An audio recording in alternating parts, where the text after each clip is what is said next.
I'm here. I'm here. I'm here. I'm here. Shroommates, I swear to God, my toaster has never been as slow as it physically was just now. This was like the pinnacle of a watched pot never boils. I stood there and watched and watched and watched and watched and watched and watched. And I was like, it never takes this long. Why is it taking 5 minutes for my bagel to cook? Come on. I realized that I had not eaten a food yet today. Like, the moment I hit go live, I was like, tummy grumble exceedingly loud, and I was like, oh, whoops. Was it plugged in? Yes, it was plugged in, Edward. Who do you think you are? Who do you think you are? We demand to know what kind of bagel. Plain. Plain bagel with cream cheese. That is all. I just need a food. Hi! Hello, let me unpin that, because I am here now. When they said toaster, I thought it meant old computer. No. My computer's great. My computer is 6 years old, with only, I believe, one part that's ever been replaced, which is my graphics card. It still runs incredibly well. It runs fantastically, especially for all the hell I put it through every single day. My computer is running and in use, I would say almost 8 hours a day, almost every day. It's a lot. Your toaster's a graphics card? That would be kind of cool. Actually, no, it wouldn't. I hate fridges that have screens on them. I hate my dishwasher, because my dishwasher's like, what if you downloaded programs from our app so you can use more than just one basic cycle type? What if you paid a subscription model so that way you can change what sound effect your dishwasher makes when it goes off? What if I don't want the dishwasher to make any noise when it goes off, huh? You ever think of that? No. It has to make a noise, apparently, legally. Like, there's no way for us to turn it off. We also can't change the time on our clock on the stove without downloading an app. Isn't this evil and terrible and horrible? They should never put computers in these things. They don't need them. Why does my dishwasher need a computer? Why does it need to connect to Wi-Fi? Why does anything need to do that? Evil, terrible, bad, not a fan. What if my dish is in the dishwasher and press a single button and then it starts?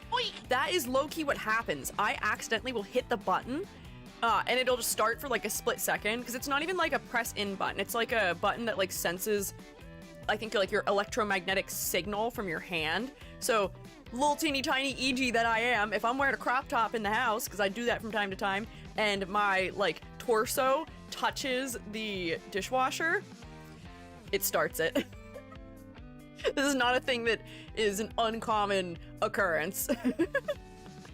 Weird little squeegee issues. Crop top plus stupid modern dishwasher equals panic and turn the dishwasher off. Thank you for head pat. I accept your condolences. Bagels. Yes, I need to eat the bagels. Shroommates, your job is to, every couple of minutes, tell me to take a bite of my bagel or I won't. I won't eat the bagel. I'll just sit here and be hungry and just keep talking, so you have to remind me to eat the bagel, and I'm sorry to put this responsibility on you. Hey, it's Gary. And Gary. Parrot Teacher Shroom, I have a question for you. Yes, a nitrogen monoxide. Don't look back up the chat for context, just yeah on the EG, you better not look up the chat. I can't make a choice, so it's up to choose for me. Also concrete. What? Bagel bite alarm. Yeah. Just ring some bells and be like, EG, bite your bagel, please. Panic in the dishwasher. I like that. Also, Gary, that was totally incomprehensible. I don't understand. The question is yes or nitrogen monoxide? Well, obviously I'm picking nitrogen monoxide. That's clearly the funnier option. Dedicated eat bagel redeem.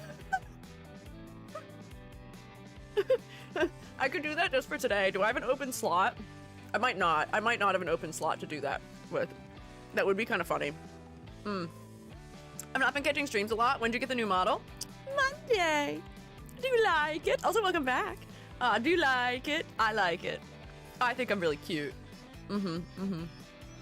I think I'm cute. Twice the K-pop group has an answer for you, Selma? Yes or yes? I don't know that one. I don't know Twice. The only K-pop groups I know are the ones that my sister listens to. And Dreamcatcher. Dreamcatcher is my only exception. Oh, and One Us, because My sister does not listen to them, but I found them because of one of the bands she does listen to, and I like them. Yeah. Taste? What does that mean, Miruku? Are you agreeing with me about liking One-Us? Question mark? Or Dreamcatcher? I will say, I don't know very many girl groups because my sister's interaction with K-pop is being in love with the concept of a man because they can't be real men and cannot harm her. You should know K-pop Demon Hunters just from seeing them? Huh? Oh no, I know who they are. Twice was in Demon Hunters, which you still haven't watched. This is true. I have still not watched it. Sure, mates, I don't know when you think I have time to watch a movie. Bagel. Thank you, Amber. And I can't lie to you about eating. You can see if I eat or not. You can watch me take the bite.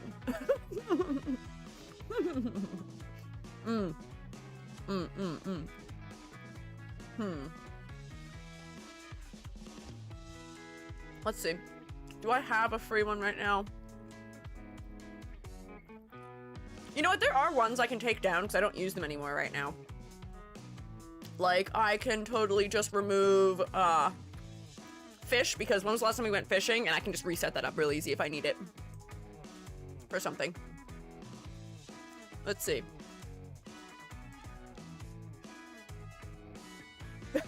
Oh, and I can put a cooldown on it too. Wait, this is great. Hang on.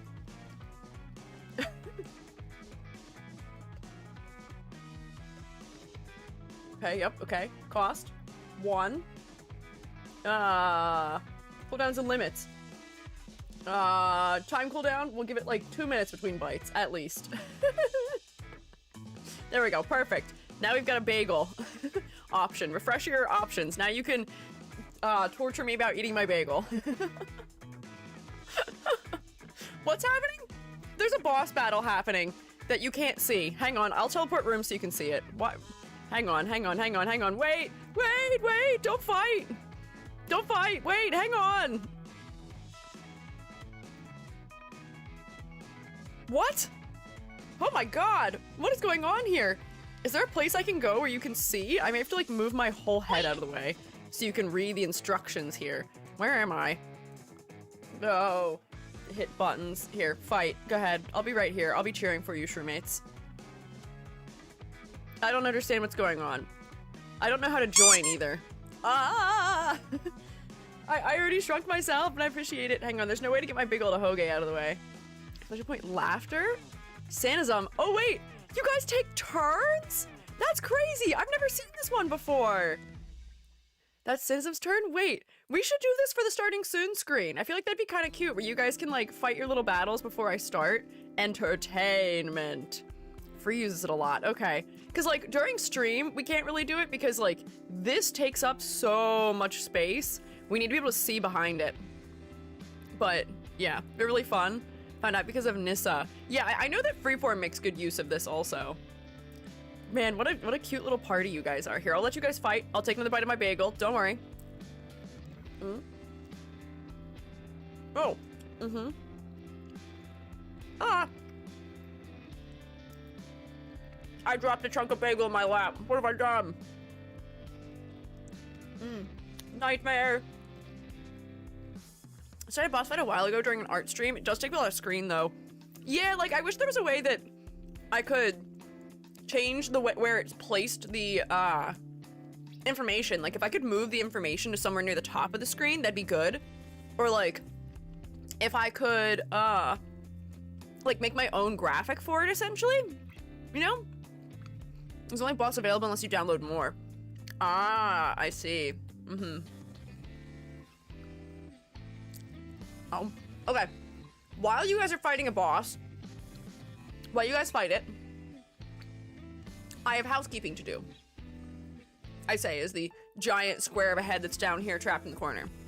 Why are you fighting a boss? Why not? The Shroomates decided they wanted to, and that is now what's happening, I guess.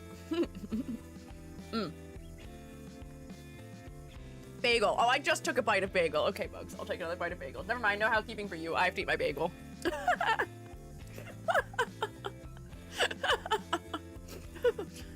Thanks. This is definitely like take care of your streamer simulator. Yell at me to make sure I eat.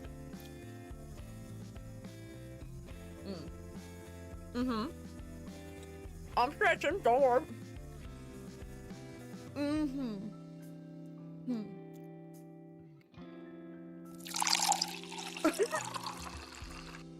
Thank you, thank you. Appreciate it. I'll take a sip. Then I will do my housekeeping. We went eat with Tamagotchi. Low key, yeah. I'm your little guy. And that was my turn to type exclamation point poop. You gotta clean up after me. That was like the funniest part about having Tamagotchi was that you'd come back and they just have like a poo on screen with them that you'd have to clean up. There were only 3 buttons and yet there was so much you could do with those 3 whole buttons. You know, like the trouble of bagel is that it takes long for me to chew it. So I don't have enough teeth. The minus, how many teeth do I not have? Is it 4? The less than average teeth debuff is real. I got a full smile's worth, but it doesn't work. Mushrooms are teeth now? Yeah, I had to evolve so that I could use this body effectively. You have 4 teeth? No, I'm short 4 teeth. No, I'm short 8 teeth. I lied. I don't have wisdom teeth, and I don't have any of my canines. Yeah. Gasp. Yes. E.g. lore. We calculated what percentage of my teeth I have remaining, which we may have actually calculated incorrectly because I think we didn't account for them. Uh-oh, Rex failed to sing. Rex, what happened? E.g. the bosses mean to Santism. I can't do anything about that. I'm powerless. They're in a completely different domain than me. Uh-oh, Santism didn't manage to sing either. What's going on, fellas? What happened? Why did everyone forget how to sing? No one can sing. Oh, some of you guys are really low on health. Rex is about to die, I think. Dentures, Legasp? No, I don't have dentures. All of the teeth I do have in my mouth are real. That's it. Hang on. Housekeeping. Hey, Shrewmates. Today, we are on day 4 of our Vtuber Design Critiques for Charity program. Look at that number. We're at $3,135 raised for charity for Cure Cancer Australia. That is insane. Every time I look at it, it's gone up further and more and more and more and more. And I think yippee and woo and big number are all very apt descriptions for how I feel about it right now. Yeah. I'm so excited. I'm so happy. We've done so much. We've raised so much money this year. I am so proud of everybody. We like smashed our goal from last year just straight out of the water. It's incredible. So today is the last day for donations. Today is the final day for donations. So if you want to get your donation in, make sure you do so before the end of stream today because that is when it ends. That is the close off point. That is the end point. The critiques will still continue through next week, and I think we will probably be doing critiques for it on Monday, Wednesday, and then the following Monday. I'm going to take Friday to do something different just to mix it up a little bit because it might get a little bit too redundant. I will tell you, Shrewmates, I have lost track of what day it is. I'm so confused this week because I got so used to the Monday, Wednesday, Friday schedule that streaming Monday, Tuesday, Thursday, Friday. I don't know what day it is anymore. The fact that we're doing like the same concept every single day, it sure is a day. I think I said this yesterday, but I'm no less confused. I didn't realize it was Friday today until like an hour ago. I thought today was Wednesday again. That's not even correct at all, even slightly. Somehow the week is over. How'd that happen? Bagel. 1 second, Santism. I have to finish explaining. Then I will bagel. Thank you, though. I've almost eaten 1/2 of bagel. Just wait. Oh, almost bagel time. Almost bagel. No! Give me 1 second before bagel. Give me 1 second. Give me 1 second before I bagel. It'll happen. Just give me a second. So. What was I saying about this? So the queue currently. I do have everybody for today downloaded and prepared, I believe. Yes, I did find them, and I did prep them properly. Joking, I am so sorry. I don't know what is going on. I think the form might have eaten you, because I did not find you in the form, but I did find you today, so thank goodness. Ruruku, I found yours. Ruruku, I want to give you a hug, because I keep accidentally having to, like, download yours last minute, and yours, you already do all the information on. You put, like, your name and your pronouns and the way that I can find you on the internet, your credit, and all the info. And it makes it so much easier. Thank you. Thank you. I appreciate it. Uh-oh, did somebody explode?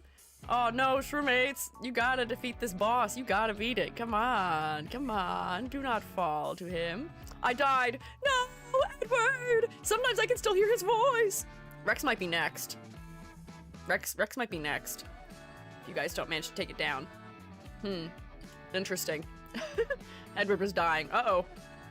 Yeah, so I have everybody prepped for today. Today we have Maddie Ice, Winter Echo, Lunar Fox, Riraku, ×2, Joking, Nobilu. I was calling you Noblu, which is totally incorrect, and I'm so sorry. Tyria. Yeah, that's today. That's today's plan. Starting stream next week, we're gonna have Chokorama, Starcodon/Oldmate, Nephra, I'm a Little Bug, Folly Knight, Capri, Joan, Glowstick Rat. That should be Monday. Is that in order? Yes, more or less that should be in order. Oh, good work, fellas. Beat the boss. Stars away, don't even worry about it. Dude, don't worry about it. Hang on, I gotta figure out where my mouse is so I can fix the background. I've just noticed that you can see my secrets. There we go. There we go, there we go, there we go. Oh, we're in an ad now, so I should probably wait. Now I'll eat my bagel. I'll wait until the ad's over to keep announcing my announcements. Bagel, don't worry, bagel, bagel, bagel.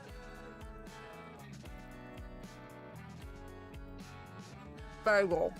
Am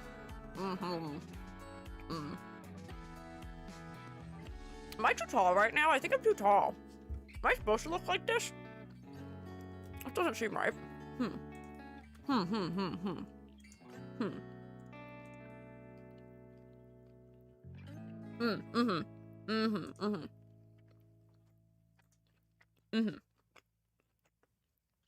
How does the Streammates overlay work? It's called Stream Avatars. It's an application that I made all the little Streammates for. You can design your Streammate if you go down into... Actually, I don't even know where it is on mobile, but it should be in like the About Me area. It's one of my panels on Twitch.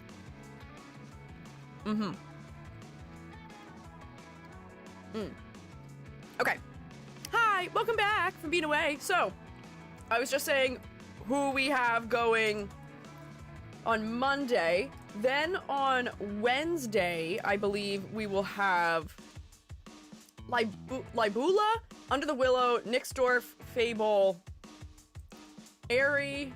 1, 2, 3, 4, 5. There's other things appearing now. Selma and Ruruku again? That would be 6. I'm not saying those numbers.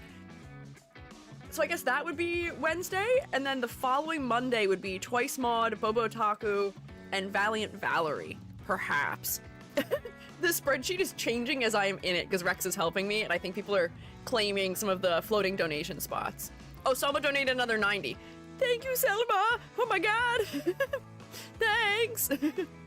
Is stream being silly? Or stream is freezing for me even reloading the page. That's weird. Uh-oh. I hope it's going okay. Hi, Sketchy Echo. Welcome back. Dr. Pepper. I love a Dr. Pepper. Keeping E.G. Tomodachi alive by telling him to eat bagel. That has been what's happening. I'm doing housekeeping while tapping, though, so it's still at least somewhat, whatchamacallit, active. I am going to do probably a ton of pinging, maybe after stream today, or maybe tomorrow, because I don't actually have most of the designs for Monday, because I couldn't find one for I'm a Little Bug, I couldn't find one for Folly Knight, I didn't find one for Capri, Joan of Snark and Glowstick Rat I didn't look for yet, but there's a lot of fellas who need to be found for critiques on Monday. If you have not finished your design yet, that is okay. Please just make sure you get it done like an hour or so before I usually start stream, just so that I can get the prep work done for it. I've been having a bit of anxiety trying to keep everything running kind of smoothly with it. Because this is my EG has a real moment for a second. I wasn't going to start the week by telling you all this, but I did have a really misfortunate thing happen at the end of last week. that has made things a little harder than I'd anticipated this week. I am currently helping Shrew Mom handle a celebration of life for my uncle, who I wasn't very close with, but I'm mostly just trying to be there for her, as it is with her brother, and somehow fell on her to do all of the work to prepare for it, so her siblings aren't helping her parents aren't helping her, so I had to step up. I got oldest daughter syndrome, essentially. So I stepped up, because that is what I do. So I'm helping out with it, but it's been a lot more work this week than I had initially anticipated. It's okay. I will be okay. I am all right. I did not know him very well at all. I've only met him a couple times in my life, and I haven't seen him over, I think it's been 15 years since I'd seen him last. So, like, this is somebody who I wasn't very close with, which is why I've been able to help my mom so much more with it. It's her baby brother. So I was able to, take care of getting, like, photos scanned for things and prep boards. But this morning, I spent the morning essentially working with the place that we're, like, going to have the celebration of life and all those things. So managing that on top of managing the charity stuff, very unexpected combo, and I didn't want to postpone the charity on such late notice because this happened last Friday. So, like, I'm going ahead full speed as best as I can. So there's been a lot going on, and I appreciate everybody's patience with me because I've been scrambling just a little bit, and that's why I hadn't eaten yet. Yeah. Celebration of life means giving birth? No, unfortunately not. So I'm doing my best. I'm trying to keep up. I promise we will get to everyone's designs. I am just holding on for dear life a little bit. I've not gotten much sleep this week. It's been really busy. But thank you again, everybody, for your patience with me. Thank you, Rex, especially, for helping with all the organizational stuff, because I think I actually probably would have had a breakdown at some point this week.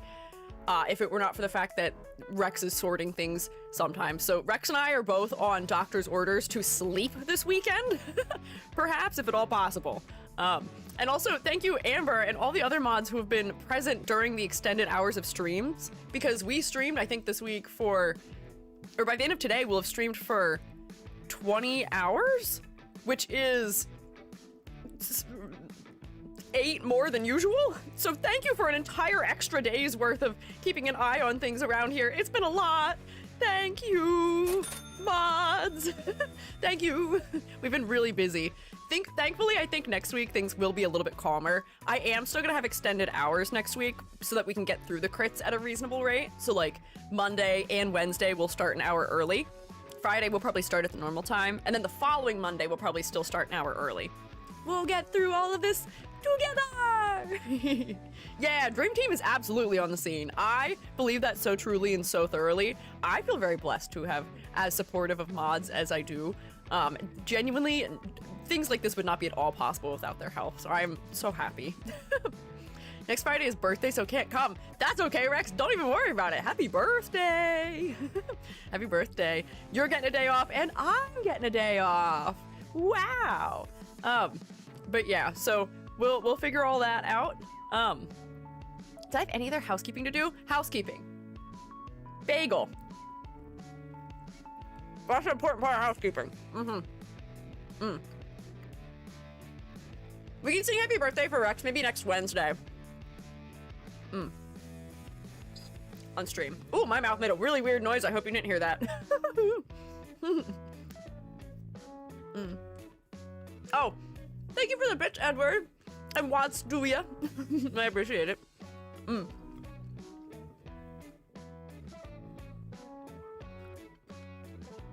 Man, bagel was a difficult choice to have as my stream snack. So, following those housekeepings, I just have a note for submissions that have not been submitted yet. Just a note. I need to preface this with saying, I'm not upset at anyone. Don't think I'm upset with anyone. Please don't think I'm upset with anyone. I'm begging you, don't think it. Don't think it. Do not let that thought cross your mind at all in any way, shape, or form. But I just want to put the idea out there that as far as submitting information to the critiques goes for your character, if you're submitting, an elevator pitch is much more helpful to us for stream than like a couple paragraphs with like a full background of lore, because a lot of the time it makes it harder for us to recall and go back to and find particular like words that are key to the concept.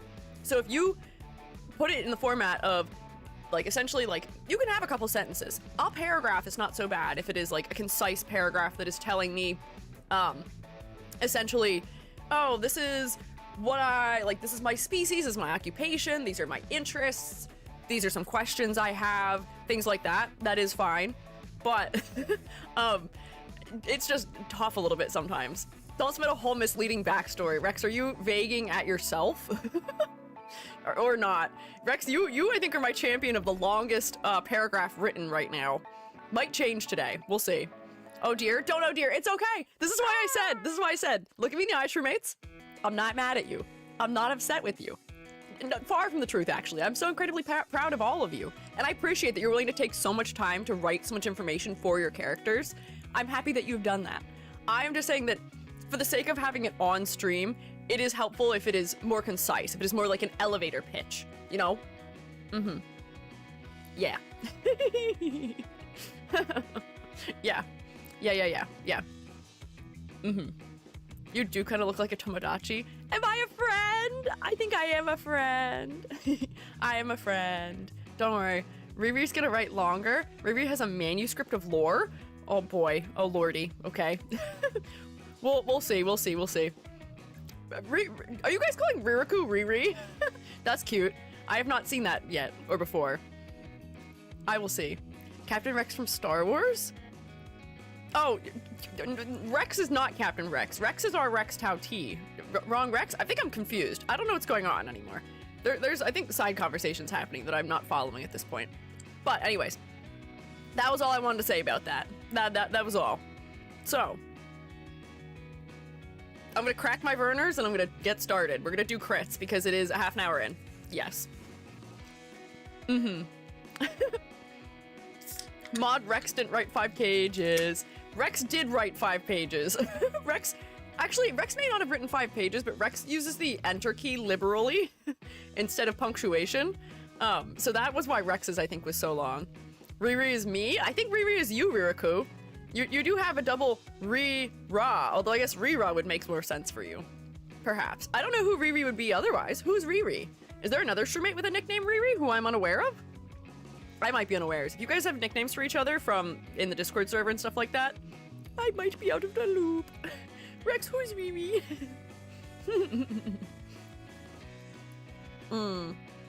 Ah, crisp, refreshing, caramely Verners, my favorite. That'll always make me feel better. I was talking about her as Riri. Oh, I see, okay. So Rex has now, in fact, coined the fact that we're nicknaming Ririku. That's actually really cute. I kind of like that.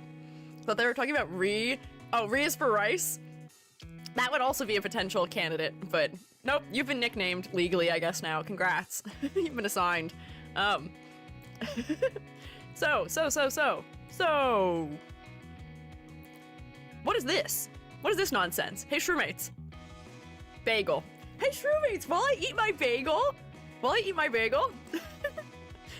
can somebody tell me what we look for in, or why we use this? Why do we use a rubric?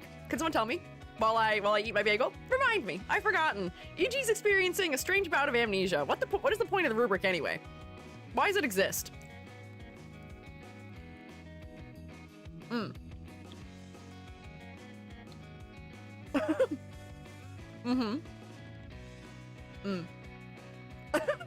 No, I want a real answer.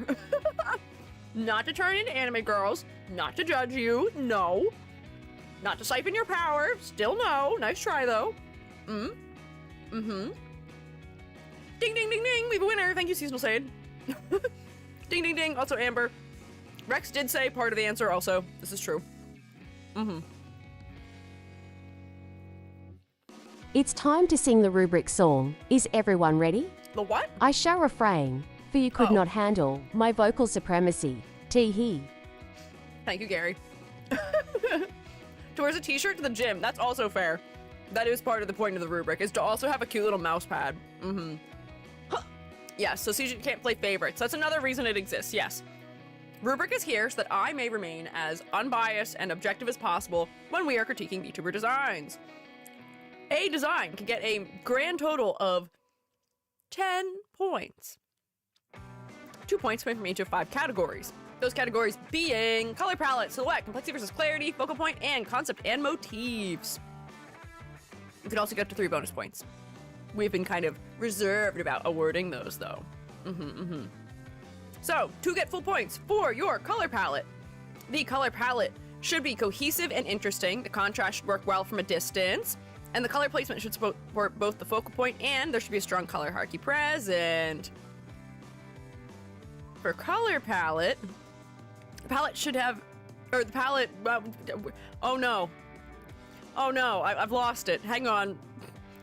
You will get no points for your color palette if the palette has major instances of low contrast, clashing or overwhelming choices, or if the hues and values should be completely revisited. There we go. I've done this so many times that if I somehow do something out of order or unusually, I like can't figure out where I was because it's just like stream of consciousness at this point. I don't even know if I remember what the words are I'm saying. It just happens. It just comes out of my mouth. So if I fumble it, it just ends and I don't know what's going on. Thank you for applauding me. I appreciate it. To get full points for your silhouette should be unique and easily identifiable in and of itself. You will get no points if the silhouette is non-distinct, blob-like, exhibits ladder design, or just needs a ton more distinction. To get full points for complexity versus clarity, the level of detail should be appropriate to the medium, and the detail should be specific and support the concept and the focal point. I should be able to turn you into a cute little marketable plushie without removing all the elements that make you clearly and identifiably you. You will get no points for complexity versus clarity if your design is too distracting to the point of, or too distracting or too generic. God, I'm doing it again. What happened? Design is distractingly complex or too simple to the point of genericness. God, sentences. They aren't me today. It's not happening.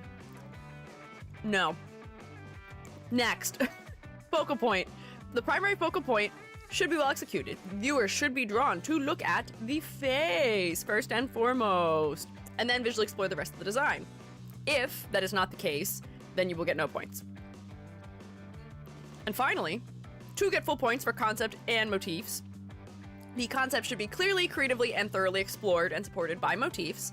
Key conceptual aspects, such as your species, personality, fashion sense, cultural references, occupation, hobbies, should be able to be identified just by looking at you, and if I can't do that, no points. Aha. Yes. Also, yeah, you don't need full points to start streaming. If you get a score that is a 5 out of 10, that means the design is about average. That's not a bad thing. It's about average in points. If you're getting a grade that's closer to like 7 or even higher, that means you have a well above average design. If you are somewhere in like the 7.5 plus range, you are probably okay to just go with the design and use it. But if you're gonna have a 2.0 someday, maybe factor those things in. Yeah. Sorry, I really fumbled this today. I did a great job of it yesterday, but I think I've said it so many times this week that my brain's like, yeah, you already said those words. You definitely already said those words. They already came out of your mouth. No, they didn't. They did not, EG. Nice try. Nice try. Yeah. So, anyways, wahoo! Rubric exists. I'm going to open up our first design we are supposed to be looking at here today, and I'm going to read the info for that, and then I will eat bagel. Then bagel will happen. So first is Maddie Ice. There we go. Bam. Oh, there's not even much to read. Look at that. Maddie gave us no info. Maddie said, I'm Maddie Ice, he, him, at Maddie Ice 9413, and that is it. We got roll right? Nope, we did not take roll. I will do that also after I take a bite of bagel. Oh, and bingo too. Wow, I'm forgetting everything. So, can I get a bingo command? I'm gonna bite my bagel. Although I guess I could do that while I bagel.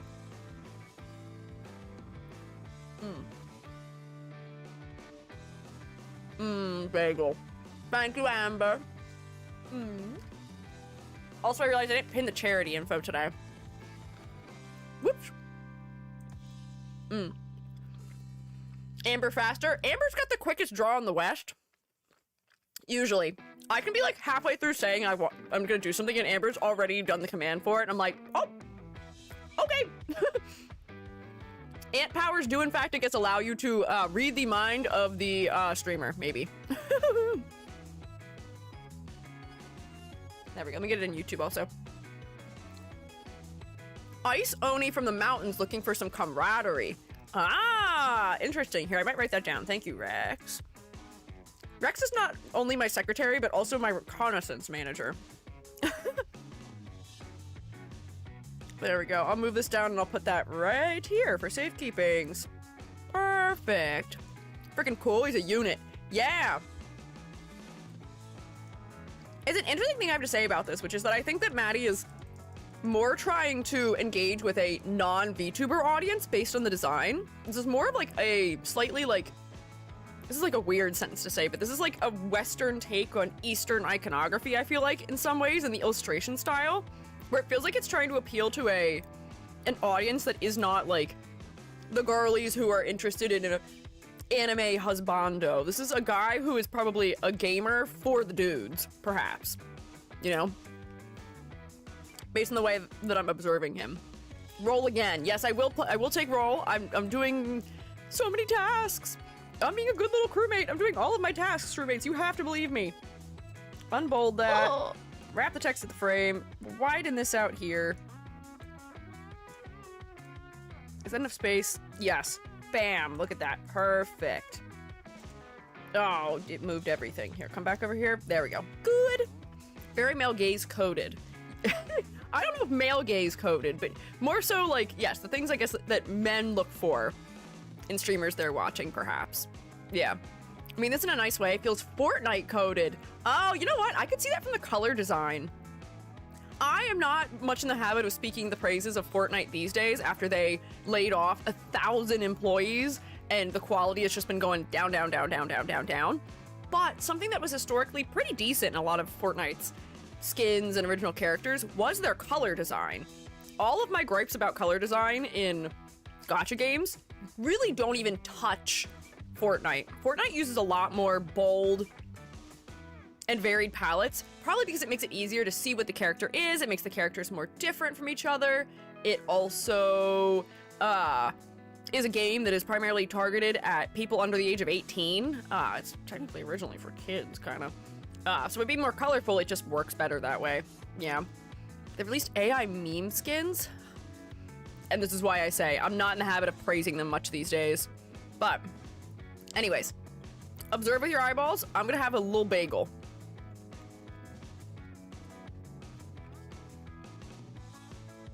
Observe. Also, I guess we'll wait for the ad to go through. You said crewmate instead of shroomate. Was that intentional? It was. I was making a joke about the fact that I'm doing tasks. That's a 2020 reference. Bagel! Bagel!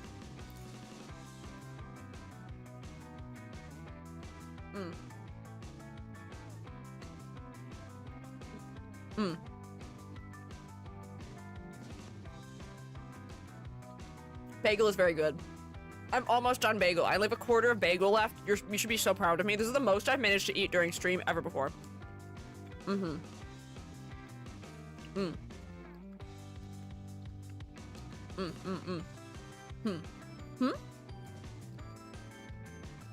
read a fair amount out of BL made by men for men. Oops, hang on. And they do tend to prefer their men well-fed and at the gym and not too pretty. Ah, fair. Squeak. You look like you lost a few polygons. What? Where? Is somebody in my house committing theft? Did they steal from me? No, I look like this on purpose. I'm supposed to be cute. I'm just a little guy. As of Monday, we ate the polygons. Yeah, the shroommates got hungry. I had to feed them. I said, take this and eat, all of you, for it is my body. How does that go? My decade of going to Roman Catholic Church has left me. I cannot recall. Am I Fungi Jesus? Maybe. Eat this bread for it is of my body? Maybe. That's close. I don't know if that's quite the right words either. Oh no. I say oh no. Me having forgot this is probably not not the worst thing in the world, but man, nice to be really ingrained in my memory. 2 years of protesting their edibility, then feeding us their polygons. You'll find that my stance on anything regarding me is always whatever is best for the pit. Usually the pit is best served by me disagreeing with all of you. So I'm gonna continue to do it. Something, something, something, eat me, something, something, blood wine. Well, I don't have blood, so that doesn't work. Shroom State Squeegee Miss is in February. Yeah, it is. That's true. Okay. Enough bagel distraction. Enough bagel distraction. Matty Ice. First thing that I would say is that, yes, I'm agreeing with many of you in that the color palette is very appealing. And the head is very focal as a result of the color choices, too. I would say that the red shorts become a little bit distracting just because they're such a big flat plane of a bright color. You're so gamer colored, being dark with a bright red accent. I think your shorts would probably benefit from having a little bit more of a maroon tone to them, so they're not as focal, but all the red elements existing sort of around your head to frame it, and your head being the only blue element, does make me look to your face pretty darn quickly. But maybe just a little darker on the pants so that they're not quite so bold, not quite so distracting. I get that you are sort of flat colored right now. Honestly, I'm not even sure I picked the correct color here. Total correction, you set your luminosity. Me, go like that. And go like that. Yeah. That might be a little bit better. And I could probably gradient it also so we can tell it's the same color. Yeah. They're pants, not shorts from looking at the full body. Oh, you're right, sorry. I'm saying shorts because in my brain, the cutoff here, my brain is like, the pants are cut at this line. But yeah, if they're maroon, especially if they're darker at the bottom and they get lighter towards the top, that'll help a lot with making sure the head stays focal. Tone match at the top better, being less bright as well. Yeah. So then all the brighter reds are closer to the face too. I do also enjoy the fact that the color that is being used for the rim light has an undertone. It's green, as do all the highlights. I hope your overlays are kind of green. This is another reason why you feel a little bit gamery, but it adds so much life to the color because you are red, black, and blue, but you secretly have snuck another color in that's technically not in your like base default palette through your color and your shading, which I think works pretty well here. So that helps to add some interest to the design also. The choice of hair color I think is interesting, the fact that you're blonde. I'm glad that you didn't go for a darker color because it does also add another color to the palette, which adds more interest, and it surprisingly doesn't feel out of place, probably because you have these warmer whites in the sleeves and the clouds, and the blonde is kind of just another slightly darker warm white, so that works out pretty well too. Is Matty Ice here should be ping? Maddie did not ask to be pinged, I don't think, but I mean we can ping. We've been mostly just pinging people who have asked to be pinged, but we can, it doesn't hurt. Could saturate the eyes a tad more to add a smidge of orange. Maybe. I think the head is plenty focal, but if we wanted the eyes to be even more focal, they could maybe be more orange. It's like a warm triangle. Want me to ping? Sure, why not? I guess, why not? If you're offering. If you're offering, why not? I don't think the eyes necessarily have to be different in color, but why not? We can try it. Just to see. Although color isn't really my area of concern for this design. Ooh, that actually like desaturated it. Why did that desaturate it? Evil. I will not be using this layer. Hang on. Try this instead and see if this works. Go like that. Layer! New correction layer! New saturation luminosity! Oh, purple's kind of cool too, though. Orange. Are you just trying to lure me into a situation in which I will accept an eye color that is more gold? Is that what's going on here? I feel like it very well could be. Let's see. Orange is a contrasting color for blue. That does actually pop a little bit more as well, and it is feeling homogenous with the, or unified with the hair color and the sleeve color too. So, it might not be a bad idea, just to distribute it a little bit more throughout. Rare EG opportunity of gives you gold eyes, and it does work. Oh, I didn't take roll. Oh man, I'm so locked down. I didn't do bingo either. I didn't even grab a bingo. I think Amber put bingo in the chat, and I didn't grab it. No!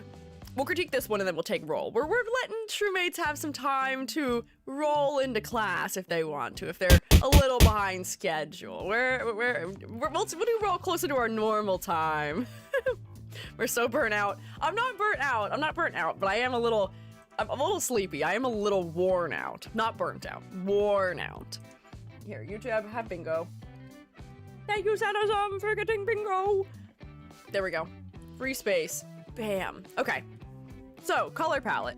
Not too concerned.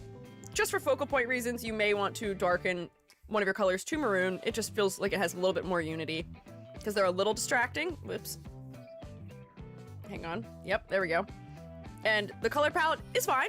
You're doing a lot of interesting things with it. And I don't actually have any clarity issues, so we'll go there for now. Next. This is one of those things that I always feel a little bit, well,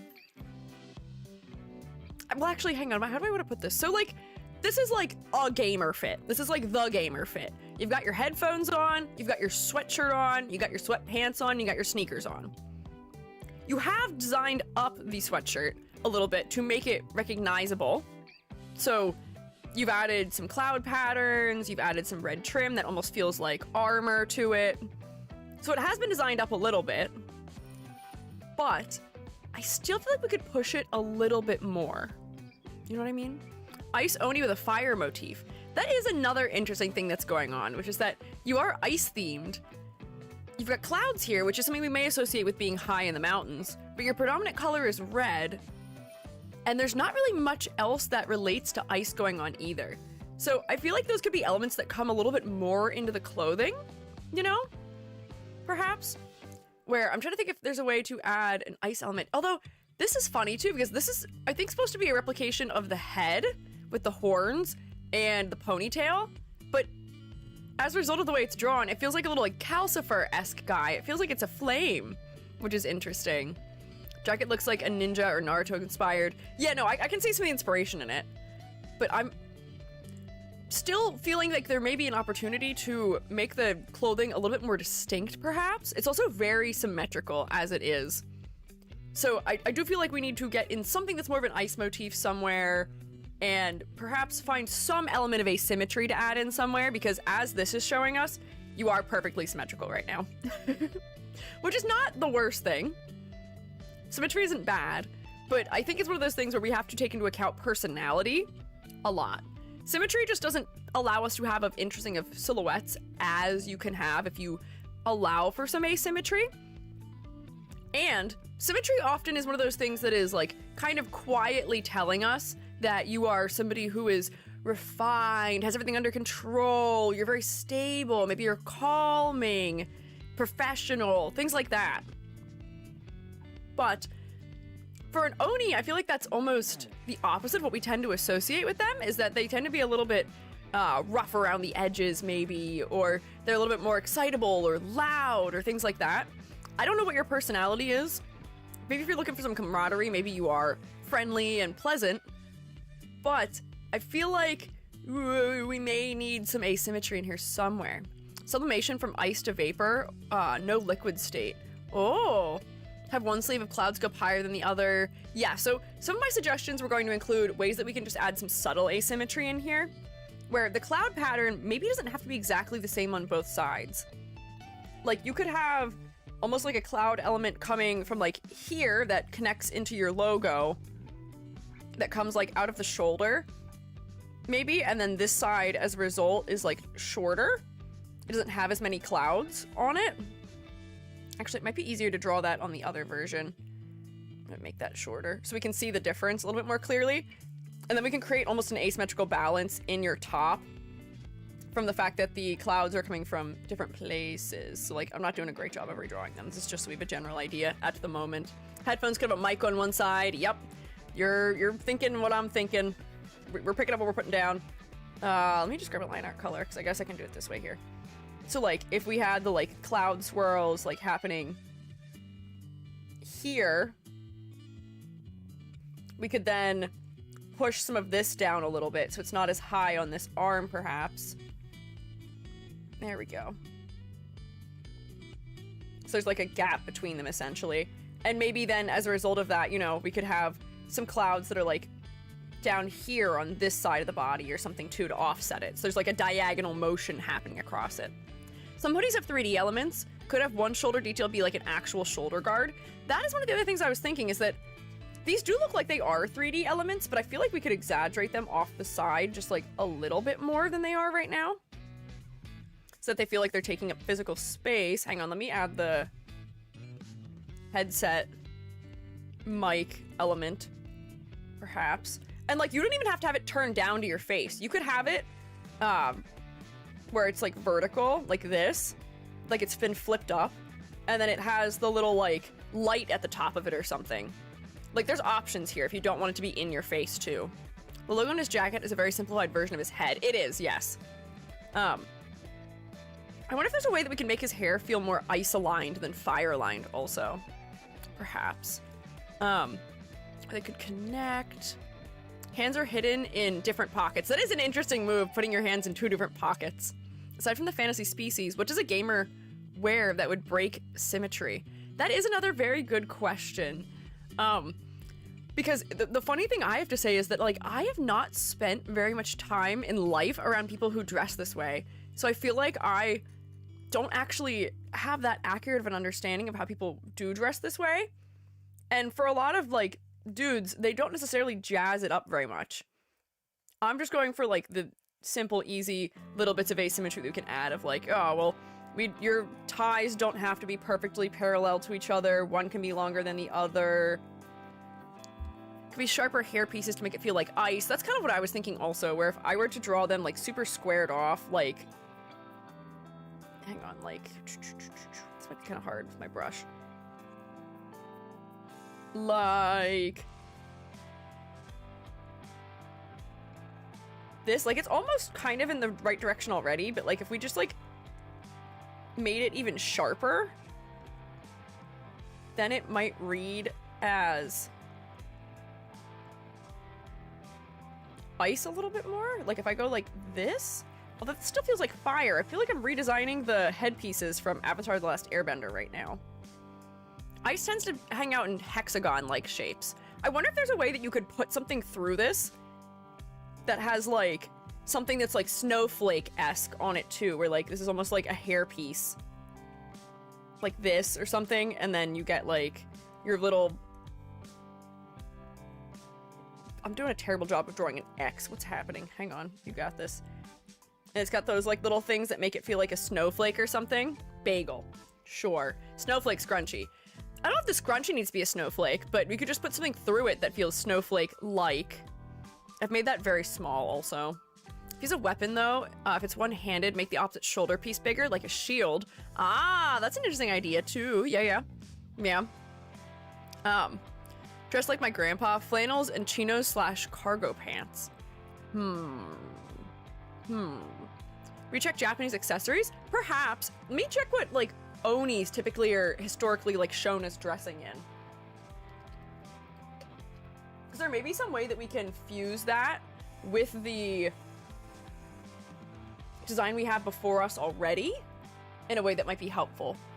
Okay, it seems like onis typically only wear clothes from the waist down, and it tends to be some sort of, like, rolled up or, like, tied fabric around the waist, and then something that's almost like skirt-like under that. Unless they're wearing a full kimono, it seems like. I'm like Dora the Explorer right now with the should we, how about? That's what we're supposed to be doing. That's helpful. That's the whole point. That's how you provide critique often, is making suggestions of edits that could be made or things that could be brought into a design. Sometimes wear tiger pelts. Interesting. Like, I don't want to put like a loincloth element over this. Can you point out the clouds? What do you mean the clouds? These? What do you mean point out them? I don't know what you mean by that. Tool belt. I feel like that doesn't match with the cozy gamer aesthetic. No, Dora would say that. Oh. Sorry, I was not following. I'm not following.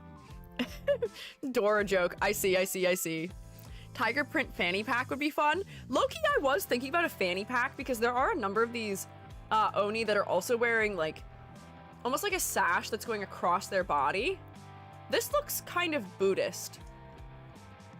Or not, is it Buddhist? I don't know if this is a traditional depiction, but, like, there is, like, a diagonal sash element It seems like the Oni have a variety of types of attire they can wear. This is an Ashura. See, that's what I was thinking. I was like, this doesn't look quite right to me of the usual depiction, but there's like a ton of these when you search for Japanese Oni. Here's one with a pelt. This is a statue. This is my species. Uh-oh. Stealing from Rex. Element tied around the waist. Tiger pattern. Giant club. / mace.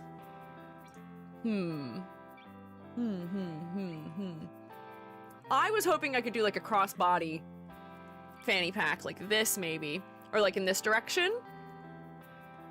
Pandemoni would have a lot of Onis. Think he's alive to do rigor. The shiny component is always a great way to get secondary movement in. That's fair. That's fair, that's fair. Frost detailing, one of the shoulder pads / plate thingies. You know what? Maybe texture would just be a nice thing to have on this. I don't know if I'll be able to just very quickly bust out a frost texture, but we can pretend. Pretend what I draw as a frost texture. Add glow. Where's glow layer? There we go.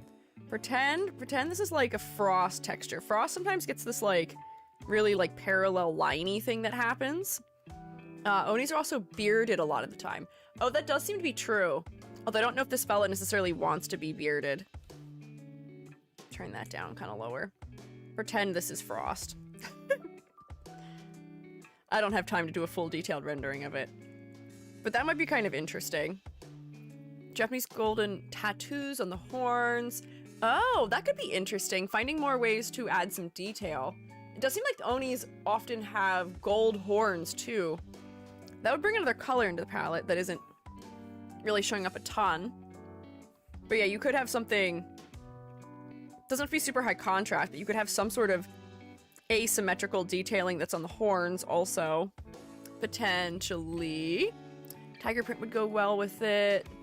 I feel like tiger print would be a very different aesthetic than what this guy is in already, perhaps. But yeah, I do think the patterning for the horns might be cool. Or the sleeves. Oh wait, I did those both on the same layer. Well, that's fine. Wrong layer, EG, but we'll live with it. It'll be okay. I'm trying to think of still how I would put a fanny pack on this. Because I do think it'd be interesting. I'm not sure it makes sense with the clothing I was trying to mimic, but it might just be an okay element to have, especially if it's like a crossbody type of bag. You could put your tiger print on that. You could put something else on it, perhaps. Tiger print in the West is Cougar of Real Housewives aesthetic. Yeah, that's why I'm thinking that. Is it? It's probably taken a different way in the East, maybe. But I'm feeling this person, that Maddie is probably a Western streamer, maybe. Actually, I don't know. That's not an assumption that's good to make. Waist fanny pack. We could do waist fanny pack, but I wanted asymmetry. All I want is a little asymmetry. Although I guess I could make it so that it's not like sitting evenly on the hip. Like it could be like this maybe. And then like design your fanny pack to look interesting in some way and put a pattern on it or something maybe. And maybe this belt here is that like sort of like braided rope style of belt that I keep seeing the Onis wearing in the imagery. I've seen plenty of kids' backpacks with tiger prints, just gonna be more cartoon and not realistic. Ah, I've never seen tiger print here in Japan, at least not in fashion. Interesting. Okay. Intriguing. When he breathes, fog / cold air could come out. That would be a cool animation or animated element to add maybe as well. I think most of what we're saying here is concept related, and that we want just like a little bit more of the Oni references. If you're going to be an ice Oni, incorporate that in the design a little bit more, because why are you an ice Oni and not a fire Oni with all the other elements that you've added? We got to bring the ice in just a little bit more, perhaps. Have something that references a snowflake, have something that references frost, have something that shows that you're cold, maybe. I know that some mountains are volcanoes. I mean, I guess technically that makes it not a mountain, but like, volcanoes are tall mountain-like things also. Ice Onis would have more fur because of the cold. Maybe. I wonder if that would be something that he'd be willing to add also, because that might be something fun for silhouette if there was just something that was like fur as a layer somewhere. Maybe the red makes the design feel too warm. It is making it feel warm, but if we can make it feel like it's warm more so in the way of, like, you are somewhere cold, so you're trying to stay warm. It might work better that way. I'm trying to think of how I would deal with fur in a design like this without it feeling goofy. Because there's a part of me that's like, okay, just make your trims fur for, like, your sleeves or something. And then we're transforming this into a different kind of garment. And then, like, maybe the inside of your collar is furry. Have you guys seen those, like, sweatshirts? Because I didn't have one, but I had a friend who had one when I was a kid, where the inside is, like, just, like, a furred collar and, like, furred ends of sleeves. Maybe that might make it more convincingly somewhere cold, perhaps. Hoi! Put you back in charge of the Uma Musume Club again? Oh, no! It keeps doing that. Granted, I don't think I've signed in for, I think, 2 weeks now, so that may be why it gave it to you. But thank you! Also, congrats on your Uma daughter! You do a bag like I put in live suggestions. With Sherpa lining? Yeah, I think Sherpa might be the right word for it. Yeah. What if the horns were purple instead of red? I think that part is where the fire is coming from. That could also be true. You could leave some of the red detailing, but if you feel more directly aligned with cold and mountain and things like that, let's see, then that might solve it. This also maybe make your head more focal too, because now we're using a color that we're not seeing elsewhere in the design as well. That does, I think, immediately already feel much more icy. Perhaps. Penny pack rope could be white and blue, same color as the skin. Yeah, hang on, we didn't really get to any detailing here. I was just sort of putting some flat imagery in. Let me see what was live suggested. Blue tiger print. Oh, that's an interesting fanny pack. This is very, like, tech wear-y. This one. It's already got sort of the right color palette, too. Translucent horns like ice. That could also be an interesting idea. If they sort of ended up having, like, a crystalline nature to them instead of that other thing that I had drawn. No! Wrong layer! EG! Oh boy! Stop! What are you doing? Hang on. Cut. Paste. Oh. So, like, hang on. How would I represent that? I'd probably have to go like this. And make it so it feels like we can see through them. And then put some brighter detailing on top of it that feels like, they're, like, sort of crystalline. And maybe they transition from being opaque to being less opaque. I'm just sort of drawing randomly a little bit, but that does feel much more icy also. It's still wear red being an ice oni, but I think him being red is maybe we're getting fire. Yes, perhaps. Ultra Squid became your club leader? Wait, I thought you just said it was given back to me! How? Maybe it was given to somebody else. What happened? Oh no! Yeah, we could repeat the blue in the rope if it wants to alternate also. Hello? Is this below it? It is. Blue, alternating, rope for it, and yeah, maybe it could still be black with, like, a red interior, or, like, it has something that's tiger print on it.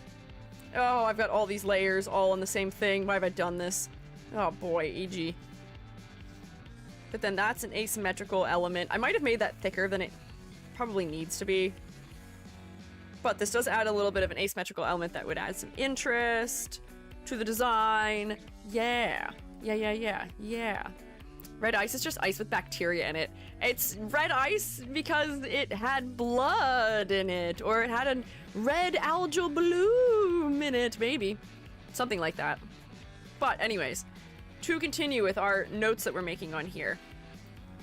Your head was reasonably focal. Your shorts were a little distracting, but the blue was making us look at your head pretty closely. For silhouette, you are perfectly symmetrical. I do think your horns and your hair do help make you somewhat identifiable, but the sweatshirt and the pants and the shoes aren't really adding anything, unfortunately.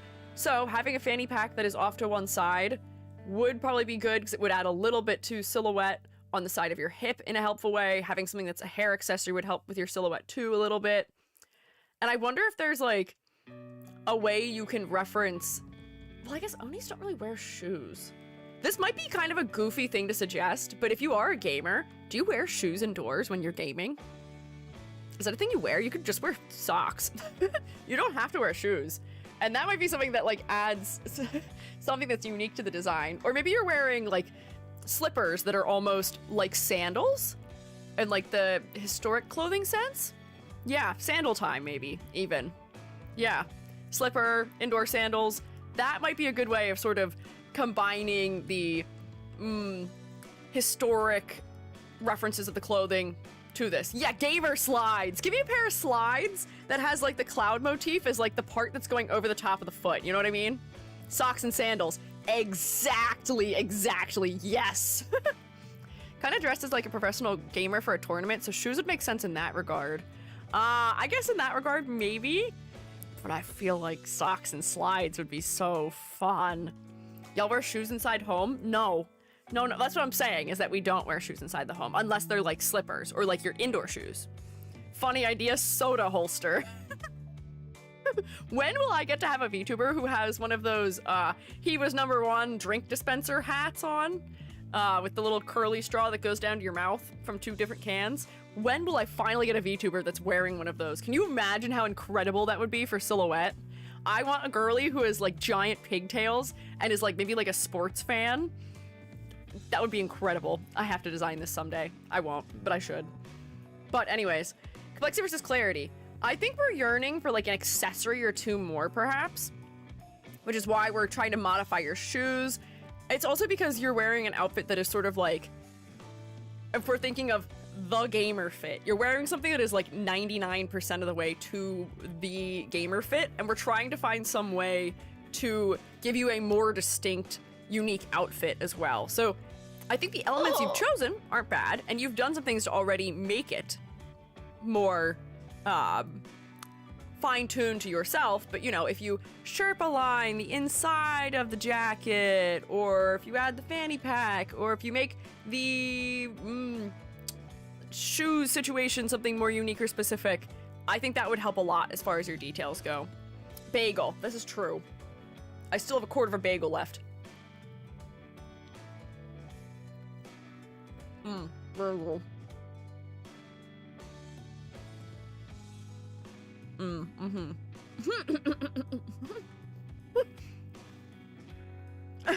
Rex, as much as that's funny, crumbs or snacks on clothing, I don't think that's the kind of thing people will go for in character design. I don't think this person wants to come across as a slob to other people. Because that is what that would imply, unfortunately.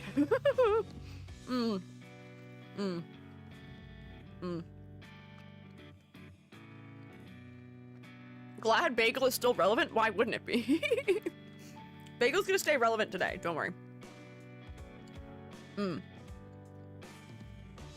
But I think that is the majority of what I have here. Wrist brace. Oh no, implying a gamer injury? Did this fella get dequer veins? I mean, that is something you can always bring into a design, is that if you yourself have an injury, bring it into the design. It's not a bad idea. Often. Red fingertips to be cool and to imply flaming hot Cheeto fingers? Wait, that's actually so funny.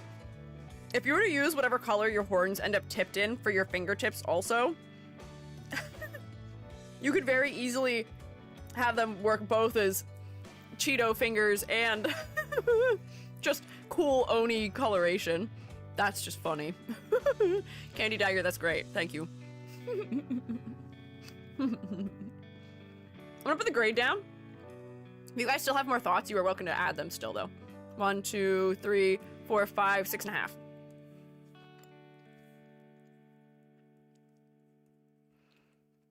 I'm getting worse at drawing 5s for some reason. Hang on, let's like draw 5. There we go. Gamer carpal tunnel or gamer dequer veins.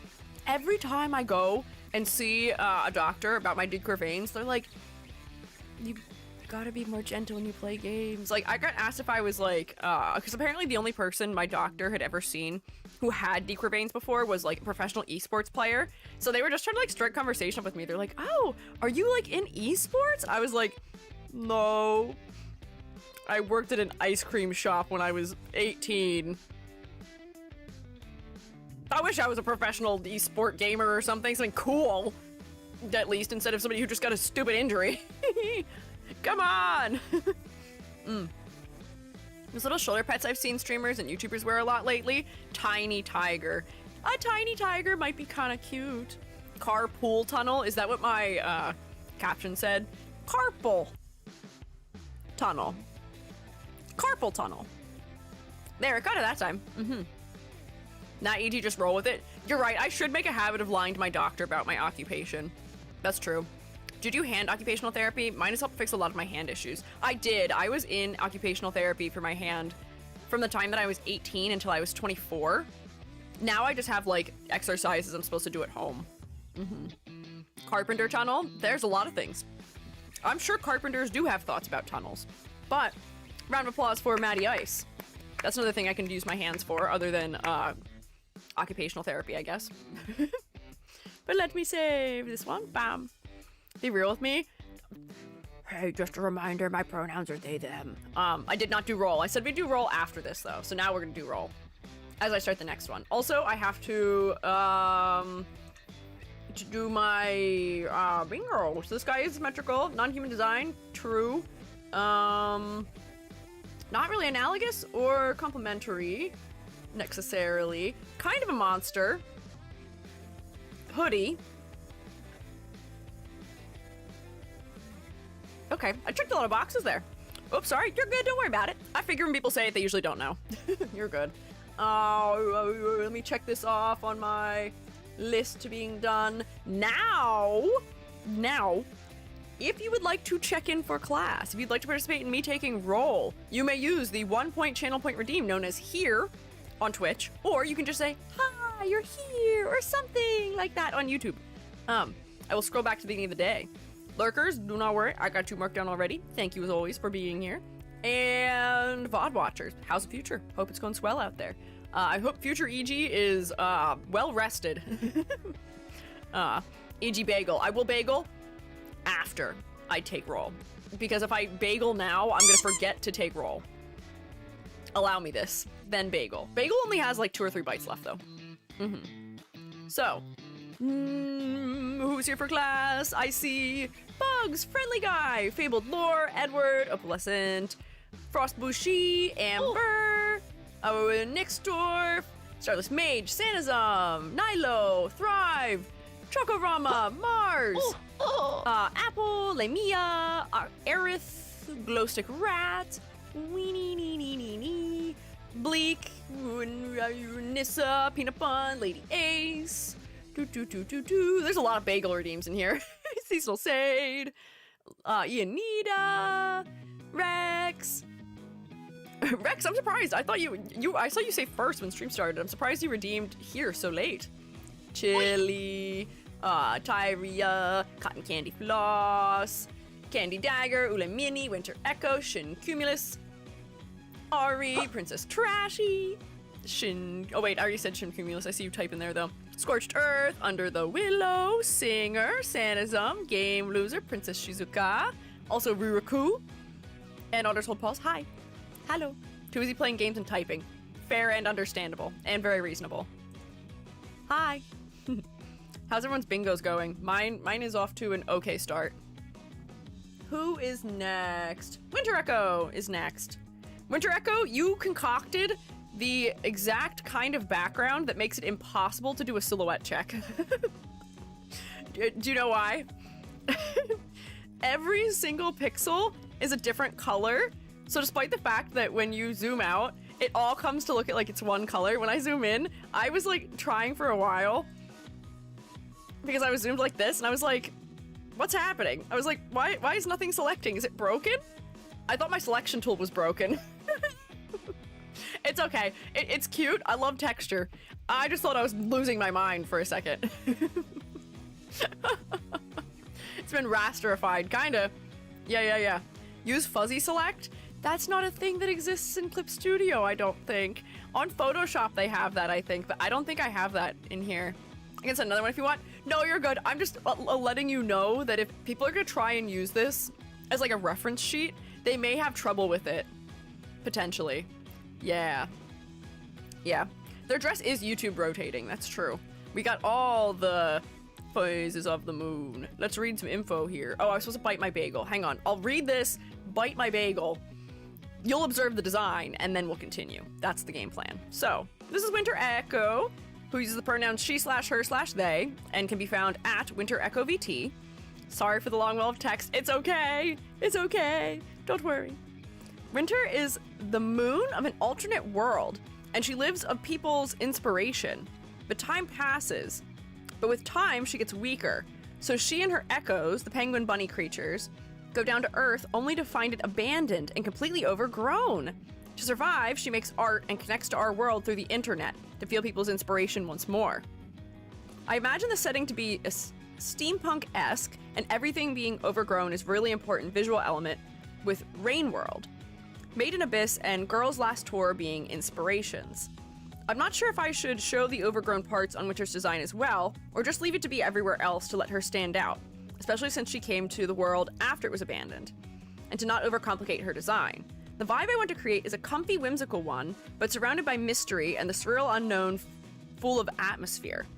I didn't finish that part of her ref sheet, but the moons on her dress change their cycle phase, and her skin appears to be made out of stardust, being almost see-through.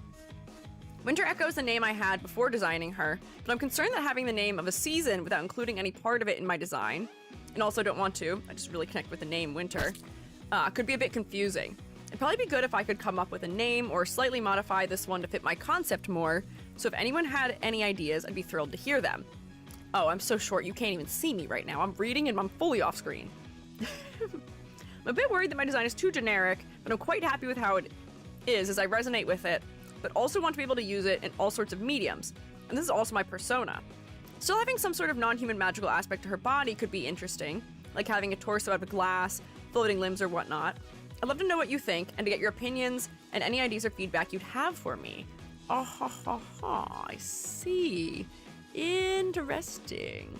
Nicolette Pink, thank you for following. I appreciate it. None, she's the moon. That's interesting. I thought there was a rabbit concept angle happening because her ribbons look like rabbit ears. I'm so tall. Hang on, I can't be this tall legally. It's not permitted. My contract does not allow it. Come on, there we go. All right, back in compliance. Solved. There we go. Bam. Okay, so thoughts. I do think that the green, just to answer one of your questions about the overgrown elements first and foremost, we're gonna talk about color palette. I think the green adds a lot to the palette of this design, of the second version. This one is inherently decently more interesting because the base design is much more monochromatic. So the pops of green help to lead our eye around a lot more, where now the head becomes a little bit more important because it's where most of the green is, and there's some asymmetrical detailing more throughout the body, because without it, you are very symmetrical also. Fair. I mean, there's a legend with bunnies on the moon, so I don't mind that. Yeah, the ribbon is just very bunny ear-esque. Hang on, I've done it again. Oops, I did it again. I started yapping instead of eating. Oh, shroommates, shroommates.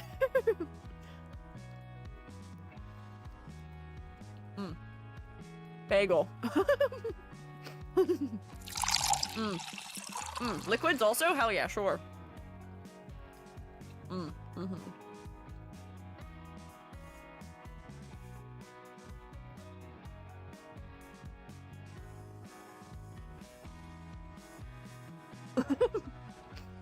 New easy hit? Thanks.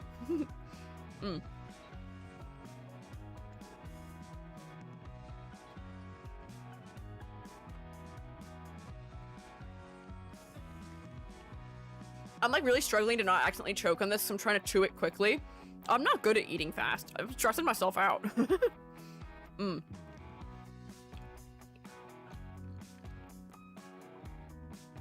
Okay, there we go. From Brooklyn 99. I don't know that clip. Snack time bricks I just ate! Hey! Hey! Another reason I'm not sure about having green is because most of my backgrounds will be very green. I mean, as long as you're not using the exact same shade of green, it may actually help you to align nicely with the background. Like, it may provide some, like, unity between the two of you. Because I imagine if you're hanging out in that world, if you're sitting and trying to interface with the other world, you are going to be influenced by it in some capacity, maybe. Vines would be cool, like kudzu. Purple and green, yeah, purple and green is just an interesting color combo, essentially. So it is adding something that is benefiting you. Most of the way you've used it right now feels like moss growing on you, which would imply that you've not been moving for a very long time. Maybe if you used a different plant, it could be more like you, like, walked through something, so it's abandoned, and you got, like, a vine stuck in your hair, or kudzu, or something else. Or, like, you just have leaves that are stuck to you from plants that you've interacted with. So then you don't have to be implying that you haven't moved for a long time, maybe? There's options, but I do think that the green will help to unite you with the background, because as much as you are someone from another world who has come back to this place, you may feel too out of place with some of those elements on stream, because people aren't going to have your whole lore and backstory when they are looking at you with your overlay. They're just going to be able to absorb what they see from you immediately. You know what I mean? So I think the green is not a bad idea to have included directly in it. And also the fact that it's not physically affecting your motifs does tell us that it is like an external influence. It's not really a part of you, but it's something that is influencing you. Instead of sticks, why not some moon-themed flowers like moonflower, evening primrose, night-blooming jasmine, mugwort? Sure. Yeah. Or, like, what are they, like, morning glories that only bloom, like, first thing when the sun starts to rise and stuff like that? Yeah. There's some options if you want to branch out from just, like, plants also. Yeah. These are good ideas. These are good ideas already. Yeah. So, moonflowers of vines, that would really work. Yeah, okay, so maybe the hair would be a nice place to put some of those vines, because that's a place that would sort of fit sort of the shapes of already.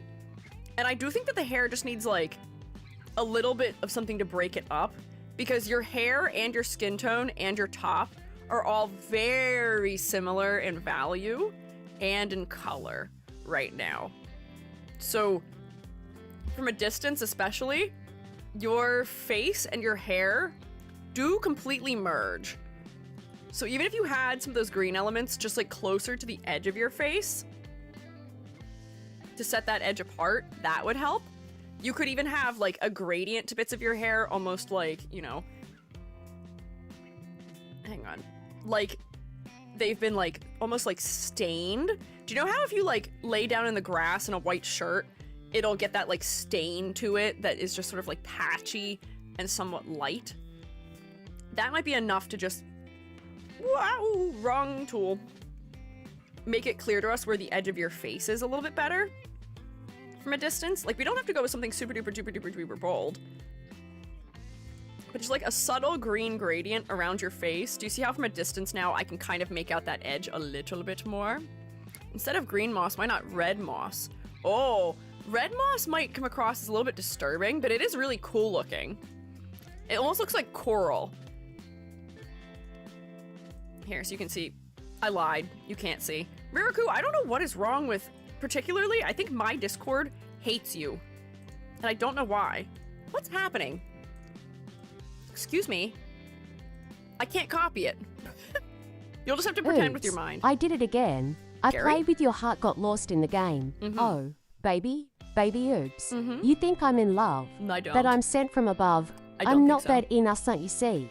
My problem is this: I'm dreaming away, wishing that concrete truly exists. I cry watching the grass. Can't you see I'm a shroom in so Gary- many ways? Gary, I swear to God, it does exist. I promise concrete exists. I don't know what you're going on about right now. I promise you it exists. I didn't even screenshot this time. It's not letting me copy and paste it. The only option is to fully save the image, so I have to screenshot it, which requires putting down my Verners I've been holding in my left hand instead of drinking. How long ago was it that somebody redeemed the hydrate command and I didn't do it? Let's find out. There we go. Here it is. Not sure if red fits with the colors I'm going for, but thanks for the idea. Fair, also. Remove that. But yeah, a little bit of vine going through the hair. Why'd it do that? Do what? Interesting textures on the plant? Yeah. does have an interesting texture.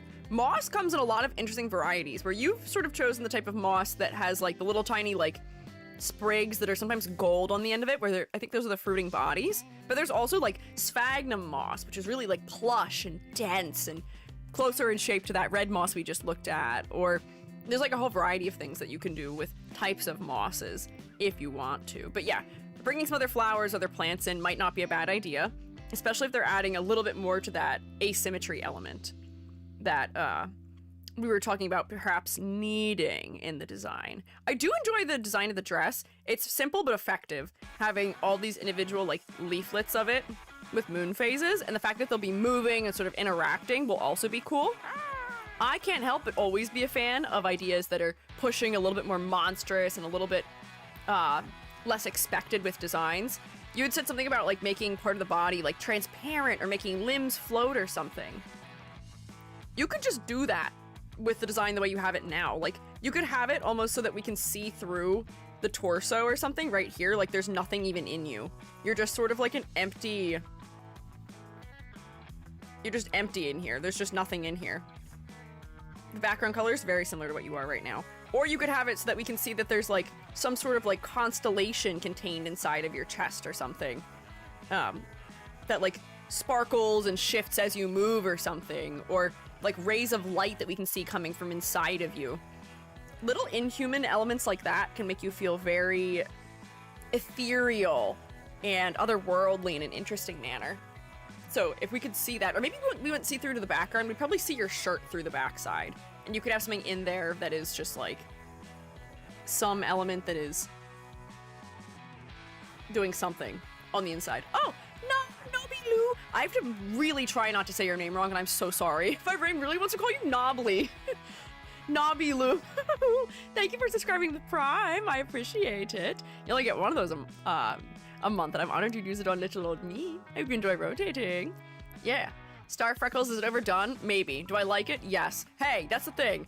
All design tropes that are overdone because they're fun and interesting and cool and people enjoy both seeing them and putting them in designs. I truly don't think that I align with the idea of cliches being something we should stay away from. There's always new ways to interpret a cliche and always new ways we can do something interesting with it. I think people just need to accept it. I think it's fine. Worry not. Thanks. I'm trying not to worry. Like the constellation idea? Yeah, something inside might be interesting. Or if you do have like a glass texture on here, like we're seeing almost inside of like, not a planetarium, but like through like a telescope lens or something, that might be interesting as well, just from like a material standpoint. Other things. I'm gonna duplicate this. I think we could exaggerate your sleeves a little bit, and I think we should change the height of your hair, maybe just a tad, so that way your sleeve can have more room to breathe. I'm giving you a minor haircut, just a little bit. I'm tucking your hair up just a little. So that way we can see the edge of your sleeve a little bit more, and we could probably exaggerate the width of your sleeves too, a little bit more with that, for silhouette reasons. There we go. So I'm just giving the sleeve a little bit more space to breathe in the silhouette because there was another element very close to it, so the contrast wouldn't feel as extreme with your hair being quite that long. And I'm also just adding some more weight to it. There we go. For fun. Hairstylist, when you ask them to take off 2 inches. You could never trust EG as a hairstylist. Never, ever, ever, ever, ever, ever. Never. No. I learned how to add sparkle idle animation. Now I keep adding it to things. It is cute. Winter, what type of model would this be? That is a good question also. That's fair. I'm gonna guess maybe live 2D. Animating the skirt might be a little bit tough for 3D. Although glass and having things internally would be very easy for 3D. There's always things that are easier and things that are harder depending on the medium. That's just the way it goes. But, okay, so I exaggerated those things. I know you said you aren't a rabbit, but honestly, I feel like that wouldn't be a bad thing to lean into in some capacity because your ribbon is already so rabbit ear-like that you could have something that's like, oh, like a crossbody bag that's like shaped like a circle, that's a little bit fluffy, or like if you had some elements that like felt like they had fluff, that might be a nice repeating shape to have in the design. It would just be cute, and it would make sense with the concept. The rabbit and the moon is something that a lot of people tend to be somewhat familiar with, and you're already kind of like halfway there, and you're approaching it in a way that is not the same way as I've seen others approach it either. So I feel like it might just be interesting. Rabbits make for good merch. Also, that little guy on the left is also rabbit coded. Yeah, he is partially rabbit-y. It's like we could make it seem like you are still related to that species also. Could the white part of the sleeves be more snowflake shaped? Oh, I thought they already were snowflake shaped, but they might not be. I know, wait, hang on. So that does get back into the thoughts about your name, which was that don't want to include winter in the design, but just connecting with the name winter. Don't want a winter theme. So here, this is like one of those hard truths that I'm sorry to have to serve you, but this is one of those things where if we're gonna talk about branding, you're branding yourself with something that doesn't align with what people are going to expect from you. You are Winter Echo. I think that is going to cause an expectation to be somewhere along the lines of you being like a cold singer in some capacity, maybe. Echo makes us think of sound. So I know that you're connected to the name, but your brand would probably be better served from picking a name that aligns more with your design, unless you're okay with modifying the design to reflect the name a little bit more. It's just one of those things where if your name doesn't have much to do with what you look like, it makes it harder for people to remember it often. You know, if you can look at somebody and say, oh, I can see how these things relate to them, then, you know, it's one of those things that sort of helps make that connection in their mind. Yeah, like Moon Echo, there may be another thing you could give yourself as a first name. That, like, Moon Echo, I don't know if we'll have the greatest search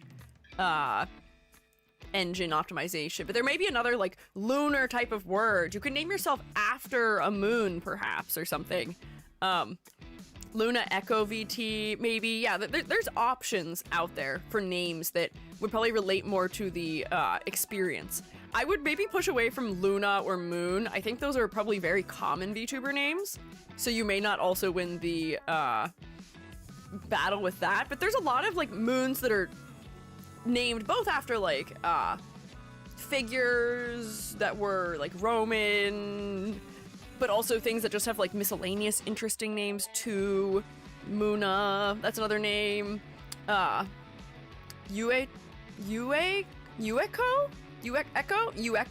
I don't know how, that might be one people would struggle to pronounce.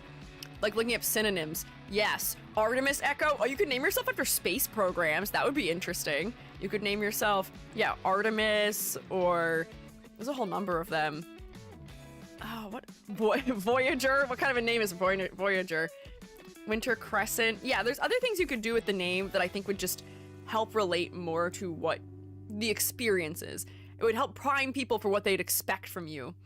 Chiron's Echo. Oh, that sounds kind of hardcore. Crescent Echo. Yeah, there's some options. I think you should maybe look up some synonyms, pop open a thesaurus, or just like look for names of moons or things like that. Yes, E.G., the space program was what I was talking about. Huh? We're talking about names that have to do with space. What? Hala means moon halo. Interesting. You also remember that not everyone has English as their first language too, so it should be easy to say, yes, I'm giving you advice that is advice I didn't take, and I'm too deep into being called Squiiji to change it. No one knows how to pronounce my name first try. I don't look like a Squiiji, and that does lead to people just not finding me on the internet sometimes.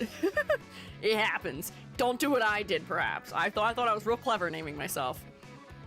It only kind of worked. Artemis, the god of the moon. That's why the space program is called that. Yes. I'm not yelling at you, by the way.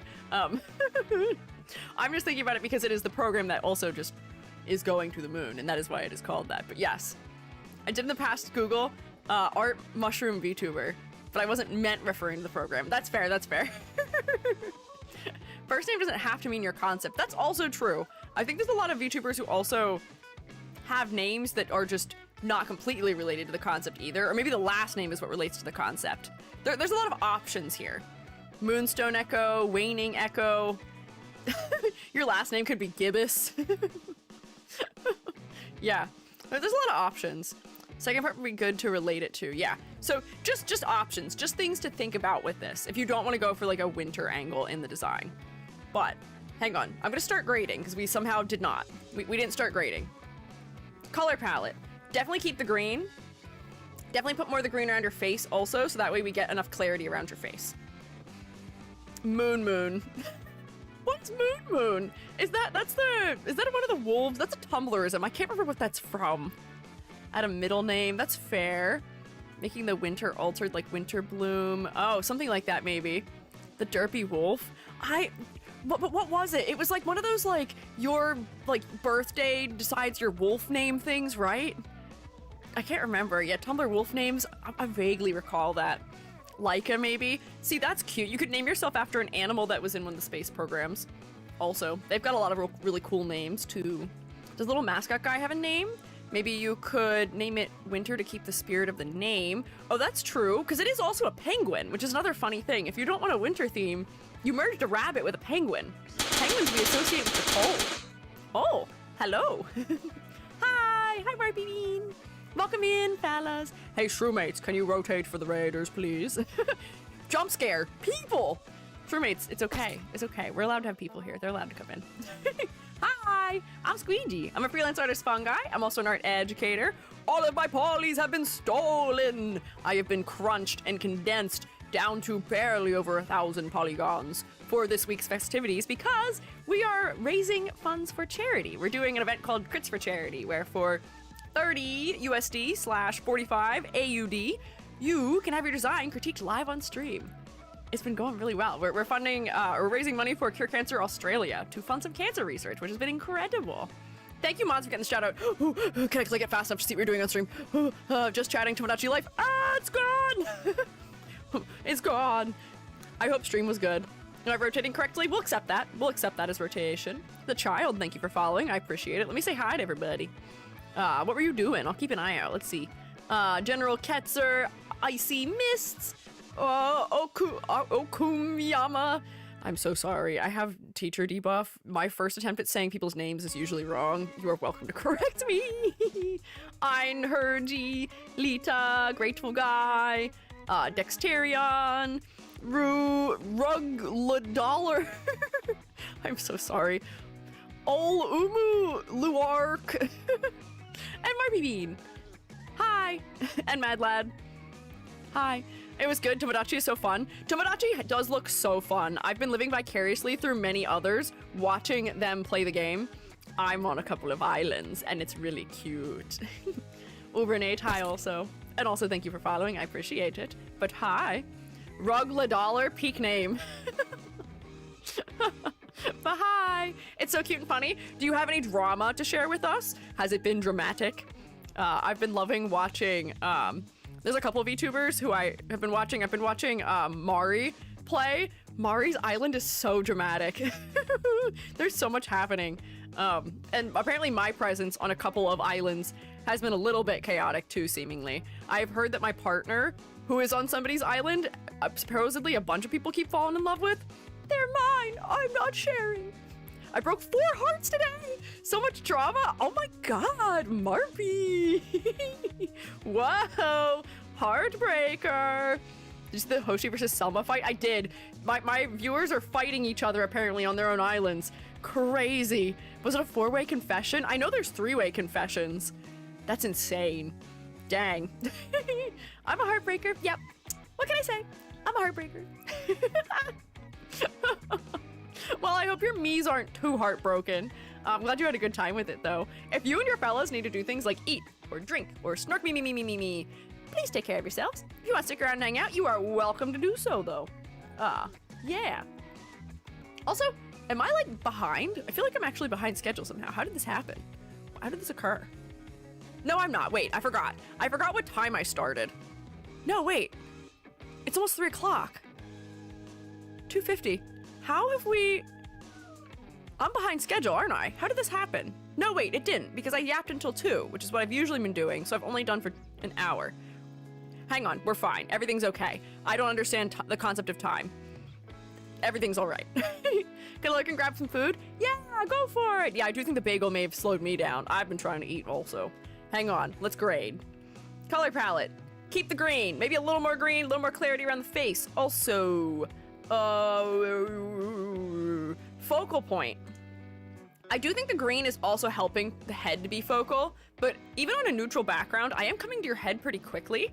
The skirt does end up being a little bit distracting for me. It is important to our understanding of your concept, but I do think that when you are going to use this for like an actual model, you should go for a classic, e.g. one of these types of situations. I'm gonna make this less intense. Like that. Just darken it a little bit. It still reads as white, but because it's not as bright of a white as your hair or your face is, now the head is much more focal as well. Yeah. How often will we see the skirt? That is also kind of the sad truth in VTubing, but it is still just a good note for overall character design in general to pay attention to. What is this mysterious schedule? I don't know. Timing is beyond me. Lilac shade does look cute.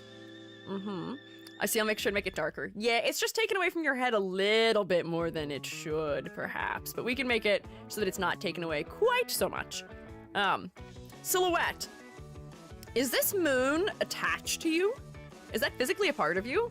Because if so, I think you may actually have somewhat of a recognizable silhouette, especially with all the little sprigs that are coming off the side of your head. Another reason why I think you should keep the moss aspects, because without those, you do kind of have the like typical VTuber silhouette, which is wide skirt at the hip, somewhat baggy sleeve, thigh highs, and hair that goes to below the shoulder. It's like a halo, the moon. Okay, that makes sense. That is helping your silhouette, as is the ribbon and your little hair sprigs. I still feel like you may benefit from something else as an asymmetrical element. If you make this chest cavity transparent or translucent, that might also help to add something that's recognizable into your silhouette. Although if you are supposed to be like a god who is kind of untouched by time and has been around for a very long time and is, returning to Earth, maybe being sort of like pristine and perfect and looking very calming is okay. What type of personality are you sort of conveying with this character? Like, what is your personality? I'm not a god, just representation of the moon. What does that mean, though? You seem to have infinite life, and you were living in space, perhaps. Reading as kudere right now. Yeah, you seem very maybe quiet and or shy right now. And it might be the expression with the pastel whites and the high contrast that is causing this read. If that is the personality you're going for, that might be fine. If you're going for something that's like quiet or soothing or calm, that may also make the symmetry somewhat okay.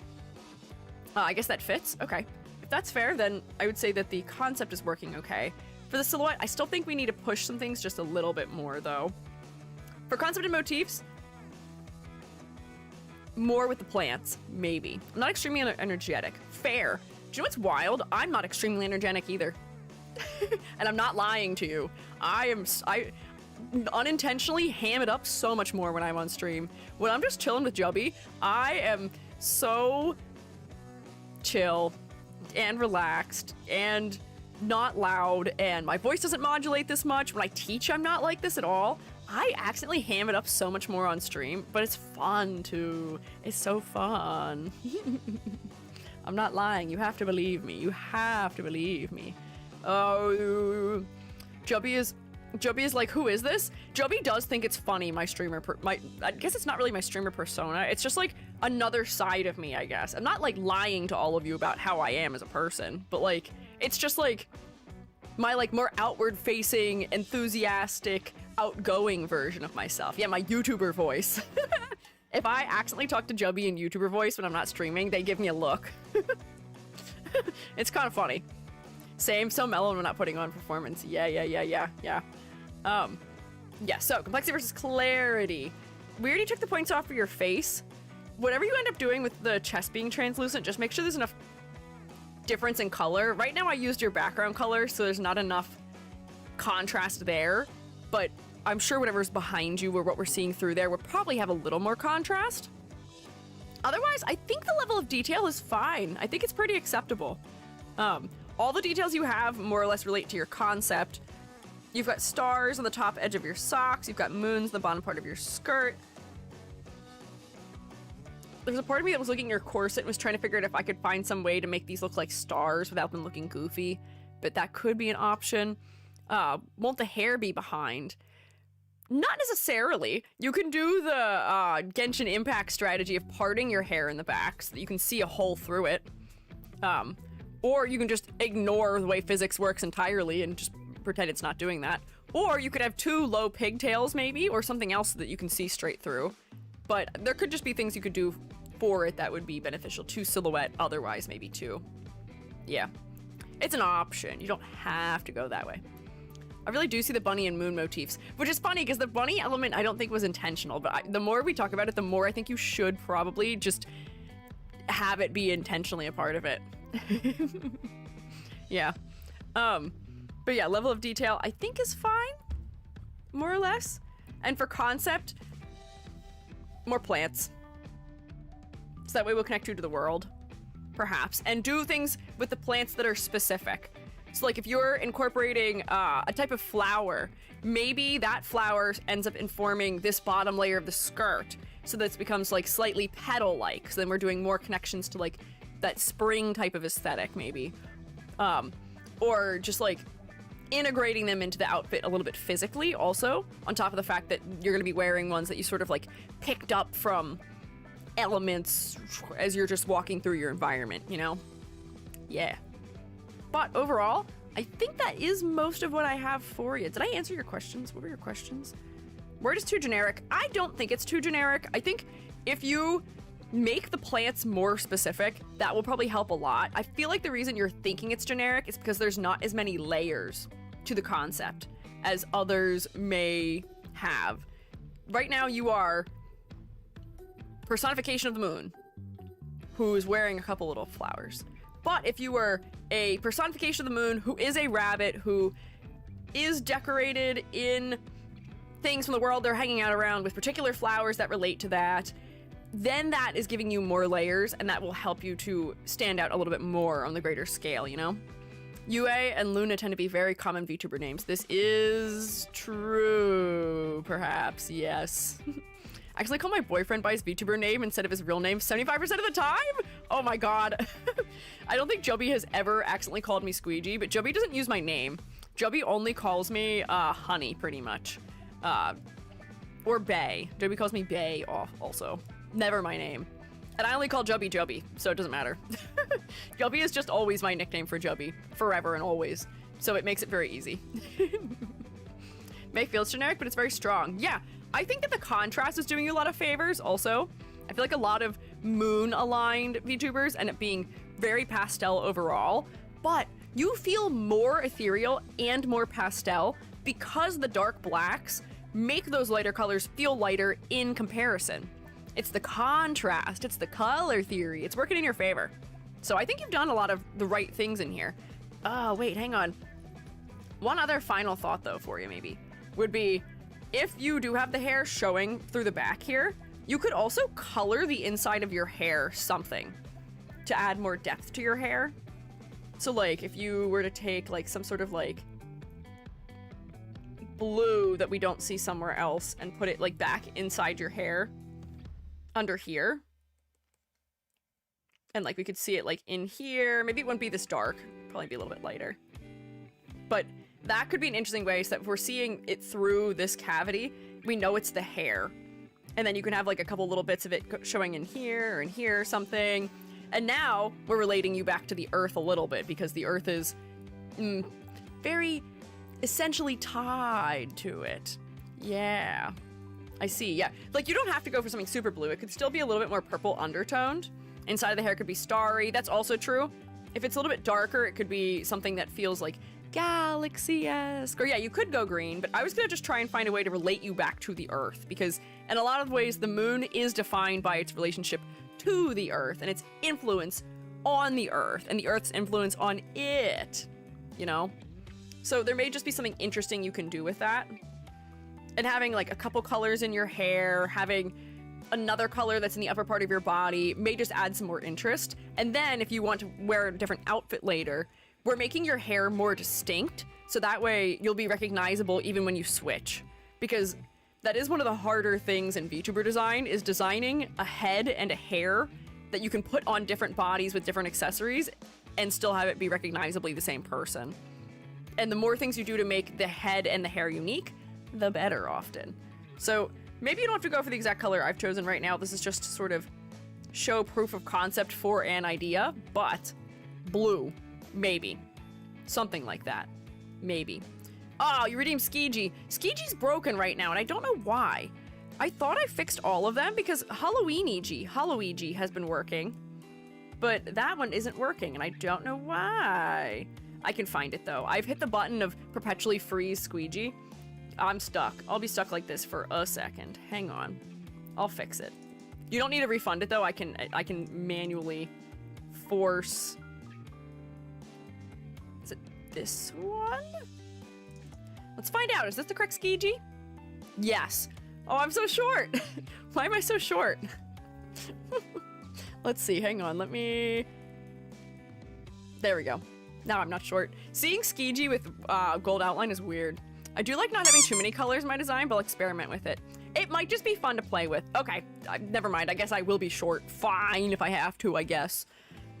No other choice. I took all that effort to make myself tall again, and you undid it. That's fine. Whatever. Anyways, grade 2, 3, 4, 5, 6, 7.5 out of 10. I'm not a clown. Why are we taking this opportunity to torture me? Come on! Come on! Hey!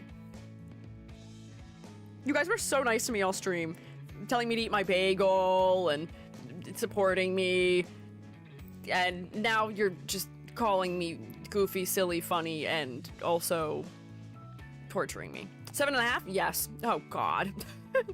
Yes, 7.5 out of 10. Good work. Can we get a round of applause for Winter Echo, please? Wah, wah, wah, wah, wah. Flat? What do you mean flat? What do you mean by flat, Aerith? What does that mean? Huh? I don't follow. I don't understand. There's nothing about me that's flat. I've been watching your videos for years. This makes me really happy. I'm glad you've liked watching my videos. I'm honored you take that time out of your life to watch my things. Oh, thank you for submitting. Also, thank you for donating also to charity. You look like a squished pancake. I'm not a squished pancake, thank you very much.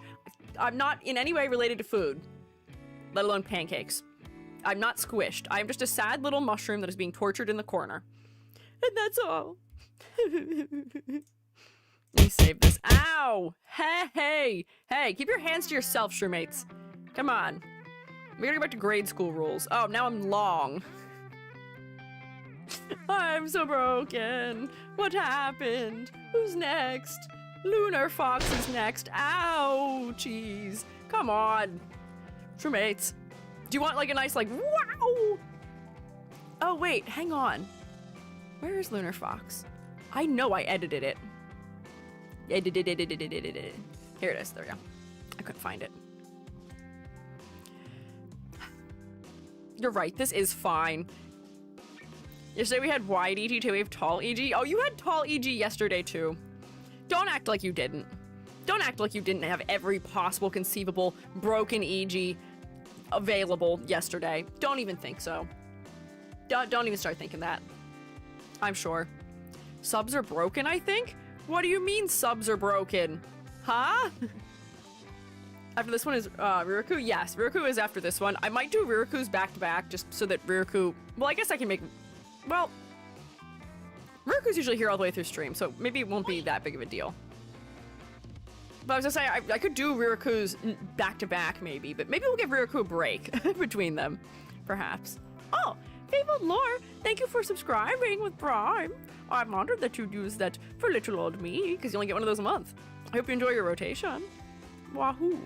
I'm gonna read this, and then I'm gonna eat the last of my snack so I can stop looking at the bagel sitting next to me, because it has been sitting there for, checks watch, 2 hours now. Oog. Yeah, bagel. Bagel's true. So, this is Lunar Fox VT, who uses pronouns he/them, and can be found at Lunar Fox VT. Notes are, using a bit of Doctor Strange with the twist of being a watcher of fate. The red and blue are used to represent yin and yang, while purple is for when both sides become one. As for the third eye, why not? Sure. Okay. Like the magnet vibes with the blue and red sides. I look at blue and red like this and my brain can't help but think of Nintendo Switch often. Third eye is very seer. Yes, I think the third eye matches the vibe of this very appropriately. Red and blue are very focal right now. That is true, though. So we'll work on that. Wow, I look like a hot mess. Hot because I'm on fire. Mess because the goo is really weirdly long right now. Oh, God. These are never before seen proportions. Okay, well, I guess I'll stand here while I eat my snack. Thank you for covering the monstrosity known as my flattened torso. Snack. Oh, I do have a tail. Why do I have a tail? Disturbing. Bagels stale now? No. Do your bagels go stale that fast?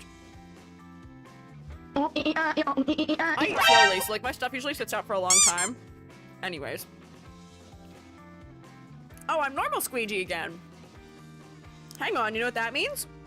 Actually, let's see what this does. Let me toss another problem into the fire here.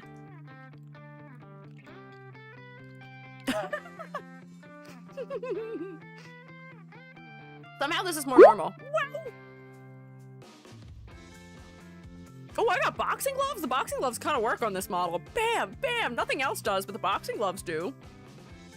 Oh, because it's placing them properly where the hands are. Bam, bam, bop, boop, bam, bop. I've been armed. I'll make you regret attacking these crewmates. I'll make you regret it. You would best think twice.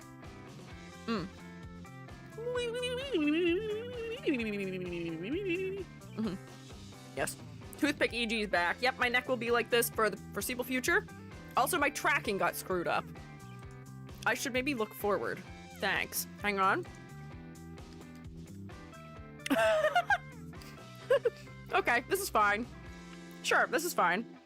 What has gotten the chaos into all of you guys this week? You guys have not been acting this way with redeems in the last, like, month or 2 or 3. I was gonna change out most of our redeems because they were hardly being used, but in the last week, you're like, what if we used every single redeem all at once at the same time? I guess you were starved for chaos, but I never took the ability for chaos away from you.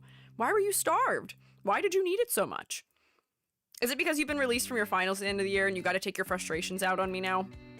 Because on one hand, understandable. I get it. I get it. I'm so distracting to look at, though. We don't have to save redeems or skip the line. Oh, maybe that's what it is, too. A lot of you guys are getting your design critiqued, so you're not saving anymore. That's just not correct. What is happening? My head is doing the opposite. Why is my head tall? Why is there a hype train? Nothing is normal right now. Yeah, just cover all of it up. We should do a critique, Shrewmates. Good God. I was, like, horizontally crushed now. Ow! I'm so tall. Beep, you're right, Gary. That's true. Beep is so right. Wow! What's squiving? I don't know. I don't know what's happening right now. Be off for dinner? Bye! Escape all you can, Winter Echo! Escape all you can! Thank you for hanging out. Ah, wow! Hey, Shrewmates! Jingle, jingle, jingle. Jingle, jingle. That's the sound of my keys. Did you eat your bagel? Chili, I finished my bagel. I finished my bagel, Chili. I'm turning off the power up. Bagel is gone. You can't have bagel anymore. I hope you enjoyed bagel while it lasted, because it's gone. It's gone. No more bagel. I ate all of it. Are you proud of me? I did eat my lunch. It only took me 2 hours. More bagel? I'm not hungry. My tummy is full. No more.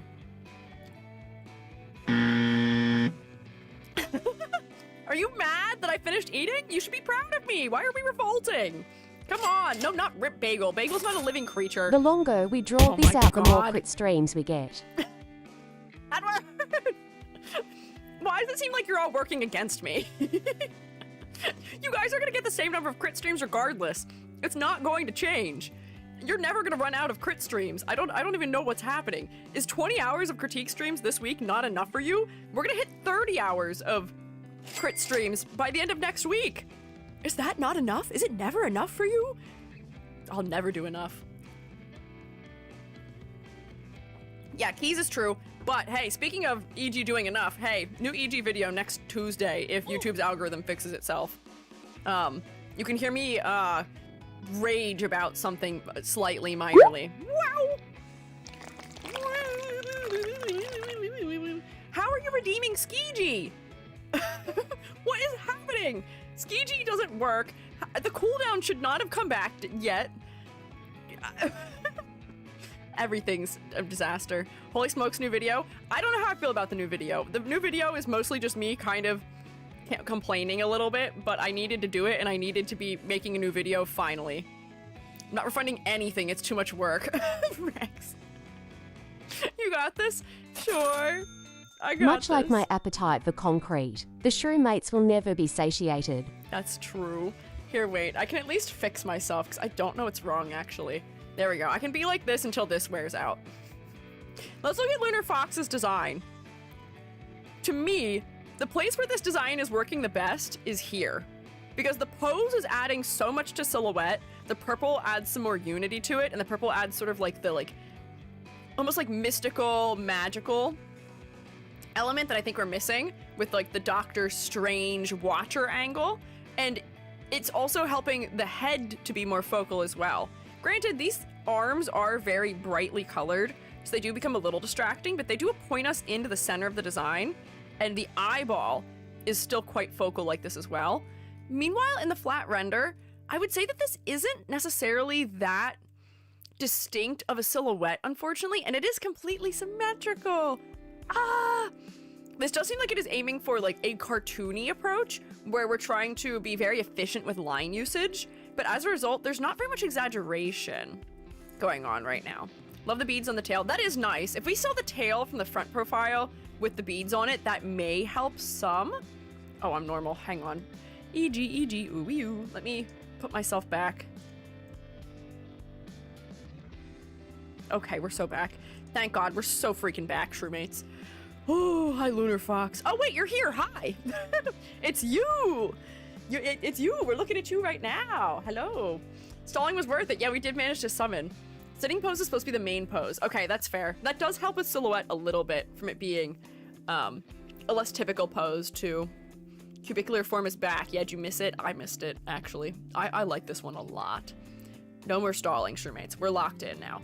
So, what we were saying is that even in the sitting pose, with red and blue that is so high contrast, so saturated on the arms and legs, they end up stealing the focus a good bit from your head. The person who made this is a cartoonist. I can kind of tell. I can see it in the sensibilities, the way that they draw. They've got a lot of line economy happening. But I think they are designing you almost for animation in some way that may be holding you back if you're VTubing. Unless you're going to be 2D frame animated, I think there's some things we could do that would make you work a little bit better for the VTubing medium as opposed to the animation or cartooning medium without making it stray too far from a cartoonist style. You know what I mean? So right now, too bright, too bright, too bright, too bright, a little bit.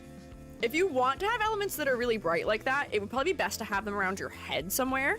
You do have one blue eye, one red eye, and one purple eye, so you are incorporating those colors into the face. But I almost feel like if you had something that was like a headband, an earring, or something else on your head that was these super saturated colors, that would probably be a better way of using them in the design. I know that they are trying to act as sort of like a yin-yang element right now also, and my question is about the choice of those two colors for yin and yang also. Is there a historic basis, maybe, for blue and red being used as opposites like that? Because when we think of colors and their opposites and sort of working together, I think we usually would think of complementary colors before we would think of red and blue, which are two of the three primaries. Kind of looks like a Western cartoon, like what Osho does. Yeah, I see that. Charity? Yeah, woo Charity. QBG reminds me of that space game? Space game. Interesting. Thought it was black and white for yin yang. Yeah, yin yang itself is black and white, but this seems like it's trying to go for like more of like a colorful, maybe like slightly like sci-fi, not sci-fi, maybe sci-fi, like magical approach to it that is like somewhat influenced. But you could go for clearer black and white. But I was gonna put out there that maybe blue and orange, red and green, purple, yellow, things like that might work together. Red and blue on the light spectrum, not color spectrum, are opposite. But is that how red and blue work on the light spectrum? I thought that the light spectrum is still tertiary. Light spectrum is still red, blue, green. How are they opposites? Because they're a trio, right? Am I displaying a fundamental lack of understanding for how light works? Maybe. My job in chem never had to do with that. I didn't do very much colorimetry. Yin yang can be blue and red.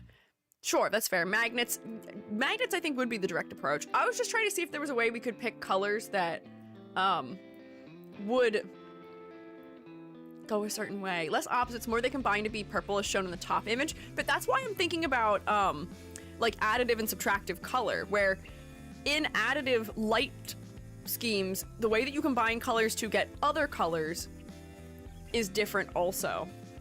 Cyan and red are opposite in light theory. It's printing colors. Yeah, we're getting really into the roots here. I was just asking if there may be another color we could use for it, because you do kind of look like a magnet or a Nintendo Switch right now also with just the color palette. We may just have to do something slightly different with it also. Hang on. We're getting a little bit in the weeds with the questioning. Inverted spectrum, red opposes cyan. What is happening to me? Help. My body is just doing things on its own and I don't like it. Inverted spectrum, red opposes cyan. Sure. Sure.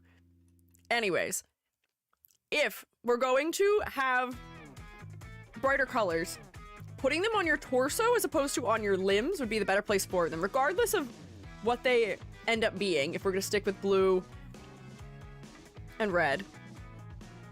If they're closer into your body and then your extremities are instead more maroon, that will help to get our eye closer to the proper focal point. I digress from whether or not things are possible. So if I go like this, and honestly, I might sort of like gradient these a little bit. Hang on. Where's my airbrush? There we go. So that way we're gonna sort of push the eye higher up. I'm gonna bring this into your sleeve and your leg as well. This, funny enough, has a little bit more of a green undertone to it also, which is gonna help your head to be a little bit more focal already. Yeah, leaning more purple. Honestly, I feel like the purple just feels more united, having all the elements being purple in the extremities, because we do still see the red and the blue as opposites out here. The other thing that I'm surprised to see not occurring with something that's referencing yin and yang is sort of the interplay and like overlap of elements. Usually with yin yang as a symbol, we see sort of like an interlocking element, or, you know, one thing that is being contained by the other. I'm not doing a great job of explaining this, but the whole point of yin and yang is that even in the dark, there is some light, essentially, and even in the light, there is some dark.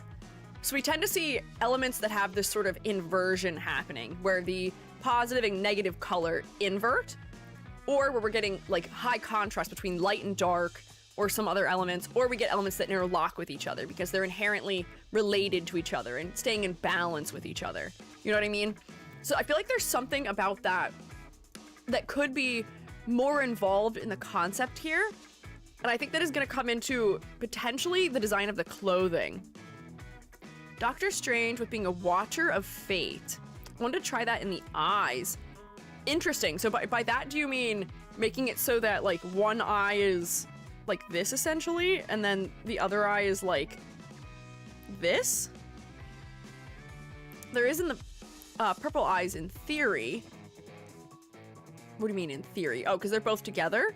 I guess, yes, okay. The other thing I was gonna say is that you could shape your pupils in such a way where like you have pupils where it's like this. The sclera doesn't have to be the part that's colored, but this would be an interesting way of making the face more focal also, because the scleras being colorful and more saturated does bring our attention to them a little bit faster. I might shift these to like a slightly lighter color, just so that they have a little bit better contrast with your pupils, but like that makes your face pop a good bit more. Purple eye, Alexandria Genesis. What's with all the Tumblr references today? What in the world? Oh. Interesting. 3D glasses to look into the next dimension. That is a funny way of putting it, but kind of. Yeah. So then the clothing. Doctor Strange, I don't know very much about. So I'm not sure if I understand the reference correctly, but is there an angle? He's a doctor. I think he goes to study medicine in somewhere in the East, perhaps, right? Maybe? Oh no, wait, or am I thinking of... Is that Jared Leto's thing where he goes to study somewhere? Oh no. Oh no. But my question was gonna be about the outfit. He was a surgeon before an accident and then became a wizard. I'm so lost. I'm so sorry, Chili. I'm trying to figure out the choice for the outfit, because the outfit feels like it is definitely like Eastern inspired, whereas the references, I think I must be thinking of, was it Morbius who went to study medicine? Somewhere in an Eastern country?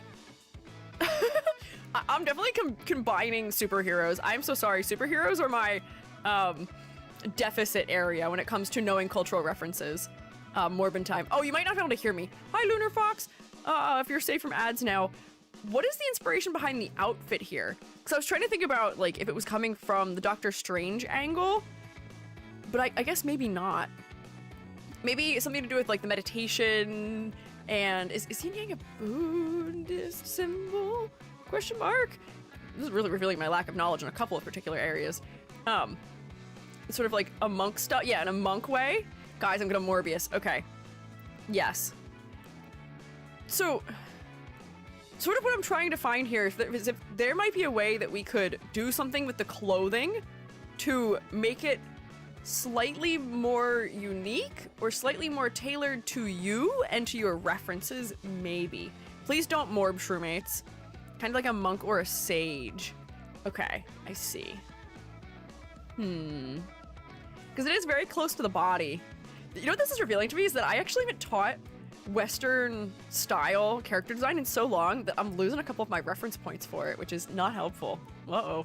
My anime training has been superseding my other training. So, monk or sage?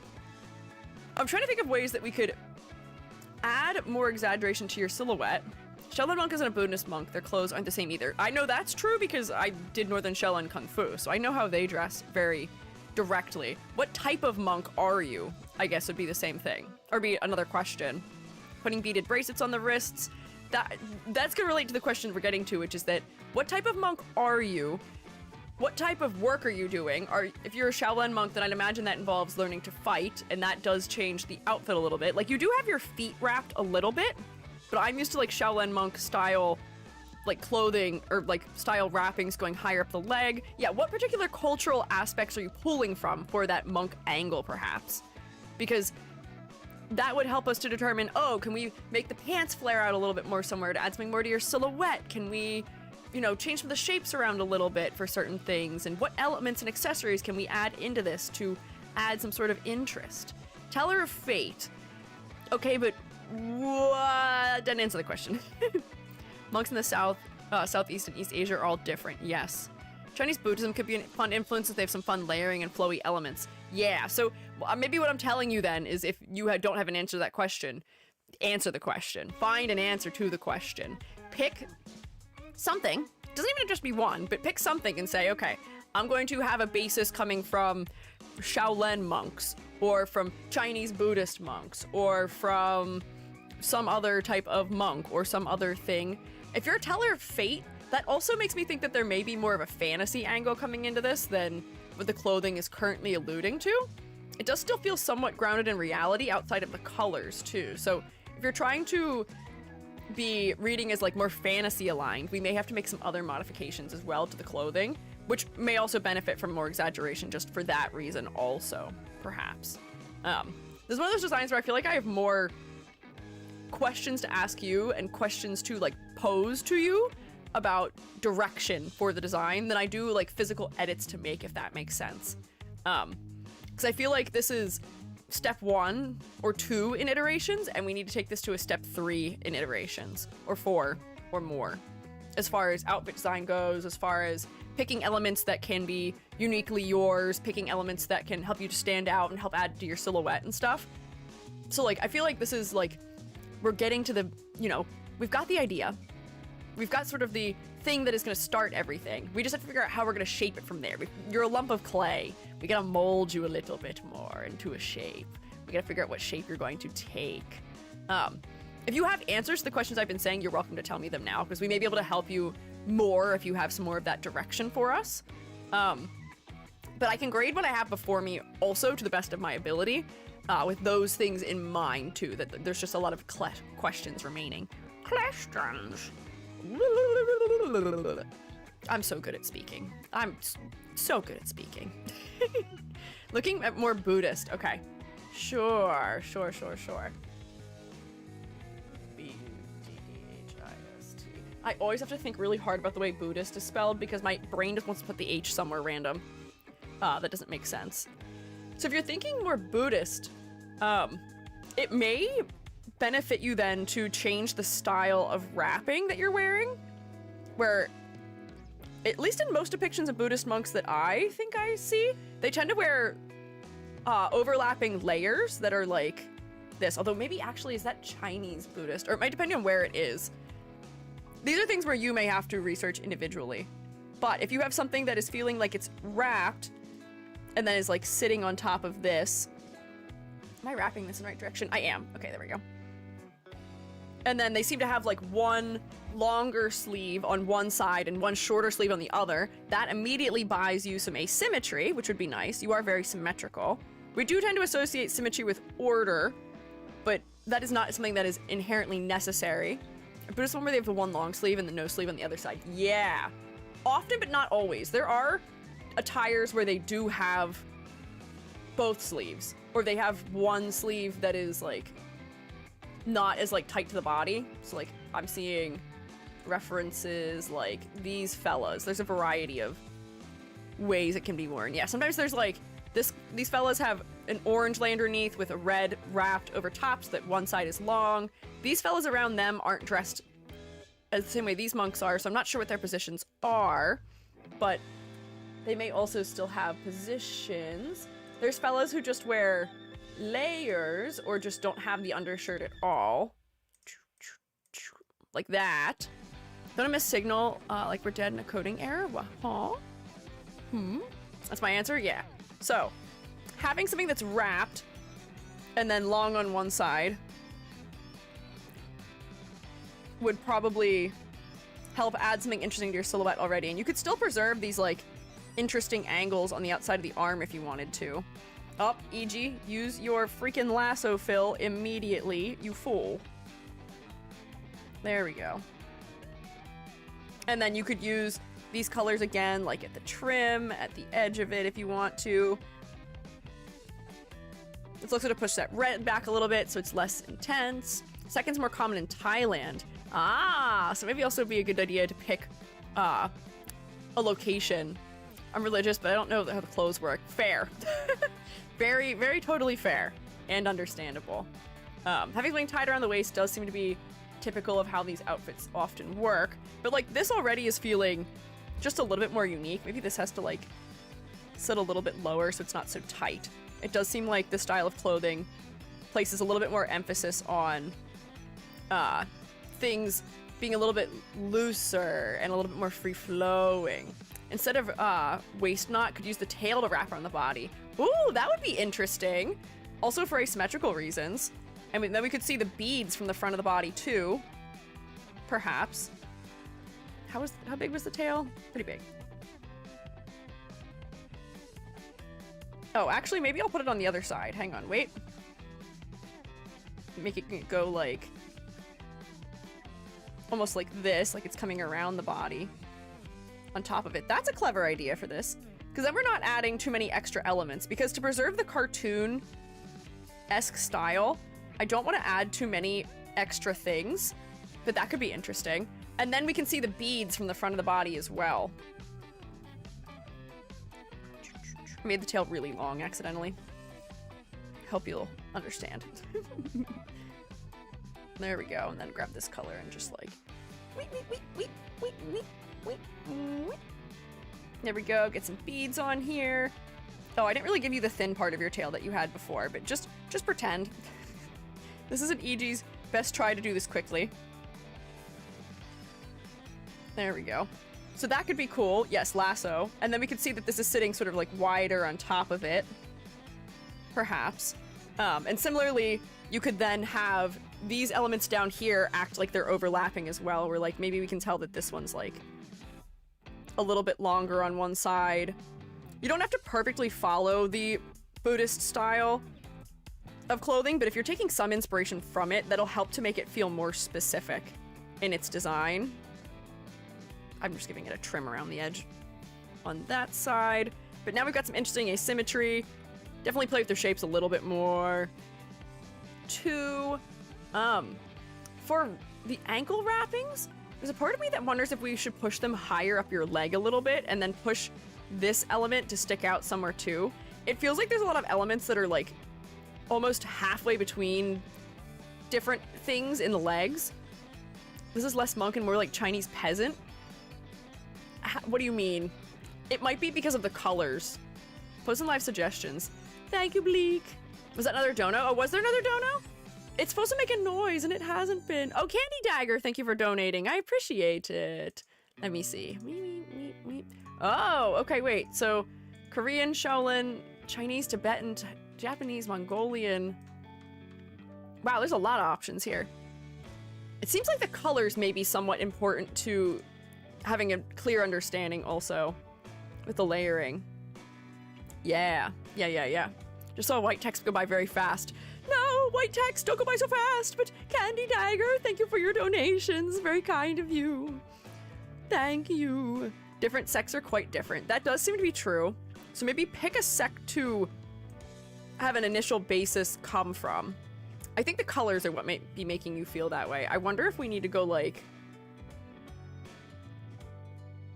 this instead, so the color is a bigger part of it than it was before. You know? Red ever color represents good luck in a lot of similar religions. What does orange represent? That is a good question. Red is considered to be a very lucky color. I know that that is true, at least for Chinese culture. Hang on, I was down here doing something also, which is that I feel like we need to bring these up a little bit higher. Just so that this isn't bisecting this line so perfectly. And I don't want it to bisect this part of the leg either. Hang on, I'm just trying to change the shapes just a little bit for variety's sake. Different clothes depending on the season and whether formal versus casual wear. Oh, interesting. Okay. Hang on. Pants just like have their wide point maybe a little bit higher so they're not as evenly spaced, maybe. Gives more Shrine Maiden, also high. Hi, cool dog. Orange is about letting go of the material world. Ah. So for a monk, that would be a very important thing color-wise to have.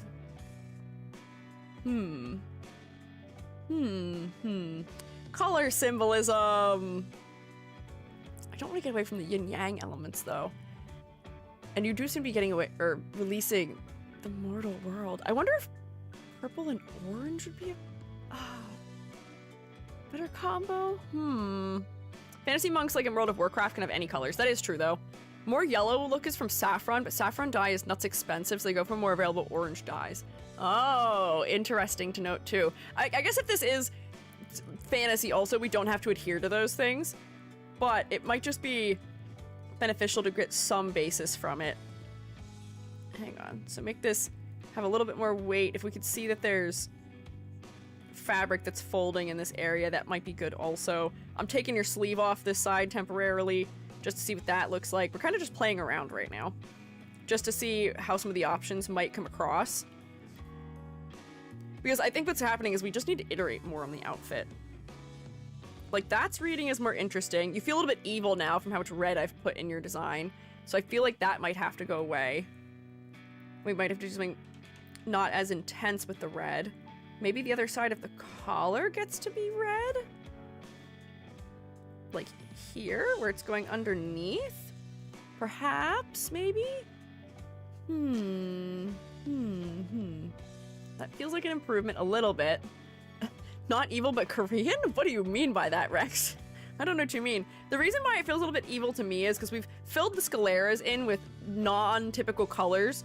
Also because we tend to associate like dark colors predominantly in a palette alongside reds with evil as well. Thank you to a particular couple groups in the past for that being the case. I feel like there should be more around the head. There's a lot of focus on the torso despite the third eye. That is true. That's why I was trying to think about, when I was thinking of Buddhism, I was thinking about, oh, like stretched earlobes is one thing we associate with Buddha. Earrings that can be sometimes kind of heavy. There's certain like headdresses that relate to that. Red and blue monk color scheme. I guess we could just do red and blue as the like monk clothing instead of having gray be the predominant color for it. I don't want you to turn into a Jedi. Also. I don't want that to happen either. But it might just be worth playing around with the colors for this one also. Name of the round hats. I don't know the name of the round hats either. That's fair. Yeah. The Jedis do have kind of monk-inspired clothing, which is also making this kind of hard. I keep accidentally trying to lean sci-fi, but I think you're more fantasy-aligned than that. I feel like the beads are something that would make sense to come back somewhere else in the design, so that they're not just on your tail. So having them on a wrist might be good, or around the neck might be good. Jedi, I know Jedi are a space religion. Doctor Strange is more Himalayan or Nepalese monk in the movie. That's what I was asking about. Is he? What do you mean by that? Is he as in with his belief system, or does he actually follow those teachings? I feel like the red and blue and red eyes are kind of unnecessary. Having one red, one blue, and then a third purple. I guess the idea of those two colors coming together enough. That's true. I could agree with that. They feel a little bit scary right now. I will remove them temporarily. You could, just on a much smaller scale. Also, just go. Nope, you can't do that. You can't do whatever I just did. Not an option. Like that. That does feel decisively less evil. One of the things about Buddhist monks is they make do with what they have. Their clothes are made with whatever's available to nature and nearby. Interesting. Okay, I see. Doctor Strange was a surgeon with an injured hands, became a wizard to try and fix his hands. I don't think he actually believes much. Ah, okay. I had long since departed from DC when that movie had come out. My friends were, I think, still somewhat into it. I just didn't have time to watch movies anymore, unfortunately. Okay. Anyways, the longer I think about this, Strange is Marvel. Exactly. Point proven, maybe. Perhaps point has been proven. Group of fighting South Korean monks who all wear gray. Unsure if that helps. That may help, perhaps. Do they have facial hair? That might help. I don't think monks typically have facial hair. To my knowledge, they usually tend to be pretty clean shaven. But then again, my understanding of monks is mostly Shaolin monks. But it does seem like most of the monks we're seeing in the images we have as references are clean shaven also. And also are bald. Or have very little hair on top of their head too. They're very, very tight with their hair. So I think the hair makes sense with not having a lot on top of the head, and therefore the forehead feeling like it's also visible.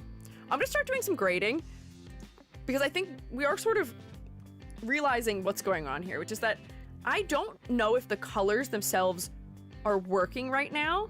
I wonder if I were to redesign this, if I were to go for like an overall purple color for the tunic, and then just using the... Why can't I draw? Hello? And then just using the red and blue more as accents somewhere. Like maybe these elements were what is red or blue instead. Like I kind of want to change where all of the colors are at this point almost. Where like this becomes your purples, which are overlapping. So then you feel a bit friendlier. If purple is the like sort of like predominant color in the palette, that is a color we tend to associate with magic. So that might get you more into the fantasy type of read. Then we can use the red and the blue a little bit more sparingly, and then the black not being as prevalent will make you feel less intimidating, perhaps? Although I don't know if I like this red trim right here. Like, there may be somewhere else that that red then goes, so that we still keep a similar amount of red all the way throughout. Like, maybe these become what is red. I think this is moving in a positive direction here. Yeah. I don't think this guy isn't giving monk. They're also just giving martial artist. Yeah. I'm trying to make it more specific and to help you lean more into the fantasy angle. We're trying to add more asymmetry. We're trying to add more distinction to the character, because I would say that as it was, the outfit didn't feel like it was designed for this character. It feels like your character is wearing someone else's clothes, perhaps. Or if someone were to wear your character's clothes, it wouldn't feel out of place, which is something we tend to want to avoid in character design also. I think this is moving in the right direction. This might be another question. Okay, so your black values did have a color undertone. They were subtly blue and purple. Maybe they just need a little more of it also. Maybe the superhero monk wizards are not actually Buddhists? Aha.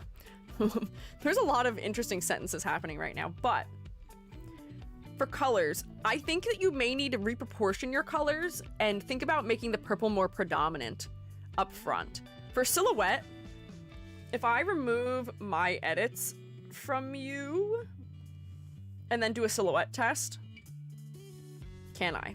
Is the first question. There we go. Nope, not that. Hang on, wrong tool.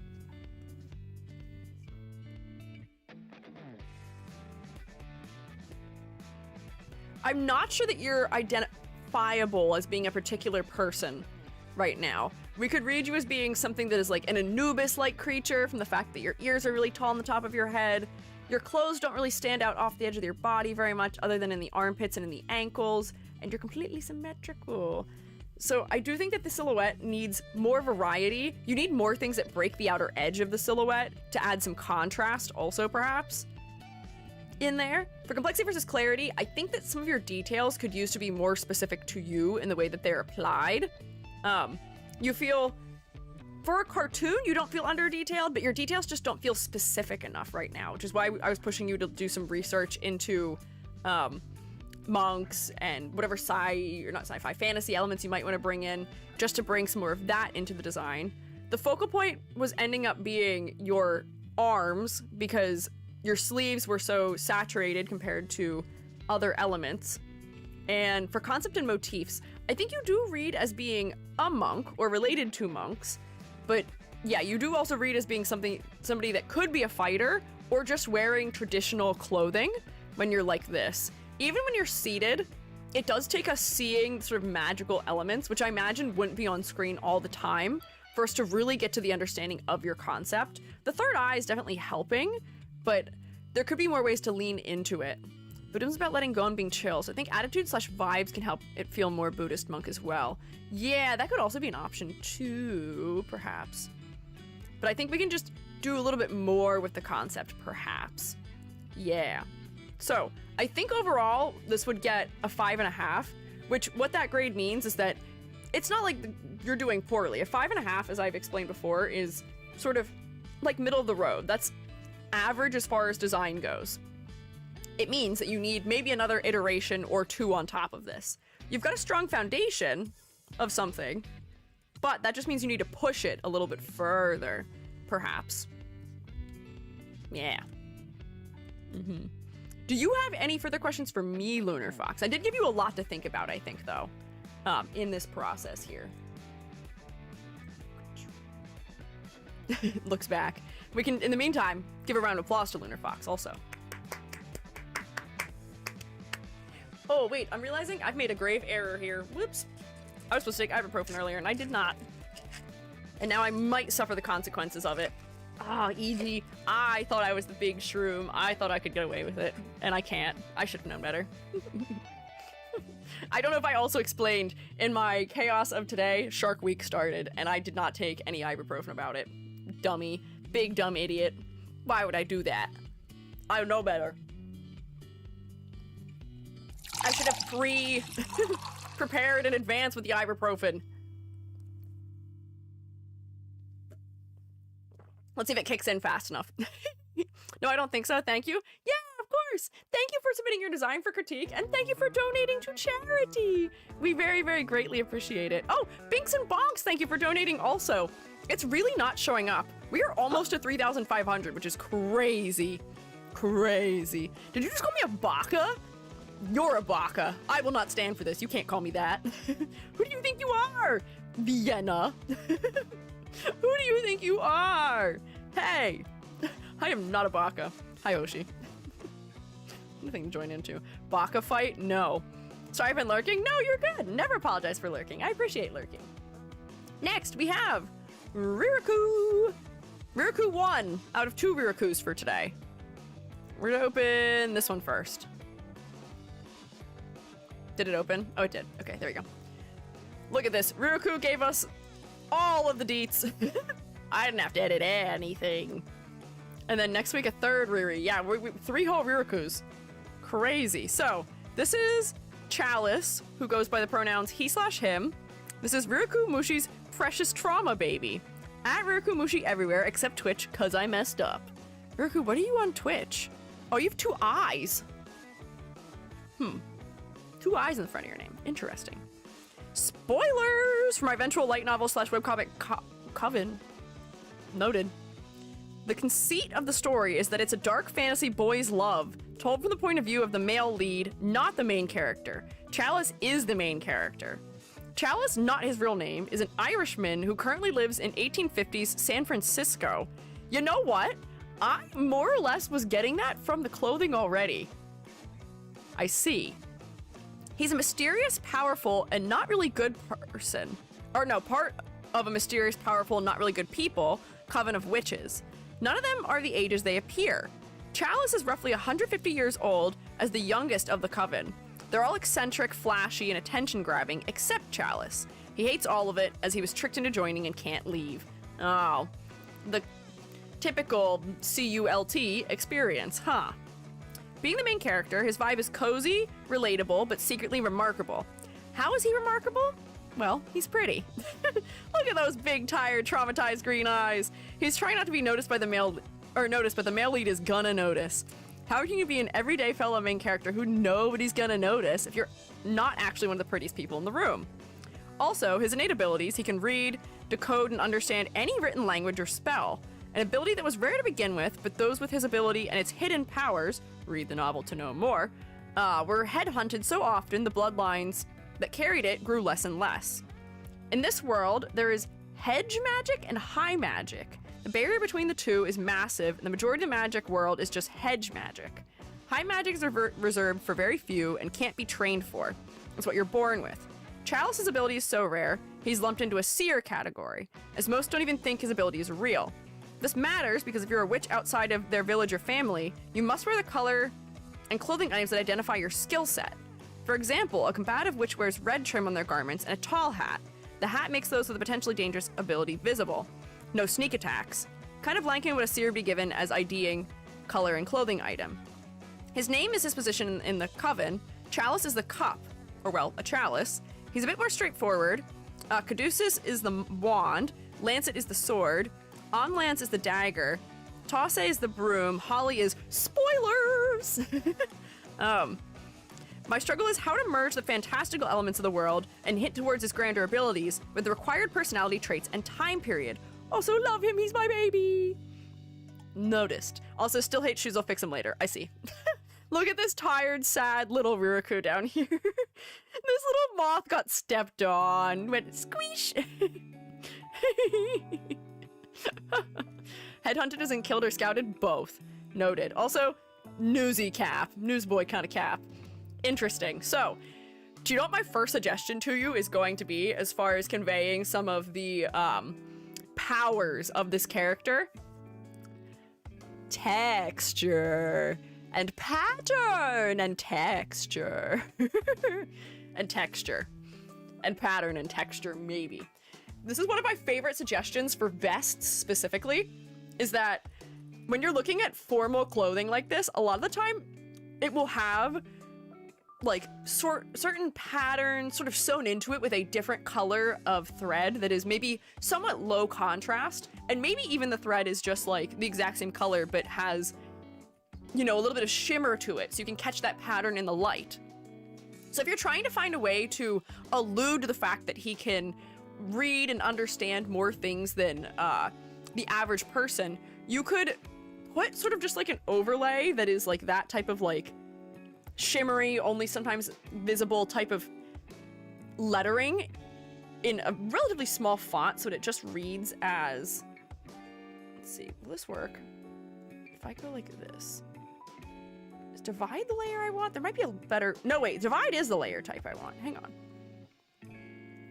There might be a way to make just like a subtle like text pattern that's in here show up a little bit, and especially if it feels like it's some sort of like otherworldly type of like script font that is like, this is the speak, the language that like all the mages read, and it's not the language we communicate in, it's one of those secret fantasy languages, like the Lord of the Rings languages and stuff. If we can see subtly that that's what it is, and it only sort of like is visible to the eye under certain lighting conditions, or like when the light is touching part of it just so, that might work pretty well for that. For eye motif, yeah, glasses or eye motifs could also work well for alluding to the fact that he is seeing more than we may think so. I've seen some really interesting designs for buttons on collars that look like eyes. I'm just filling this with texture and I'm gonna minimize it. So I'll turn that down in a second, bear with me. I'm just putting pretend language on here. Because one of the things that I think this outfit does need something for, it is already very stylish. The high-waisted sort of cut of this with the like pleated undershirt is very stylish. For the guy who is supposed to catch the eye of other fellows in the room, the pretty boy, I guess, as you would say, does make sense. Honestly, that's not bad for opacity from this distance. And that does add a little bit of interest. If I were to go like this and shave some of it off where it's in the shadows a little bit, to make it feel more like this is a fabric that is just catching the light, that could help. Yeah. Like the idea of the words or letters in his eyes is like a detail you need to zoom in to see. That would be interesting.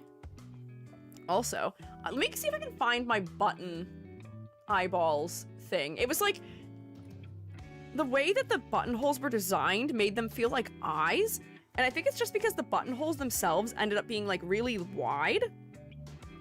Whoops, hang on, wrong layer. But if we could see the buttonhole behind these a little bit, if they stuck out a little bit wide, and the buttons themselves had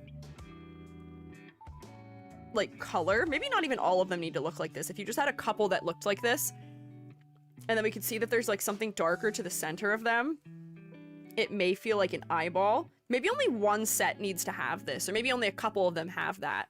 But then that's getting an eye motif in there somewhere while still subtly, like it's still working with grounded clothing.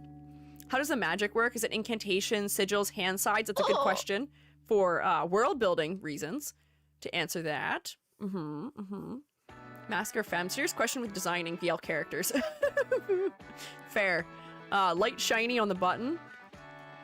Oh yeah, you could put a light shiny on the button to make it feel like it's like an eye reflection. Don't necessarily put it on all of them, but like some of them could feel like they are referential to eyes, perhaps. What else for a seer, maybe? Answering here because Kato keeps freezing. Oh no! Hi, Ryuko! Hello! I may also just need to take a look at some 50s style clothing too, just to see. I will say I haven't done much 50s style design. Hang on. And I've mostly only looked at girlies. Is the crystal ball, or like a crystal ball, or is that offensive for a seer? I don't know, why would that be offensive? But I guess the question is, what tool would he use? 1600s? Not quite. Hi, Navilu. What is that you've done? That's crazy. Thank you for the bits. Repeating embroidered eye motif on the vest collar. How would you want that to go? Like, what do you mean by that? Like, having it, like, something like this that's, like, kind of, like, ornate? And then repeating or something? And then it gets, like, turned down so it's not super opaque and intense? Like that? Is that what you mean? How'd you do that? Use the message effect. I've never seen that before, I feel like. That's wild. Oh, Ruku answer. Magic in this world is innate. Complex magical spells are culture dependent on how they're performed. It's why Chalice's abilities are important. He can break the barriers without trying. Ah, you've got the main character skill, huh? But if that is the case, how do they perform the magic? Like, what do they do? Does it just happen? Or is there something that they do to make it occur? Well, like a ribbon pattern effect, like repeating in a line instead of on the XY axis. Huh? Like a ribbon pattern effect. What do you mean by ribbon pattern effect? Like eyes that are going like this, just like this? Honestly, this would make for probably a pretty good chain design for something. I guess that could work too. I was trying to find ways to make it subtle in the design, so that way, if we're trying to not be like screaming about it in the design, essentially, it could be a little bit like more pushed back, but that could work too. That would just make it more apparent, probably. I get that for a webcomic, any amount of this that I'm doing would be adding detail that might be hard to repeat, but I will tell you a secret, which is that if you're going to be doing something that like this for a webcomic, just draw yourself like a flat piece of the pattern, like this, and then copy it and paste it into every frame that you need it in, and just use, there's a tool which is called Warp Deformer, I believe, mesh transformation is what it is in Clip Studio, but then you can drag it around to like put it in perspective as you need it, and that makes it really easy to use them. Yes, a chain design. Clip Studio calls that type of brush ribboning. Ah, I don't know if I use very many of those types of brushes. The chowder method. Kind of. Chowder just doesn't move it. With this one, you'd still sort of be adjusting it to match the shapes a little bit, but yeah, kind of like the chowder method. So don't get overwhelmed with the idea of putting patterns in character designs for a graphic novel. There's ways to do it that makes it real easy to repeat. The leader of the Coven is from pre-pottery Neolithic society, and he's locked up people from multiple cultures over the eons, so the magic is written / spoken / picked up from anything, so there's options. How is Chalice doing his? I guess his is just coming from the fact that he can see things, right? He just can read, so he doesn't have to do something maybe to activate his ability, but it still may be good to, like, point to his eyes a little bit more with it. Chalice is Irish, so we can lean into that. Fair. Neolithic, for real. Yes. Why are you putting stars on it? Amber, what? So a cave person? That's somebody else, yes. Not this fella. Irishman. Lithic is stone. Huh? Yeah, stone age, question mark. I'm missing something. I'm saying that he's a stone age guy. Oh, okay. I see. Celtic magic, I guess, in the design. That could be interesting. Yeah, pre-pottery is really old. Beauty mark under the eye. This fella does have a lot of freckles already, but you're right. Maybe, like, one much stronger beauty mark under an eye or something might be pretty good. Yeah, for pretty boy plus eye attention. Honestly, that does do something. That might be a decent minor hint also. How quiet can we be about our hints in this? How much can we reward a viewer for looking closer to the design is the question here. Perhaps. And the other things that we would have to say about this is that, so we're sort of trying to lean more into concept angles, because I do agree that we should bring more into this. This does just kind of feel like a man who may have been alive at that time. It's very grounded, but we may just need to like character design him up a little bit. And what we're doing is we are tailoring his vest to relate specifically to him, or the collar of it to relate specifically to him. I see that you maybe have put like a tartan pattern on his tie, which would be interesting if we're trying to relate to, I guess he's Irish. Are there particular Irish, is tartan specifically Scottish? Or are there Irish versions of the patterns too? Or does Scotland have like ones that are theirs? Do you know what I mean? There might be something else you can do with the pattern that's on that so that it relates back to his country of origin, perhaps. Maybe. Oliver Twist hat. I think we already have one. The choice of making the hat green is interesting too. Bring in the wanted poster to see if they're eye-catching. Just to test and see if we can recognize him, if they're trying to keep an eye on him. Yeah, sure. I like the long legs. That is true. Roku has a very, like, Bishonen proportional style with really long legs, which may also be, like, a fashion illustration styles influence coming in here, too. Looking at some 50s menswear to see if there is anything else that might be worthwhile for this. Ooh, a lot of textured pants, which is interesting. Tartan is Gaelic, so it can be Irish according to one thing I saw, so grain of salt, but likely. Yeah, that's what I wanted to check, is that most of my experience with tartan comes from Scots, but Irish may have something related. Scots have their own, but I think there's one for Irish. I have to research patterns again. Okay. I thought that this may be referencing it, but if it's not, it perhaps could. 1850s? Oh wait, 1850s, you're right. It's annoyingly boring compared to the ladies. That is what I'm seeing, unfortunately. Is that, like, the ladies' fits have a lot of, like, fun opportunities for exaggeration and for layering and things like that. And, like, he's not dressed, like, super formally. He's not a rich guy, seemingly, from the way he's dressed. And it seems like the more formal the attire gets, the more options there are for making things exaggerated, you know? Chalice isn't flashy, tries not to be noticed. Yeah. Oh. That is tough for a character's design. Man, never been to Derry, don't know. Fair. Have we reached men's formal wear struggle on bingo? I believe we may have. We may be there. Hang on, I've also not been checking off most of the boxes that I probably should have for any of these. Ooh, e.g. Oh boy. Well, I guess I'll never know if I have bingo. I am down for accessories. That is fair. I don't know that much about 1850s male accessories, though. Like, what did people wear back then? And also, what does he do? Like, what does he do? Like, he is a member of this organization, and I guess he reads, but, like, does he do more than that? Does he have, like, a job outside of that? Does he have hobbies? Does he have interests? What does he do?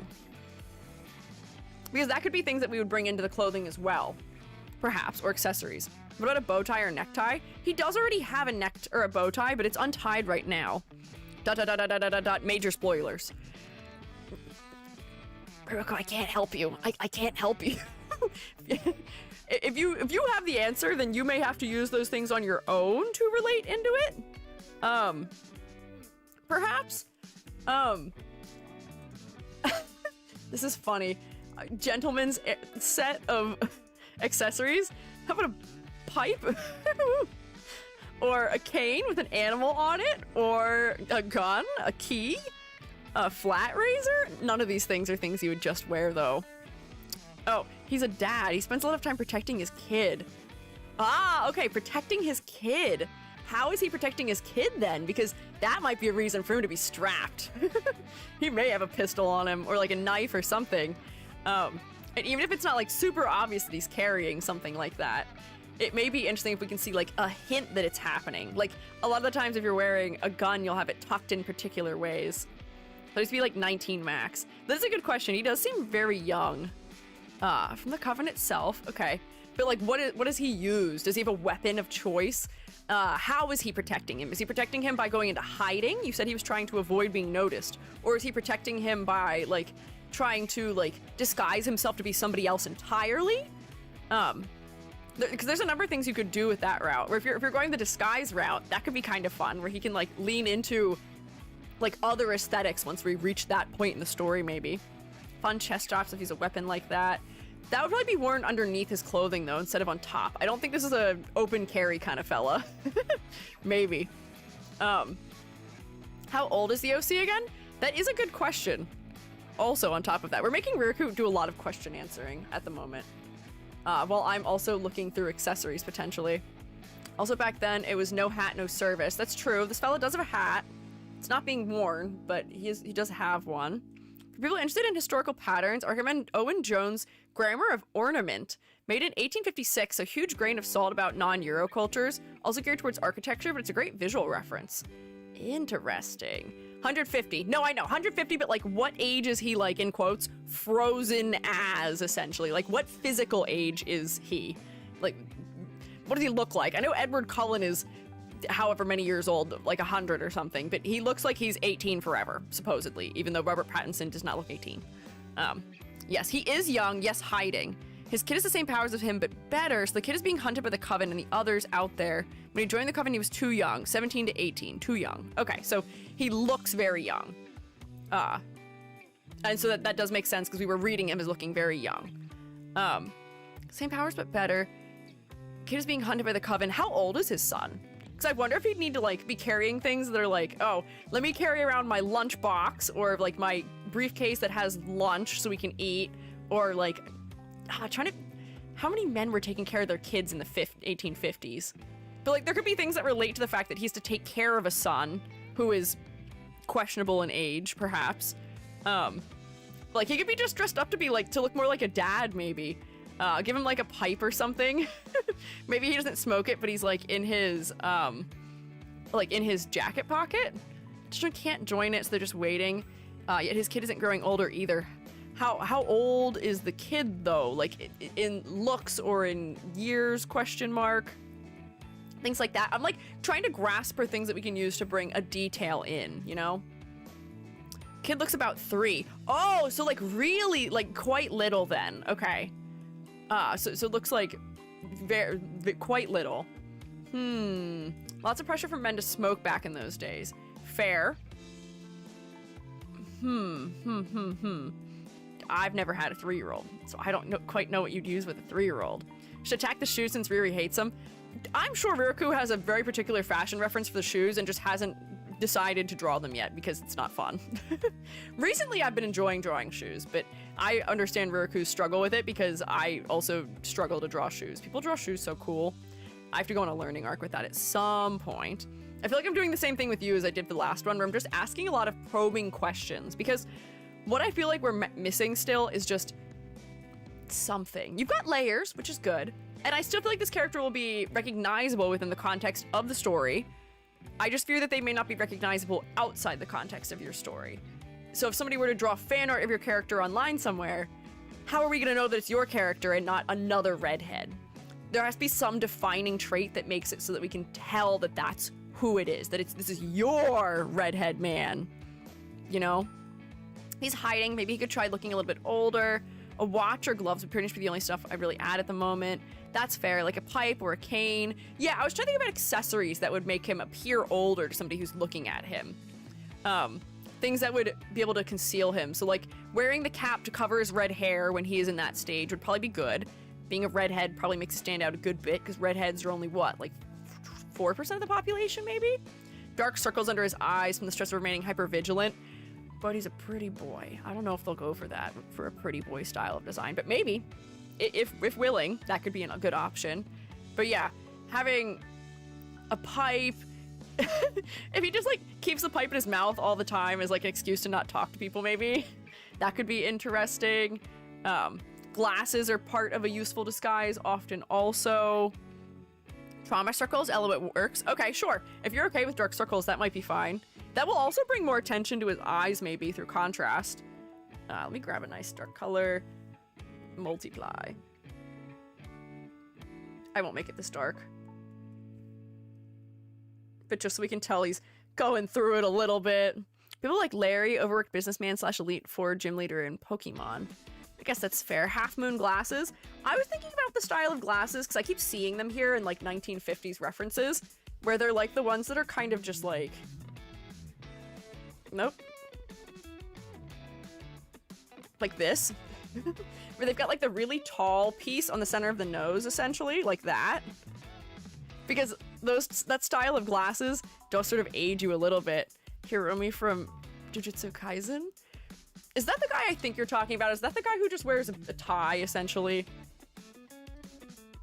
Because I would beg to offer you about him. No, that's a different man. This is just a man. This is a man. This is a guy. This is just a man. I would say that this is not a recognizable character design. This is a dude. This is maybe a self-insert. The other guy, the Nanami guy, Nanami, he has a very particular color scheme that makes him recognizable. This guy, if he is meant to appear like somebody who is not supposed to be all that important to us and is supposed to sort of like escape our recognition, and we're not supposed to think of him as being important until it's at some point revealed that he's really important, and we get the carpet pulled on us. Maybe this makes sense, but that's not all that recognizable character design. That guy's a defense lawyer. I mean, he looks like he's involved in something like that. Work with glasses, specifically making it slightly fantasy looking. I do want those slightly fantasy elements. Hey, Ryuku, you know what's shorthand for fantasy? As much as I hate to say it. And don't add a lot of it. Just add a little bit. But a little bit of filigree often makes things feel a little bit more fantasy aligned. Here's a question. Is this an Art Deco fantasy world or an Art Nouveau fantasy world? It seems that a lot of your fantasy worlds and their aesthetics can be split into one or the other, unless you're Lord of the Rings, where they have both. But you can sort of pick like a guiding trait for your fantasy thing, like picking a historic one. This is a Victorian fantasy world. Sure. But like, what stylization does the magic take? Is there a particular stylization that like you are using to express the otherworldliness of it? To us, in the modern day, we often are using Victorian styles or Art Deco or Art Nouveau to represent fantasy because it's something that we see as being historic and not of our current time. So when we see it blended with modern elements, it adds like a whimsy that makes us think of, you know, something that goes beyond our reality, beyond our typical, you know, way that we view the reality. So you maybe will have to do something similar because of catty, old stuff, tribal. Okay, so then that may be something that would be worthwhile to bring in subtly as well then too. So like, we need to know what specifically you're referencing, but if there's particular patterns, specific ways that if you look at art or architecture from that super old time, how were they handling patterns and the edges of garments and the things like that? Because you can merge some of that over into this a little bit too, and that might be how you have to explain the fantasy angle. Is this making any sense? I feel like I'm giving you a consultation more than anything. Would use a sippy cup for a 3-year-old? Maybe you could have a hidden poison disguised as a child's drink. Oh boy. Give the Quiffrey glasses? I don't know how to say that man's name. Maybe you could do the glasses chain for some spice. Sure, maybe if we wanted to. On them, we don't need it on both sides. That would also bring more focus to the eyes, maybe. But yeah, I think we just need to find more ways to bring that fantasy element over and into the design also. I'd have to do some research into the particular references you're using because they're not in like my usual repertoire of things. But yeah, the tepes from the Turkey area is the style influence. Let's Google that. Tepes, Turkey. Ah, interesting. World's oldest temple. Turkey. Clothing. This is a good question. If it's that old, do we know what the clothes look like? No! We're not getting historic clothing, we're getting modern clothing! No! Ruku, this may be a thing where you've got to do some research to figure out how they work with patterns and trim and things like that. Historically, there's no surviving clothing. Ah! So then you may have to bring in a little bit of slightly more modern Turkish clothing. Or if they're surviving architecture, does the architecture have like artwork in it? It seems like there might be some illustration in some of it, just carvings. Oh boy. You've, I think, made a very difficult position for yourself. This is one of those things where I'm not going to critique your concept per se, but like, you're going to have to use the carvings. You're going to have to be very creative about what you're doing with them because there are definitely easier paths for making it clear there's a fantasy angle going on here. You've not picked them, and that is fine. You're gonna have to put the work in to make it clear what's going on. But yeah, using carvings or seeing how they handled the edges of like architectural monuments. Did they round their edges? Did they bevel things?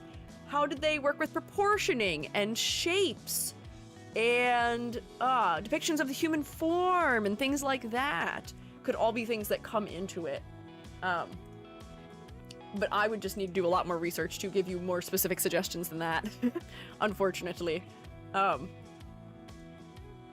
Interesting. You see, like, helmets and stuff. Yeah. Look at your carvings, perhaps. Rex is very happy to also have an OC from the same region. Is this helping? Okay. I'm glad. I wish I could show you something more concrete, but we're, like, walking through it verbally, I guess. That is Ice Age. No clothing or recording. I hadn't thought of this stuff. Okay. Got you. That's what I'm here for, is for thinking of the stuff you haven't thought of. Anything to add to the pants? I do think that at least a pocket watch chain or something would be nice. Just some asymmetrical element down there, lower on the body. Even if it's just a little, like...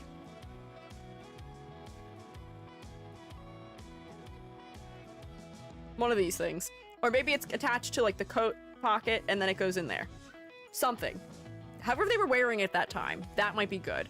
The trouble with men's formal wear, especially historically, is that there just wasn't stuff going on the legs a lot of the time. And if we're gonna put the pattern in the vest, the pants can't have pattern probably also, because that might be too much. But the pants are already specifically styled for that era. We may just have to be okay with that as the level of detail if we're gonna be faithful to that era, you know? Maybe I should get 3 critiques for my OCs next year. What, Rex? Rex, you can get as many as you want.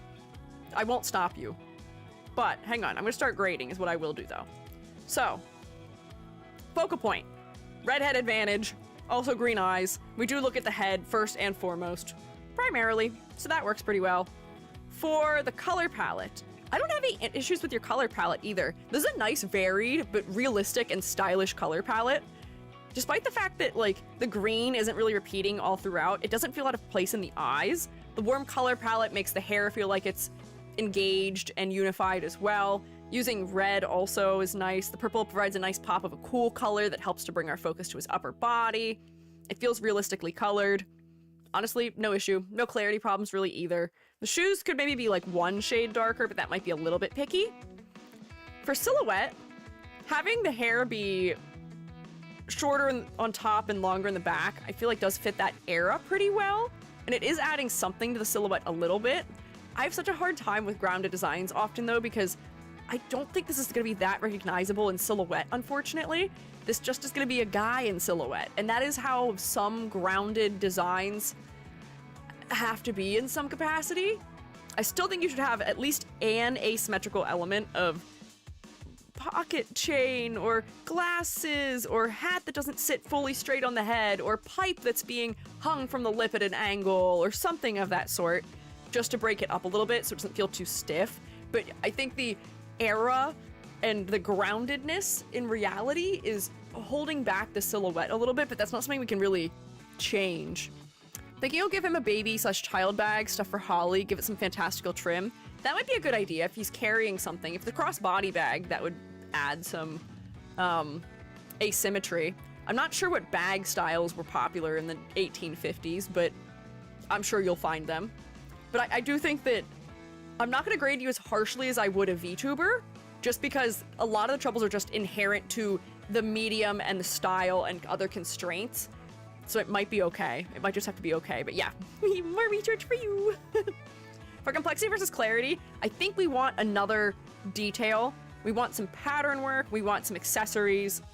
We just want to make this character feel like they're more important to us, the viewer, also. They gotta feel more important. And the more... I don't like the saying of more detail is more better, but the more detail a character has in them, the longer it takes you, the artist, to draw them, usually the more important they feel to a viewer also. It's the reason why your, like, protagonist and main characters are usually more fleshed out in design than background characters are. It's because it makes them feel more important to your viewer also.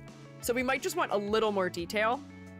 And for concept and motifs, I think we definitely need to bring in those seer angles, some of the magic. If he's, you know, hanging out with his kid and doing all of those things, they're going in hiding, he's in disguise, all of that should come in more. But I do think I get a good read for personality, age, time period, location, those things. So I'm gonna put you in the middle of the road for that, perhaps. Yes. Schmidt starting a revolt? Why are we revolting? Who are you overthrowing? Who are we revolting against? What are you doing? Crewmates, revolt responsibly. Hopefully not against me. Did I do something? You don't need to revolt against me, right? I hope not. But anyways, I think that is the grade I would give you. 2, 4, 5, 6, 7 out of 10. Above average. Need some jazzing up a little bit. You're good, EG? Oh, okay. Gotta make our own creative men's fashion. Allow men to wear whatever again. Oh, is that what it's about? We're overthrowing stigma against guys not being able to wear dresses, I think. Woohoo! Hell yeah! Wear whatever you want! It helps me if men can wear whatever they want, because then I can wear whatever I want also. Would also benefit me. Pretty good for a design you've got to keep really quite realistic. Yeah, I would agree. Can we get a round of applause for Riraku, please? Riraku's design for Chalice. Thank you. Throwing hands, I guess, also does kind of count. There we go. We will come back for Riraku later, also. Don't think this is the last of Riraku you've seen today. Also, thank you, Fia, for sponsoring Riraku. That was very kind of you. Thank you, Fia. I'll save this. Good luck with your research, Riraku. You got this. Low-key, you can wear whatever you want. This is true. I can physically wear whatever I want, but that just doesn't mean I won't face cultural ridicule for it. You know what I mean? Thank you all. So many ideas now. Chalice can evolve. Chalice is evolving, just like Pokemons. At 4:18 for time shenanigans. Oh, I'm falling behind a little bit. Uh-oh. I gotta be a little quicker. Next we have Joe Kings. Wait, hang on. Did I miscount how many? How do I still have 4 left? Oh wait, no, that makes sense. I should still have 4 left. I just have to be careful or I'll go over by a bit more than I would like to. I would like to finish on time because it is Friday and I'm a little worn out. Let me find Joe King. My brain has been poisoned, I have to tell you. Your name in the submission form being Joe King. I watched a VTuber GTA RP event and there was a character in it called Joe, J-O-E, space K-I-N-G. And every time I read your name, my brain goes, Joe King, the way that they would say that man's name. And that guy had like an Uncle Roger accent, I think. So every time I read your name, in my head it is said that way. And I'm so sorry. Your name is Jojo, though. This fella did in fact want to be pinged, so let me ping them in the Discord. Although you might be here and I'm just not seeing you on screen right this second. Open this up. Chatting, yep. Perfect. Oh my god, what are all these screenshots of me? Oh wait, never mind. Rex got it first. Rex is too fast. Okay, Gwen Stacy. Okay, you Spider-Man fan, I see you. Just haters? JK also not? Huh? What, Hoshi? I'm losing it. I'm gonna drink some Vernors real quick, but this is JoJo, who uses any pronouns and can be found at Gwen Stacy 8431. She is an amnesiac maid reading human books after the world ends. Oh, okay. Interesting. Oh, about clothing. Okay. Give a spirit vibe because of the hair. The hair, but also the mouth, I would say too, with the mouth almost feeling like it's been sewn shut or like melted shut and then was reopened afterwards. This fella, I think, is decisively not human. Also, wait, hang on. Can I ask something crazy? Have we not had an ahoge yet today either? I don't think we've had an ahoge yet today either. How is this happening? This is wild. These are anime hair vents a little bit. So I am checking that off on my bingo, I think. But that's crazy. Wait, do I even have that on my bingo? I don't. I don't even have that on my bingo. Never mind. Yeah, 2 days in a row. Chalice had small ones. Chalice's hair bits didn't really feel like an ahoge. Were they though? Hang on. Now I have to check for posterity's sake. Where is Chalice? Come back, man. Where are you? Wrong Riraku submission. Nah, I don't know if that counts. That just feels like it's part of the overall shape of the hair. The ahoge has to be like a freestanding other piece of hair.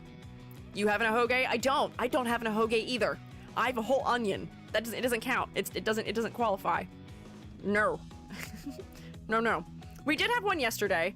It just took a while in stream to get one, and it was low poly too. Odd. I feel like most VTubers have a hoge. This is interesting. Okay. So, Jojo, amnesic maid reading human books after the world ends. The chibi is very cute and does help provide some clarity, because I think what my first critique would be here is that there's not a lot of clarity in the color and value choices. If I slurp up all of your saturation, you'll find that all the values are very similar, and they're placed next to values that are also very similar. Spirit of Oogie Boogie. Oh, the mouth is kind of Oogie Boogie burlap sack. Sewn together, E. Yes, I see. Boogie Woogie. Oogie Woogie Boogie.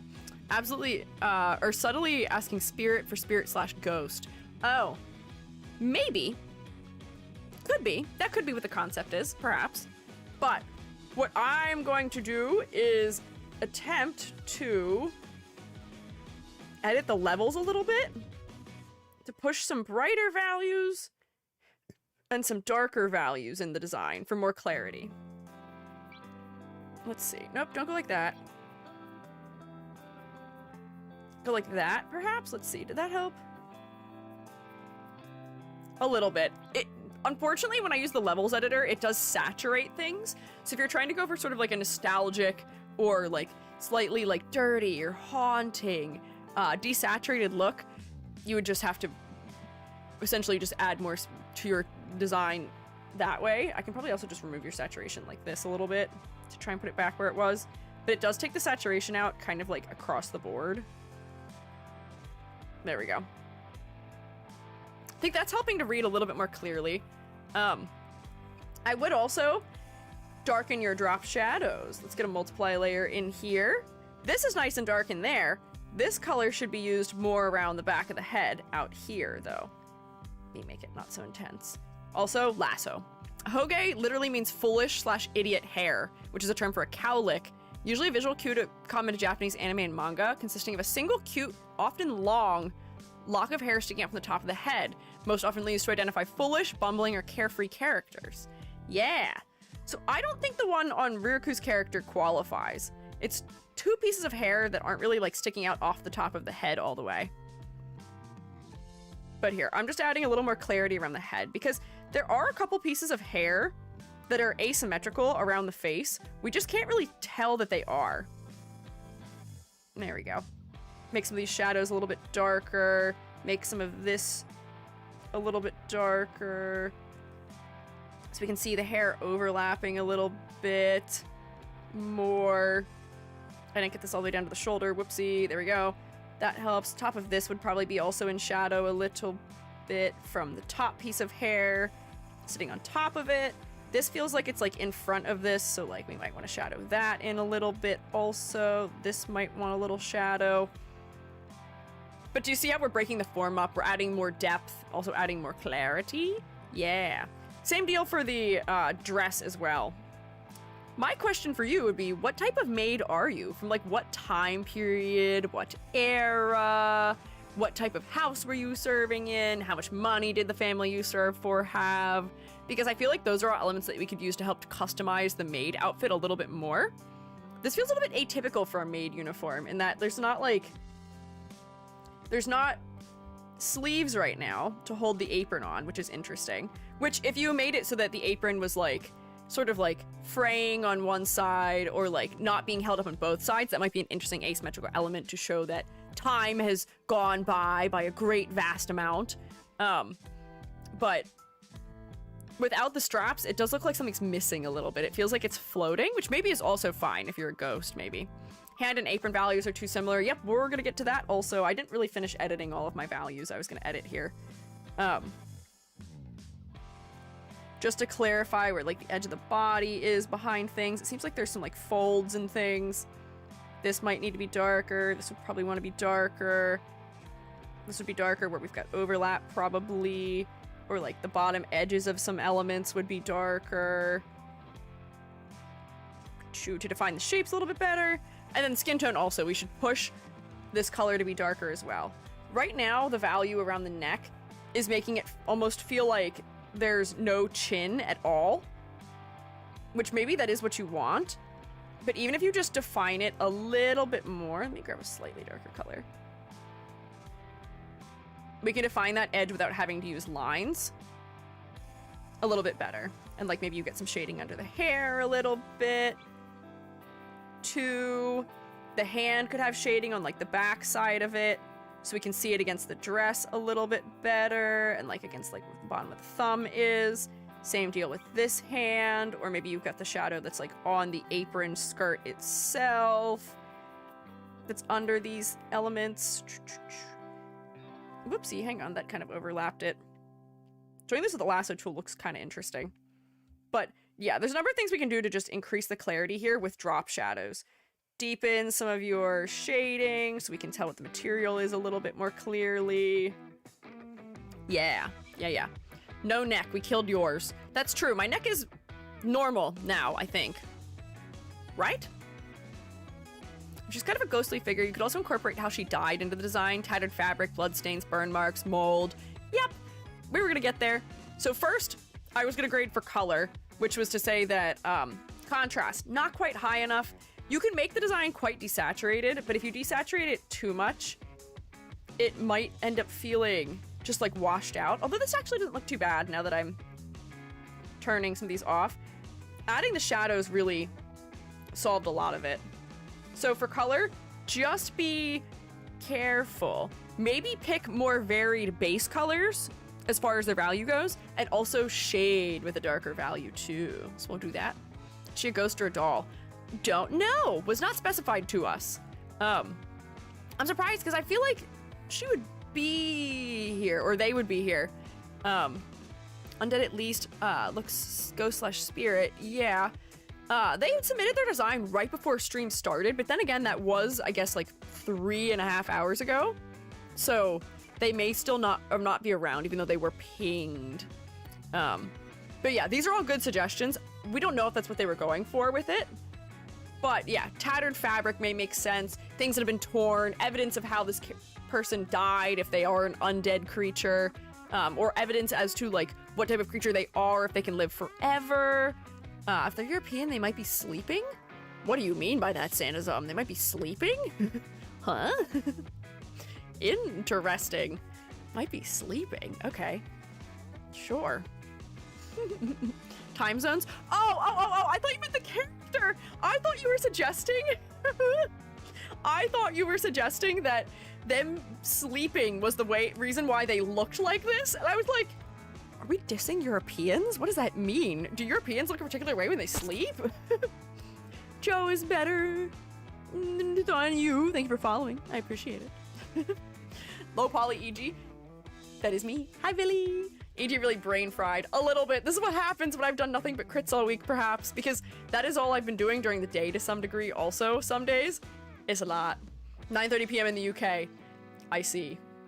Okay, so color clarity critiques have been had. My next thing that I would want to talk about is concept. So you are a maid who likes reading human books after the world has ended. I can tell that there's been a lot of emphasis placed on the eye, which does also feel quite otherworldly. Blew apart the house and burned. Do they live in a library? Where do they live? What is their context after the world has ended? Where are they? Do they live in, like, maybe the manor that they had died in, perhaps? Or that they've just been in forever, that they were in service at, and whoever they were employed by just had a lot of books, perhaps? What era of, like, maid were they in? Random book page that got stuck to them. If they like reading so much, I wonder if they would have other things that relate to the readings, where like maybe they've crafted little things that are almost like characters based on the fellas they see in the books to keep them company. I was thinking about, because this feels a little bit haunting, I was thinking about the idea of yarn dolls. Do you guys ever make yarn dolls? Oh, Joking's in Discord. Oh, joking. Go see General. Huh? They said they can't speak in chat. Oh no! Okay, watching stream, not letting me send chats. Here's my lore. She's a ghost who was killed in a freak accident. Okay, wait, I see. Can you hear me at least still? I hope, joking. Oh no! Why can't they chat? That's weird. How strange. Okay, thumbs up, can hear. Okay, cool. Could have a chatelaine with book stuff, maybe, okay. Killed in a freak accident. How was she killed? In what manner was she killed? Was she... Because we could use whatever part of the body she was damaged in to relate to the design. Also, we could allude to it through clothing tearing, body tearing, things like that. Ghost space confirmed for bingo. Yes, true. True. I'm just gonna start doing a couple of little things while we wait for that response to see. The exaggeration of the maid's hat down here is nice for silhouette reasons. So I'm gonna exaggerate it here as well a little bit, so that they're just bigger shapes overall and they're more rounded. There's a lot of typing happening. We will wait. Unique iris, no iris. There is an iris. It does have like a snake-like pupil, so maybe unique. I'm not sure how many human-like fellas have snake-like pupils. Spilled chemicals on herself. She was a geek and accidentally impaled her...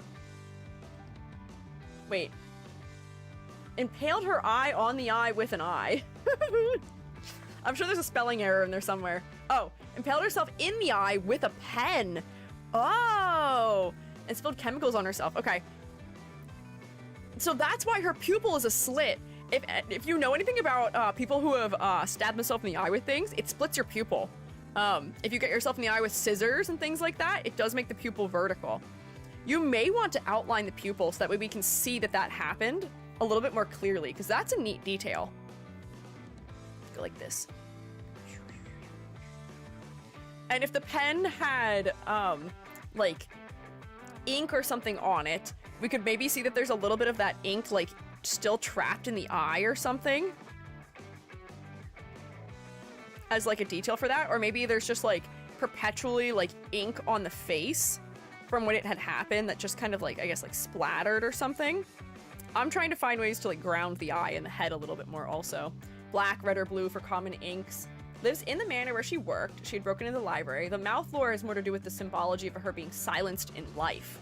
I see. Okay. We were wondering kind of how monstrous she might be, but that's okay. I was back from lunch getting to hear eye stabbing.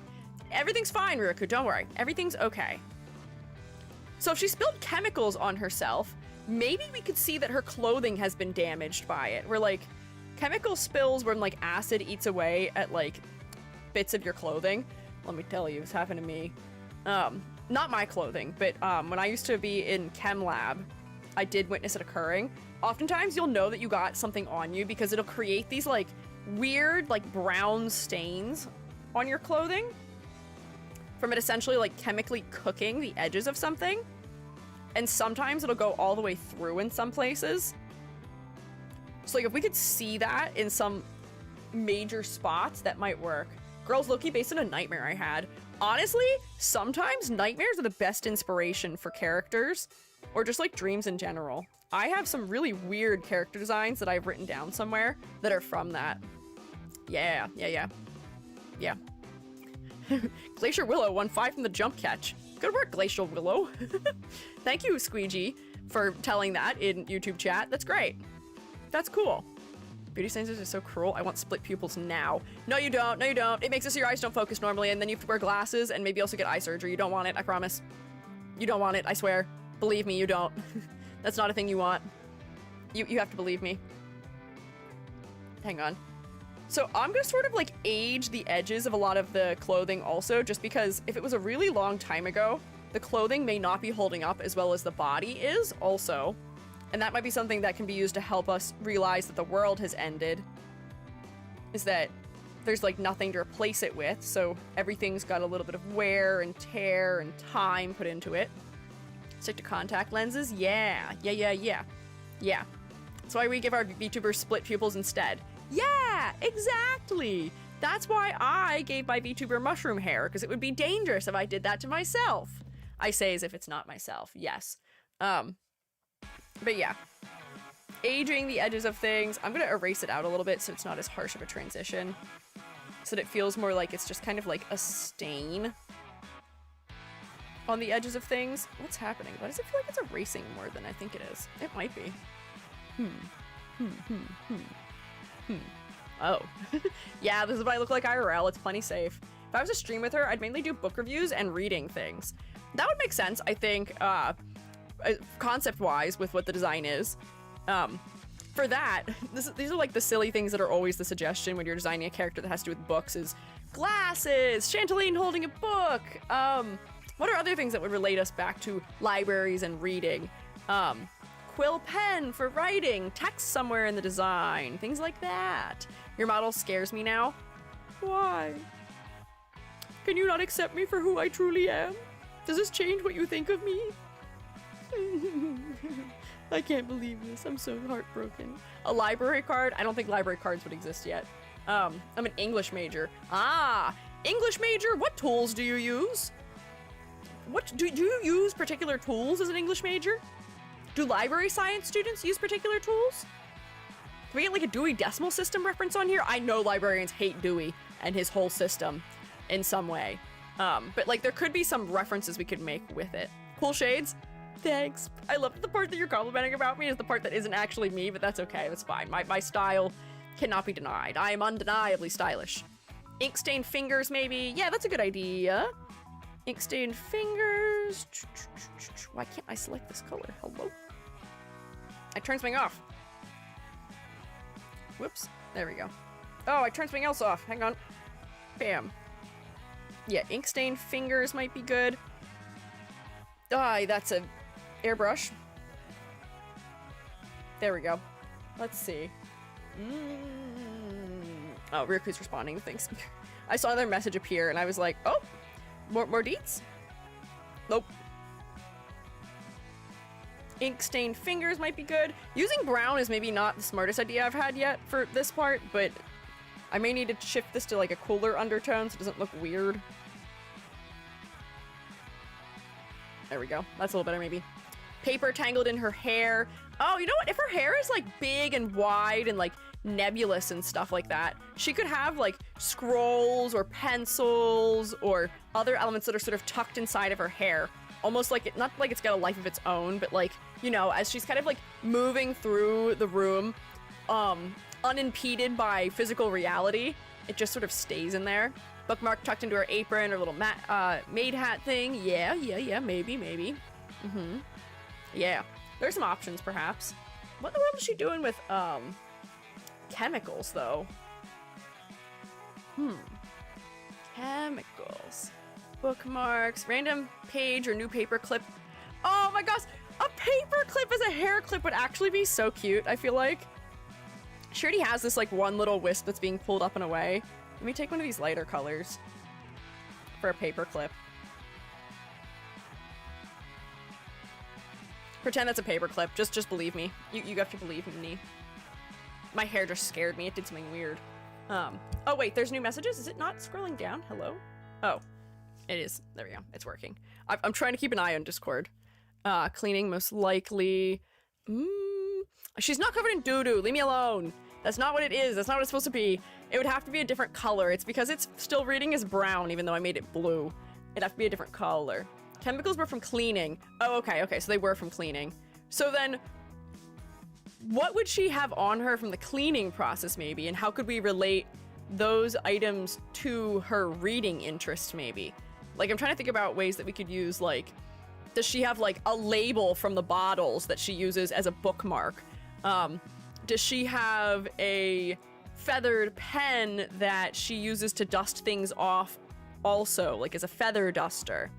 Bleach, but mop and bucket, sponge.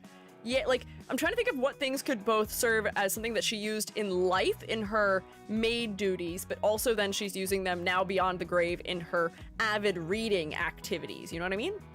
Perhaps. Does she have legs? I think she has legs. I think these are legs. This might just be a half body drawing of her. Perhaps. Maybe. We'll see. Bucket as a bag to hold books. That would actually be kind of funny. Parts of her clothing have bleached spots. Maybe, yeah.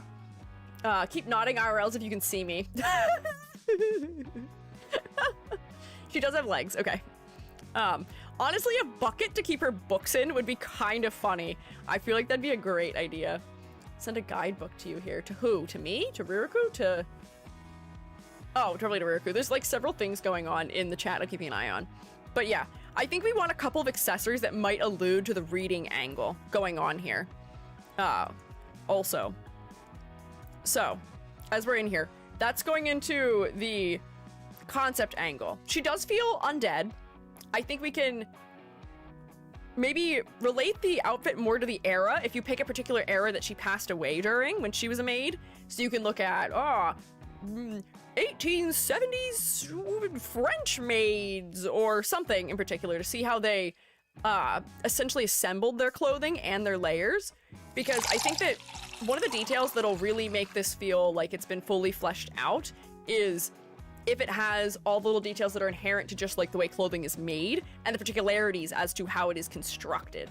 That will probably do a lot of good as far as details go. Because the details are a little bit loose right now, which may come from the fact that it's a sketch, but I think you can develop that further, as well as adding some of those details that are for storytelling reasons of, chemical burns from how she died, and ink and eye from how they got stabbed in the eyeball, ink on fingers from the reading, things like that. Clothing that's like decaying and fraying. Fraying is good for silhouette also, hang on. I'm jumping all over the place. But like, a little bit of like fray. I know this isn't really the bottom edge, but if it was the bottom edge of these things, you could have a little bit of fraying fabric in some places to show that it's a little bit worn. Even if it's not decaying that much, you could still do my favorite little thing, which is the two little like bits on the edge of something to just make the fabric look like it's a little bit more worn. Paper cuts in the hands would be funny. That might be interesting if you've got a whole bunch of paper cuts too. But yeah, I'm looking for a couple more specific details here also. Oh, I am normal. We can't have that. Can't possibly have normal EG. I'm not allowed to be normal. That's not permitted around here. Oh no, I'm tall now. What happened? Hang on. There we go. Got it. Solved. If she didn't have legs, you could cinch the waist and make a frayed dress silhouette read like a feather duster. Just spitballing now, though. I know, that would be cute. You could still do that with, like, the underneath of this, with the way it's frayed. If it's, like, real tattered into strips, it could feel like a feather duster, which might be interesting. Perhaps, yeah. Hang on. Yeah. So, complexity versus clarity. I think we need a couple more specific details that relate to the lore of the character, but I think we can get the basis of what you're going for. The book angle doesn't really come across super clearly, but there's a couple little things you can add that would clarify that. It's okay, Rex, you didn't bury it, you're fine. I'm still keeping an eye out in case Joking has stuff to say, or in case Joe does. Jojo. Focal point. The eye is real green, so it does become quite focal. And the hair being really dark, framing the face, that also has these really sharp shapes in the mouth, does make the face pretty focal. So I don't think I have any particular issue with your focal point. I think we're reinforcing it by increasing the contrast also. This green doesn't appear elsewhere. The skin's pretty bright. The inside of the mouth is pretty dark. I think that's working pretty decently. These colors are very similar to each other, so while they don't maybe have as much clarity as they could, it does help the head to be more emphasized. So I don't have any issue with the focal point, at least. Yeah, you seeing the low poly? The high poly's kind of startling. It is, isn't it? I feel like I'm so much more aligned with being a little guy, but I am kind of still a little guy with the main model. I'm just a cute little guy. Oh wait, hang on. Joking made a thread. That works. Just made a thread. That works. Thank you. I'll keep an eye on the thread then. And silhouette. So the other reason why I was looking to add some little like dangly bits, and we're thinking about like a bucket to put things in and adding accessories, is because I feel like your silhouette is gonna need some more.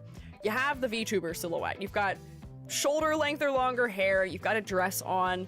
How can we make you clearly your own person who is not the 10 to 15 to 20 other people who kind of, I say 20, it's probably actually more than that, who have hair this length, a dress that's kind of similar to this style. Adding frayed edges, finding different parts of the design we can emphasize as far as the width goes will work. Your colors, I think, help to make you clearly not the same as other people in general when we can see you, but from silhouette, I'm not sure we can identify you. So that's why I was thinking about, oh, can we like stick things in the hair that maybe have been like caught in there over time? Or if the hair feels like it's not adhering to gravity, that could be good. So like if you have like a bunch of pieces that just kind of are like doing their own thing, especially if they're like real like spindly thin or something, or like around the edges to make it like messier. That might also be a way that you can show how much time has passed, perhaps. This fella hasn't been physically able or allowed to use a hairbrush in maybe 6 decades. More lore, she was very poor and would sneak reading books when she was cleaning the libraries for her rich clients. Ah, okay. Interesting. But like, this is already helping with the silhouette a little bit, as do the little decayed bits of thread and stuff like that. But I just think we need more for silhouette and, you know, making it so that, oh, one of the sleeves has ripped off. Oh, I'll get a dark color. So I can draw like a sleeve down here, and this is folded over, and like the sleeve is hanging down here or something. Adding a couple asymmetrical elements will help to make her feel that she's not too stiff. Pen hairpin, or hairpen, if you will. Oh, that might be cute. If we had like a bun or something, like a loose bun in the back or something, you could have something that's like going through it. I need a darker value to separate this. Hang on. Back of the head. You could have something that's like a feather pin or something like that going through it. Probably won't be able to see it this far on the side of the head. I'm just drawing it here so that we can see it a little bit better. It could be like low and not super tight to the head also. And then you get your feather duster or something else that's sticking through it. Let's see, how would I do that? Like this almost. I'm using a feather duster because I think that'll be funny. But you could go for the pen because that'd probably be more serious. But a feather duster would give you much more variety in silhouette then. Little guy maxing. That's me. I've maxed out my little guy skills. There we go. Use your fill tool, e.g. I've made this like way bigger than it probably would need to be, but just as an idea to mark it down, perhaps. Let me get this and just push it back a little bit. But yeah, another accessory might be nice, essentially. There we go. It might be sticking too far out of the head, but that's fine. I'm not drawing this for perspective, I'm drawing this just for ideas so that we have it in here as, like, notes, essentially. Change the whole angle. There. My cat's climbing all over me and my pillows. Congrats! Do I have the book on hand because we wanted to write something down? Love the feather duster idea. That is a good idea, Hurry Polio. Or Poyo? Polo, perhaps? Maybe she's embracing a book. She could be holding a book to her chest if you are okay with having a symmetrical design still, or like a somewhat symmetrical pose where the arms are crossed. That'd be a good idea. Or you could just have a pose that is holding the book also. This does add tons of extra movement too, yes, for a live 2D route. I agree, but yeah, we need something more in the silhouette than what we have right now. More little hairs that break away from the head, more little things that add asymmetry, more exaggeration in the hat, something going on maybe in the back of the hair with the feather duster, or something in that capacity. Just a little more, just to make sure the character is properly recognizable. Yeah. But yeah, I think that is most of what I would have for you as far as notes go. This design is a little bit of a quick read because you're only a half body right now, but I do think this is one of those cases where the simplicity is definitely working to your favor. It does add a lot of clarity. There's not really any question that this character is made influenced as long as we get the strap in there on top of the arm. And also that the character is undead. We're just mostly reaching for the book references and stuff like that. Recommend live 2D or custom 3D. Yeah, I mean, honestly, I'm sure you could do this in Vroid. I have a feeling you could, but it might take a little work. Nomga life. Oh, thank you for following. I appreciate it. Yeah. Do you have any questions, Joking? Because I think that is the bulk of what I had to say here. 1, 2, 3, 4, 5, 6.5 of 10. I'll grade in pink.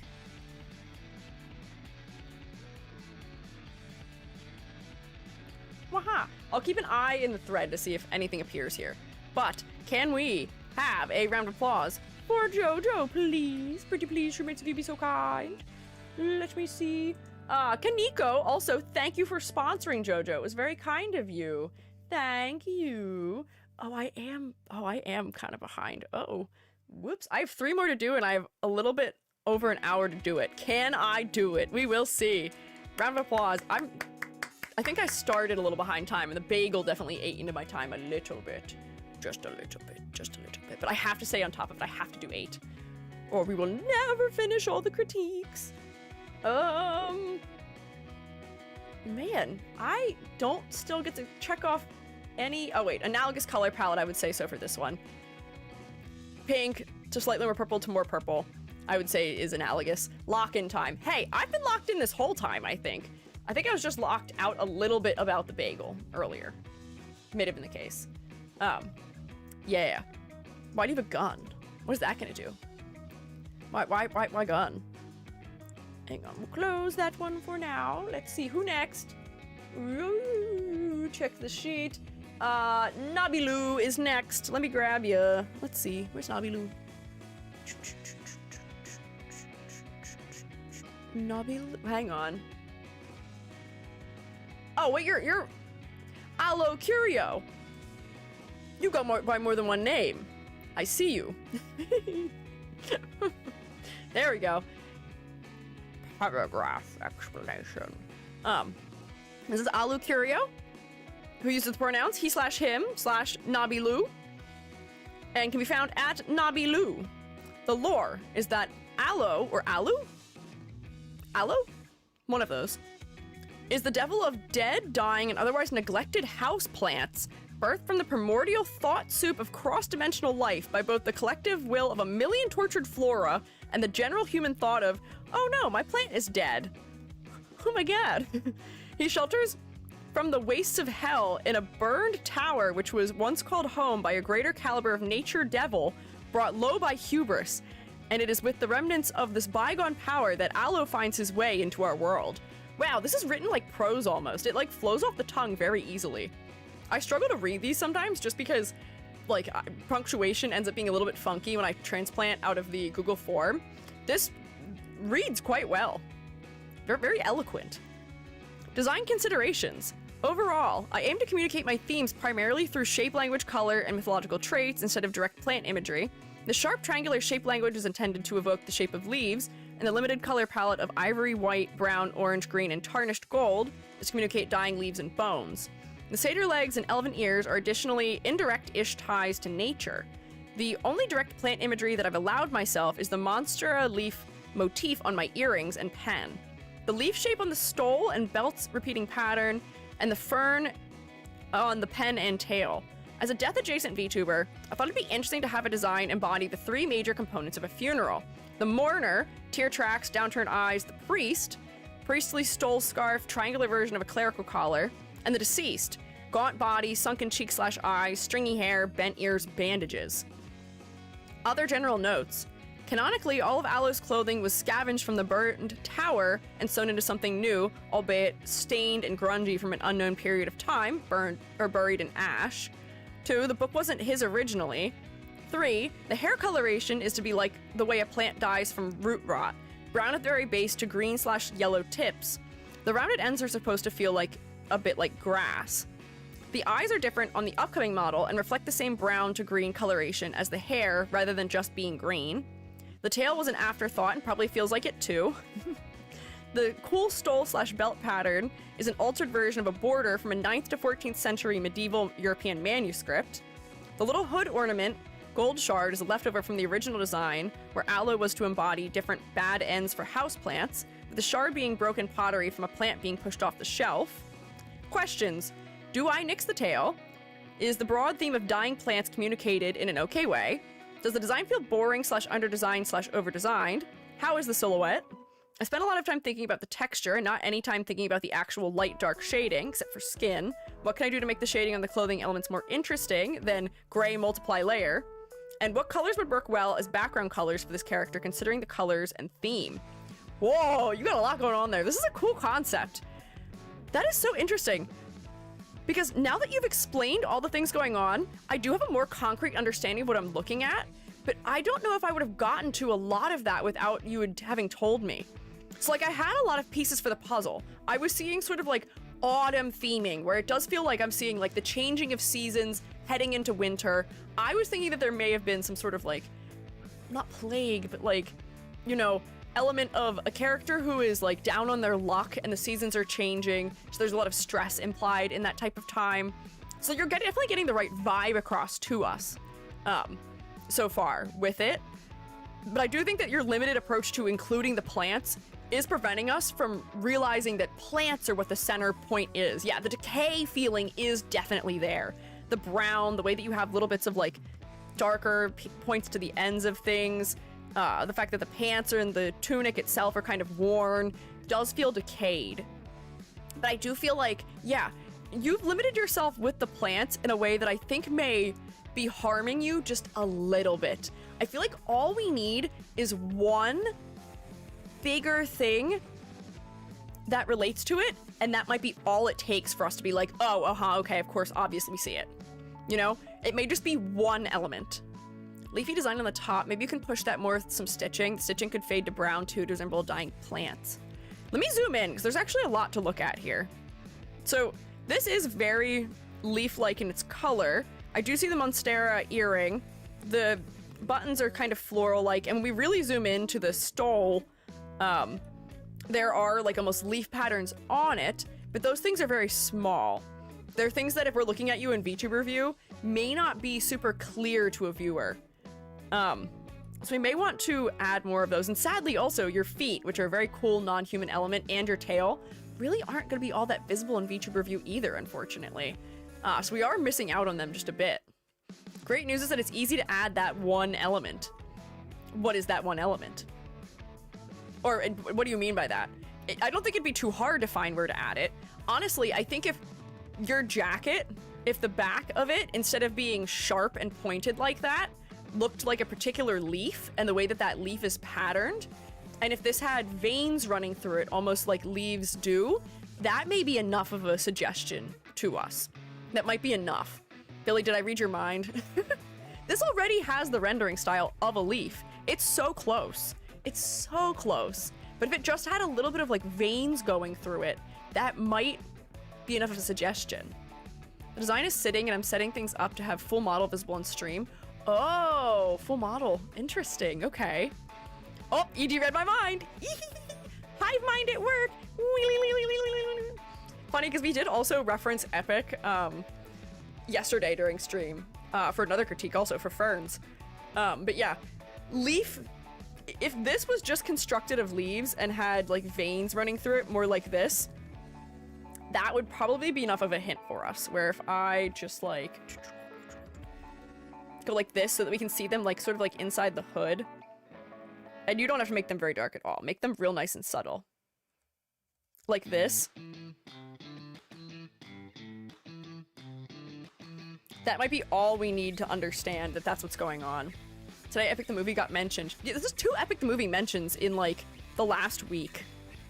If you look on Pinterest at flower characters, there's tons of references for clothing that's meant to evoke plant. I've got so many in my feed. I bet you do. That's funny. I don't actually think I have a folder set aside for plant references in VTuber designs. I have ones that are for, like, florals, generally, but not one for plants specifically. Veins is a good idea.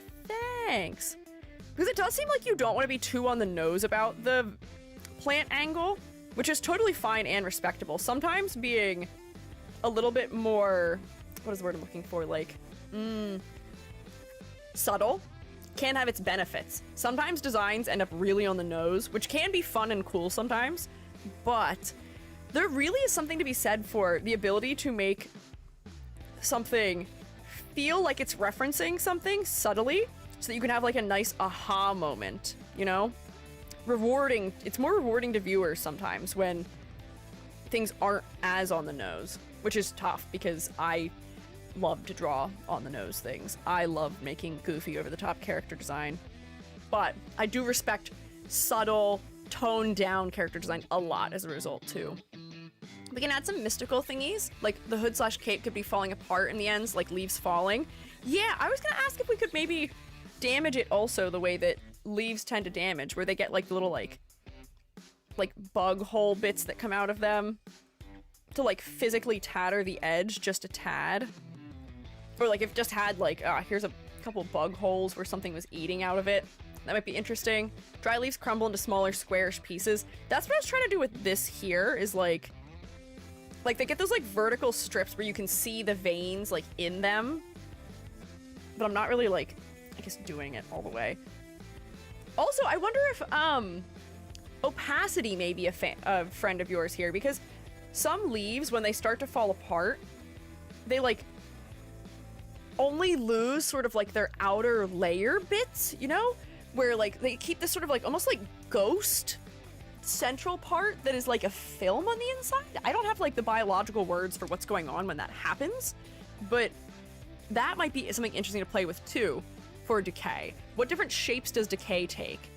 There's a difference between like molding decay versus winter came and the leaves are just falling apart decay, wet versus dry decay. I'm a mushroom. You can tell I think about this a lot. In the pre-design Nurgle version, I sort of cape/hair deal of dead curling leaves behind/under the hood. Ooh, that might be kind of interesting too. Also, Warhammer mention. I know, I was gonna say, is that a Warhammer mention I'm detecting? Nurgle's the disease guy that everybody loves because he like cares about his Nurglings, right? He's got like a spot in his heart for him still. Yeah. Perhaps. But like that wouldn't be a bad idea if you had like decaying leaves coming out from under here or something. There's a Discord link. I could put that in. Sure. I mean, are you in our Discord? No, Nobby? Are you in our Discord? You can put it in live suggestions if you are. Mesopotamian god? No, but I want to be. Oh, as long as you're over 18, you can and should come join us. Moobot's got it. Join us. The server is 18 plus just for the fact that it's safer for moderation reasons. But yeah, there's nothing inappropriate going on in it. But it's safer for moderation. No worries, I'm old. 07. I'm happy to have you. But yeah, here, I'll keep an eye for live suggestions. I'm gonna take a sip of Werner's. My voice is getting a little worn out right now.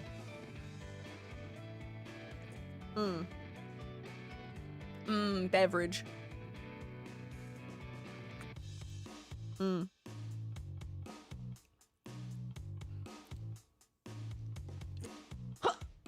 Stretch? Sure. Hi, Kaniko.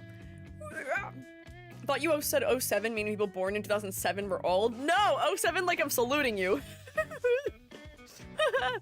What channel should I put it in? There's a channel called Live Suggestions, which should be under... What category is that under? Let me see. It's under stream related. It's like e.g. what? Understandable. Very understandable e.g. what to have said. I understand why I confuse many. Dope. Thanks. Let's see. Ooh! Wait! Hang on! This is so cool, though! What the heck? This is such a fun concept. Giant... antler-like... staff. The decay is so much more pronounced here. I feel like you could definitely go back to some of what's going on in this design, because the hair feels much more, like, related, where it feels like it's almost like a decaying bush that we're seeing. I want some of this back. We've lost some of it, and I'm lamenting it just a little bit. 2007 is 18 to 19 now. That's also wild to me. That's crazy. Hang on, okay. I'm gonna go like this and put it next to it. I feel like this one, by being so much more, feels so much more skeletal. Some of the proportioning has changed, whereby this one, having pushed the eyes closer to the top of the head, the ears are a little bit lower, the eyes sort of sit in the cheekbone, the hair is sloping over the top of the head. This feels a little bit more death-aligned to me. Maybe a bit biased though, still hella cool. Yeah, no, they are both hella cool, but I feel like there's some particularities about this that have been lost over here. Where like the cheekbone shape feels like it's guiding the face a little bit more. The hair feels so much more luscious right here, the way it's swooping around the head. It feels healthy, where here the hair feels like it is damaged and it's just like sticking up in all kinds of different directions like a dead decaying bush. Seems like the wiser version of the left one. It does. This feels like maybe an older version, but I feel like this closely aligns to the concept a little bit more. Doe eyes are a nice touch. Yeah. Oh, and the nose being so like narrow and like flat at the bottom as far as stylization goes, I feel like is also adding to that read a little bit. There's just some elements here that I feel like should be brought back with the way that the face is handled and the damage to the jacket. Maybe a staff shape for the tail and that stole design somewhere. Oh, you could use the staff shape for the tail. That is true if the tail felt a little bit like antler-like. Because right now, you're right, it does feel a little bit like an afterthought because it doesn't seem to directly relate to your themes as much as other elements do. But this is referencing the natural world where it feels like antler or branch-like. And then if you had stuff that feels like leaves growing off of it, that would make more sense because this feels almost like feathered at the end as opposed to being made out of hair. It should feel more leafy maybe, you know? Yeah, perhaps. Ad break, my least favorite. Not the ad break. I'm gonna try and make your hair look more... Hang on. Like the other reference. Just rob the staff from the Nurgle design and add more of the stubs to the horns. You could do that also. Yeah, these horns read as branches, which I think is helping also. Where they have like the little wobbly bits. Which are knots. So even if you don't go for having them branch off, I still think they should come to like sharper points that hit a little bit more of angles. Tiny little details like that can do so much sometimes. I need a smaller brush. I'm suffering. Hang on. Come on. There we go. And they don't have to be exactly the same length. You could have like maybe a little piece that shoots off the side of one of them or something. But yeah, I do think that there's a number of positive elements happening here that we're missing. I think that the clothing design here feels more referential and it feels more intentional. This is mostly just a cape. But the cape has such an interesting exaggerated shape here as well that I'm missing it also here too, where this long sleeve almost feels like a leaf, where here the shape is really distinctly clothing. Here it feels like a shawl or like a capelet, which then again also feels kind of religious like the stole does too, where that may still also be a good element to bring back for silhouette reasons, where if this becomes like longer and scragglier and connects into here. What color have I selected? There we go. That may be another way that we're making the leaf element clearer. And then, you know, your little... Where's the color I used for it? But, like, then all the little, like, veins come in and run down this way, you know? I'm not doing the cleanest job of illustrating right now at this point, but just so we can get the general idea out. Because this is a more interesting shape for silhouette reasons. We could get some more exaggeration into the bottom edge here. Two...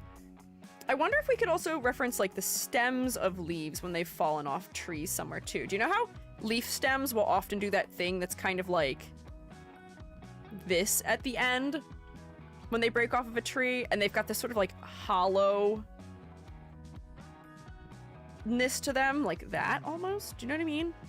I feel like that could be somewhere also. Maybe that would work well as like the tip of the hood or something else too. Stemify the end of the hood, yeah. End of the hood. Or something else, yes. Interpret as a big, huge sleeve is just the top layer of the big coat, but I do like the idea.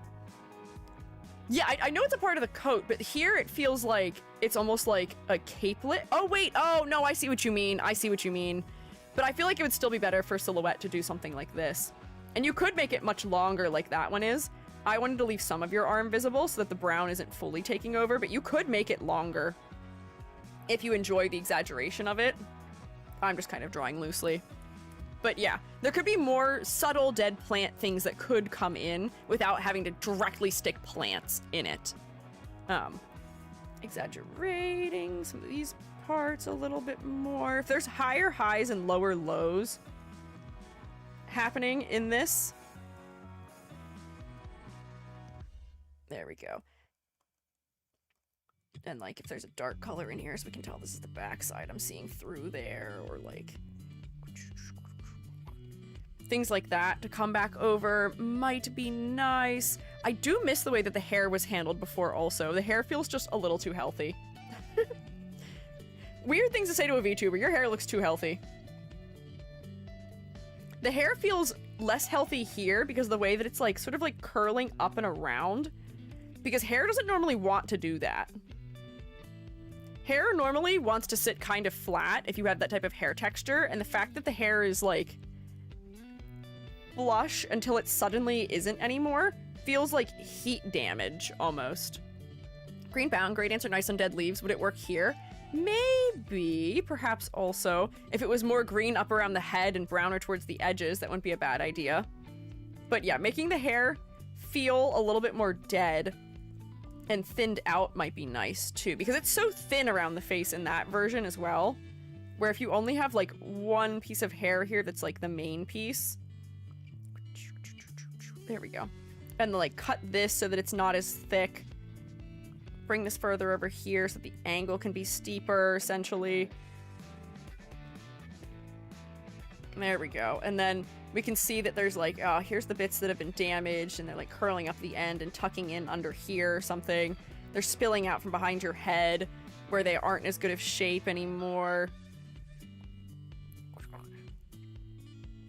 Like it hasn't been taken care of. And if it's really thin so that we can see through it in a lot of places, that also helps to make it feel less healthy. There we go. This feels like a really good split end. Having things that split like that at the end will also feel less healthy too. Heat damage is a good point. Does reluctantly hang out with Nuke Devil. Yeah. Heat damage is one of those things that also occurs to plants pretty consistently. Is you put your plant either out in the cold when it's not supposed to experience that, or you leave your plant that is supposed to be in full shade out in the sun and it gets mad at you. I've done both of those things. I'm pretty good at keeping plants alive, but every once in a while I make a good goof up and then I lose 6 succulents and all in one fell swoop. I learned my lesson when I lived in the tundra of the north, and I learned it the hard way. There we go. Honestly, I feel like I gave it too much life. All the parts that are springing up need to be lower in the head. There we go. So that way, the hair has almost like a sad overall shape to it. If you make things droop and keep them very close in their silhouette, they will feel sadder. And that's why this one feels more in tune with decay, is because it's really close to the skull around the head. It's staying really close to the body, and then it's springing up towards the ends in a place that we wouldn't expect it to. So trying to figure out how to bring that over here is causing a little bit of a challenge. I wonder if I need to like that still feels too healthy to me. 3 days in shade went from beige to green. Yeah. You can often make plants bounce back without too much trouble, as long as you haven't gotten them to the point where they're so far gone they're beyond saving. Yeah. I kill plants like mad, even with my best intentions. Is this your apology to the earth? You're the one who brought about this creature's existence. Decay deer creature does look like they visited my salon before heading to the woods. Yeah, hair was a little too healthy. Too healthy. Weird thing to say to a VTuber. But here, I think I can start grading you. So, we need just like a hint.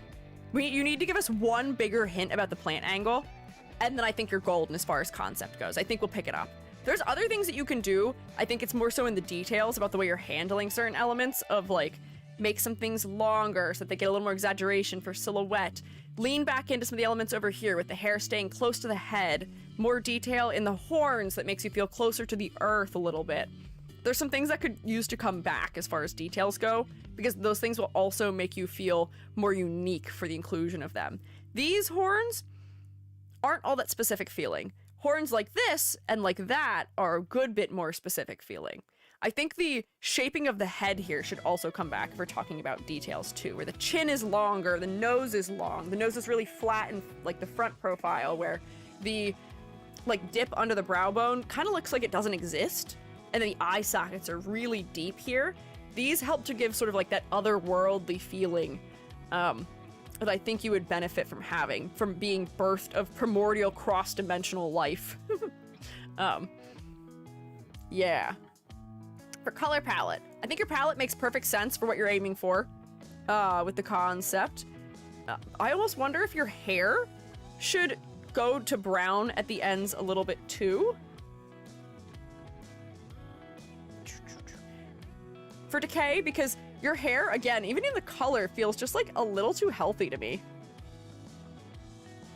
Where it could be less green. My plants are half green, half brown, so I have a yellow thumb? Keep them alive, at least. That counts for something. I'm pretty good at keeping... We have cactus. I have a couple succulents that are doing incredibly well. There we go. Like, I don't think they need to be super dark, just less healthy feeling towards the end. Extend the brown roots more, tend to make the root rot thing work more. Yeah, I don't know if I was really seeing the brown roots all that clearly, but I'm sort of pushing these back into the hood a little bit so that the face comes forward a little bit as well. But for focal point, I do think the head is relatively focal the way you had it. Let me remove all my things I did. The brighter greens around the face are helping, and the fact that the skin is much lighter than any of the other values in the clothing helps too. The hood being somewhat dark, framing the head works well. The sharp elements of the ears and the horns sticking out also helps. And the really only element of asymmetry happening right now is this lock of hair, and it is in the head. So all of that is helping to make your head pretty focal. There's not much I'm being too distracted by. The details in the body are somewhat attention grabbing, but they do sort of lead us in and up to your face. So I don't have much trouble with that. For silhouette, I think you have an interesting outfit and that your horns are adding something beneficial to silhouette, but we can push it a little more. Getting some subtle asymmetry in there, especially since you're relating to decay, would be great. Decay is never something that happens symmetrically or evenly or in a way that it seems the most logical to us probably as people. It's a splotch here and a spot there and a little bit of tear and a little bit of rip here. And getting more of that variety affecting the outer shape will do you well. Symmetry's been one of the huge sticking points for me. All you really gotta do is find little bits to tatter that you're just tattering more on one side than you are on the other, or just tattering in different places, but in equal quantities.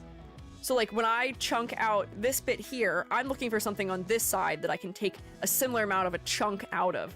With the hair, just don't draw with a symmetry modifier on. Draw all of the curls separately, sort of thinking about them on their own. I don't think that you need to change the actual like clothing to be asymmetrical, at least in like what the like base pieces are, but the decay can be what supports the asymmetry here a little more. So I'd say that you are somewhat recognizable in silhouette, but you could be more, and you could be a little bit more asymmetrical, and you could be a little more tattered for what the concept is. For color palette, as we were saying, works fine. I don't really have any inherent issue with it. And I think that's the grade, perhaps. What were your questions? Did I answer all of them? Oh, for shading. Multiply layers can work really well. Gray is not really the greatest color to use on a multiply layer, though. You want to at least pick something that has a colored undertone. Multiply layers shine the greatest when they are sort of reflecting what the colors of an environment contain. So often if I'm using a multiply layer, I am suggesting that you use a multiply layer that has like a colored gradient clipped to it. I'm going to show you something. Come with me here. I have to show you my full monitor so you can see what I'm talking about. If I go here, you'll be able to see.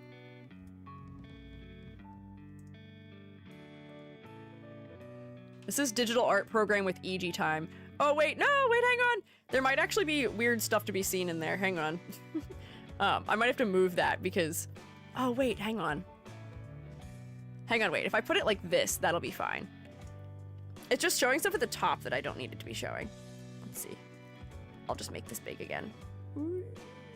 Come on. Nope, it's not gonna work. Okay. We'll just have to deal with this gap right here just really quickly. Soft and hard light work great too. That's also true, depending on what you're trying to do. But for a multiply layer, if you're gonna put a multiply layer on something, what you can do is have a folder that is what's set as your multiply layer, and then you can stick within it whatever it is that you're going to be using to be essentially your base color, or your base, and then you can clip to it whatever your actual color you want to use is. So like, I'll do all of my shading on like something that makes it just really clear so that I can see where it's going first and be like, all right, let me go like this, and these are my shadows, and this is a shadow here, and this is a shadow here. I heard a sound. Oh, we were raided. Hi, Panic Pike, welcome in. Hi, sorry, I like am super hyper focused on, or I was super hyper focused on just demonstrating a shading technique for multiply layers. Hi. Hi. Hopping in your chat, don't mind us. I don't mind. Hi, French for muffin. Hi, Sirp boys. How was your stream? Also, thank you, Moz, for getting the shout out. Let's see, what were you up to? Oh, perhaps playing Sekiro or Pokemon, maybe? The raid summoned my dog jump. Oh no, I'm sorry. It does kind of sound like a firecracker, doesn't it? It makes like a explosion popping noise. Oh, well, what I'm explaining to the Shroomates right now. Also, I'm EG. Hi. I'm a freelance artist, Fungi. I'm also an art educator, and I'm blocking your view so you can't see anything. We're doing fundraising for charity right now. And I'm teaching a multiply layer technique at the moment also. Hi. Hope charity's going well. Sekiro was good. We beat a tough boss and then got beat by a tough boss. If that ain't just the way it goes. Whoa, what are my belts doing? Why are my belts rigged to my head? Huh? Have they always been doing that? Disturbing. But congrats on beating a boss. That's always fantastic. If you and your fellas need to do things like eat or drink or stroke me, you are welcome to do so. If you want to stick around and hang out, you are welcome to do so. I was teaching the Shroomates how to use layers in their favor for drawing. So this is a multiply layer I'm using where I have set a folder to be multiplied so I could clip this to whatever my colors are. And then I have a base layer, which is where I do all of the shading. And then I have a layer above it, which is what I'll use to change the temperature of the shading. So I can say, all right, I want this to be generally shaded blue, but where these are closer to, whoops, now I'm really tall, some green elements, we could add like a green undertone to it. We could add like a brown undertone to it in some places. If I blur this all out a good bit and then make it less intense, whoops, not this one, this, the multiply layer on top, it'll create more interesting colors in your shadows. Do you see we're tapering from green into blues into browns in the lower part of the body? That's a good way to add some interest to your shading if you're trying to do it on a multiply layer. Alternatively, you can use the same technique and not use a multiply layer and color pick your shadows, where you can say, all right, I want to use a shadow for this color. I'm going to, or wait, we'll use this one. Color pick for this one. Move your thing diagonally. Oh, it's kind of cut off a little bit, but move your color picker diagonally down so you're getting darker and more saturated. Hue shift a good bit to get an interesting color. And then you could use like that as your shading color that we're using if this was not a multiply layer. Those are the options. Gonna for at least 30 minutes and I gotta find some dinner. Do make sure you eat. That is important. But thank you for stopping in. Here, I'm gonna teleport us back to the other room so I can full screen this again because it's so hard actually not being full screen. There we go. There we go. It's so hard not having it in full screen because I can't tell where any of my options are. But yeah, so that answers that. Do I nix the tail? I don't think you nix the tail. The tail is fun for silhouette, but definitely shape the tail to be more something plant related. Spend a little more time on it. Silhouette we talked about. That was for shading. Colors work well as background colors. Ah, for background colors, I almost feel like you should be sticking with like a really grim dark background. So that way, even though you are in decayed shades of like browns and greens, you'll pop a lot if you have stuff that's like kind of desaturated. Also, if you have desaturated cooler colors in your background, because you are the one point of contrast that is warmer, that might work pretty well to your favor also. Yeah. Yeah. I don't understand color theory and look, you just go based on vibes. There are people who can do that. I can't. I only function under rationalizing the way that things work. I have to rationalize my way through things. I have to. It doesn't work otherwise. 2, 4, 5, 6, 7.5 out of 10. A lot of 7s to 7.5 out of 10s. Pretty consistent, Shroomates. Bam. Gotcha. Yeah. Thank you for submitting. EG's a scientific artist. I am. I'm a very analytical person. It's the reason why I was a chemist originally. Yeah, that's a grade I'm happy with. I think you should be. I think you should be proud of yourself. Thank you for submitting. Thank you for donating also. Can we get a round of applause, please, for Nabilu? Now I gotta go make mad adjustments to the model. Good luck. You got this. Good luck. Hi, Origins. Hi, Pikes, fellas. Who's posting about Native American mythology in YouTube chat? Huh? What? Perturbs me a little bit. And deer skull monsters are referred to as wendigos. Wendigos are closer to zombies and are spirit and Algonquian tradition that is known for consumption and wasting away. People are merging mythos with the deer skull creature and Wendigos. Oh, we are talking about it, huh? Interesting. Interesting. There are a lot of mythos that do get combined in popular culture, and they're combining them, so they're using them for like fantasy application or for things where they're not trying to they're trying to just take inspiration from reality, but not using reality. But then it does sort of shift the general populace's understanding of those things, so it can be a little bit difficult sometimes. I see. But next, oh no, I'm like fully off by a half an hour. I'm gonna have to go over. We'll never finish all of our critiques. This is Tyria, who uses the pronouns she/they, and can be found at Tyria VT.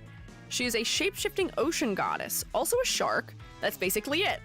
Sure. I just really like sharks. This is specifically inspired by the whale shark. This design was also made before I fully solidified my concept. The shapeshifter aspect was added on really just so I had a valid excuse for changing models/designs constantly without needing to rebrand every time because I'm an indecisive bitch. I see. Oh, the original STRM64. Thank you for following. I appreciate it. Yeah, it is very pretty. This is very pretty. The dress that just turns directly into a wave and the sort of sheer sleeves that are also wave-like are quite lovely. The gradient in the hair is pretty nice also, for adding some interest. And the tail does add something nice to silhouette, too. You seem like a very refined character based on the outfit. This is also nicely asymmetrical. It's believably asymmetrical, and it does add some nice movement. Got a giant flower on one side of your hair. You've got a braid on the other side of your hair. I see. Yeah, the dress is very yummy looking. Is my younger sibling? IRL or in in like model parent dumb? What does that mean? Am I allowed to shout my artist because she's amazing? A lot of the concepts are fixing up for me. Yeah, absolutely. If you want to. Yeah, go for it. Sure. Yeah, very pretty. I gotta shrink myself because I'm the wrong height now. EG, come on. Get with the program. There we go. No height allowed. So, step one, love the dress. Conceptually, I think we can pick up the fact that you are shark-related and that you are ocean-related pretty quickly. I do think that this may be one of those times where we want to have something else that is referencing the fact that you're a shark other than just the tail. There should be something more to it, perhaps, that is relating to the whale shark aspect. So that way, also, if you shape-shift into some other animal, you know, you can replace those with other elements. If we pick a part of the body that another animal may have something relating to, we can switch those maybe somewhat easily. So like if we are gonna make you switch into a bird or something, maybe you've got fins that come out of your arms or your shoulders or something, and then they turn to wings with that one, perhaps. But I think that if you're going to be a shapeshifter, for the sake of your brand, you definitely should keep something consistent across all of the shapeshifting iterations, whether it be your hair colors always being blue that tapers into lavender, or the fact that you always have like a braid on the side of your head and hair that's longer on one side, or a ponytail, or you always have some sort of flower in your hair. You need to keep something consistent so people will recognize you across those iterations. Yeah. Freckles could work as whale shark, or for whale sharks because they have spots everywhere. That's true. Baleen necklace. Oh, that might be interesting. Furansu Drawing is my artist on this piece, and most of my pieces, I love her to pieces. What a sentence. I think those are off-the-shoulder sleeves. These things are, yes, they are off-the-shoulder sleeves. Yes. Interesting. Baleen. What does whale shark baleen look like? Is it what I'm thinking of? Whale shark. Oh, I typed an interesting word. I put a T at the end of shark instead of a K. What is up with my misspellings this week? They've been bad. What at the top sheer of the dress, like the fine teeth of filter-feeding whales? Baleen! Whale sharks? Do whale sharks have baleen? It looks like they don't. Their mouth just looks like a big tube. They just go and they slurp it all down, it seems like. Shark teeth, whale baleen, tails for swimming. Yeah, no, they don't have it, it doesn't seem like. Man! Oh no!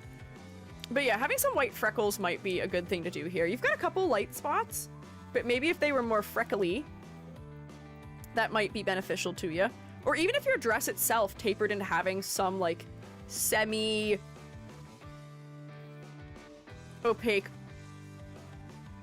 elements on it, that could be good too. Whale shark gills could be waist windows. Oh, that might be fun. Where are their gills? I'm looking at them. I'm looking at whale sharks. Do they have... They have gills. They have to have gills. I just can't see them. Oh, they do have them. Oh, that would be interesting. Even if you didn't have them as cutouts, you could have them almost as like a couple like ruffled layers in here, maybe? You know what I mean? Like this. Where like maybe they're like gathered in this area. So that way we're referencing gills without having to directly give you gills, perhaps? Semi-transparent white polka dots on the dress with fading gradient. That's another thing I was thinking, was that we could maybe have them start at the top and have like a whale shark pattern up here that fades away as you get like lower in the dress. I'm just trying to find ways to add like interesting construction into the dress, you know what I mean? So like here's like these pieces, right? Because then that's adding something unique to silhouette also in this area. That was a good idea. Oh, imagine if there were whale shark silhouettes in the hair. Or like we could just have fish silhouettes in the hair in general too. My other main design, I did white freckles, and I keep the ombre hair through a lot of the designs too. Okay, good to hear, good to hear, good to hear. Happy to hear it. There we go. Oh, I might have to switch the color for how I'm doing this. Oh, I made them way lower on this side. Probably like see the underside and the fact that it's kind of like going like that a little bit, but that might just be something interesting to add into the construction of the clothing. Something that references gills. Like we were saying, you could have like the spots almost like over the dress also if you wanted something white and have them be like mostly opaque, where they're kind of like grid-like the way they're on actual whale sharks, but then they have ones that like kind of like merge a little bit. Where like they'll just like randomly have ones that break the pattern, and then there's an even fainter like line between them. It seems like it's almost square-like, so you could like drop the opacity on that a whole bunch, have the like parts that like run between them be even more transparent.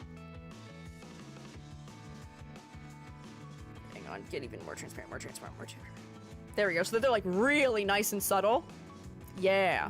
Videos of sensible people's white tail into a whale tail? Yeah, that's because you can't have those on Twitter or on Twitch. You can't do it. It's not allowed. No. False. The hair is a whale tail. The hair being a whale tail is always a fun thing people do in designs. Yeah. There we go.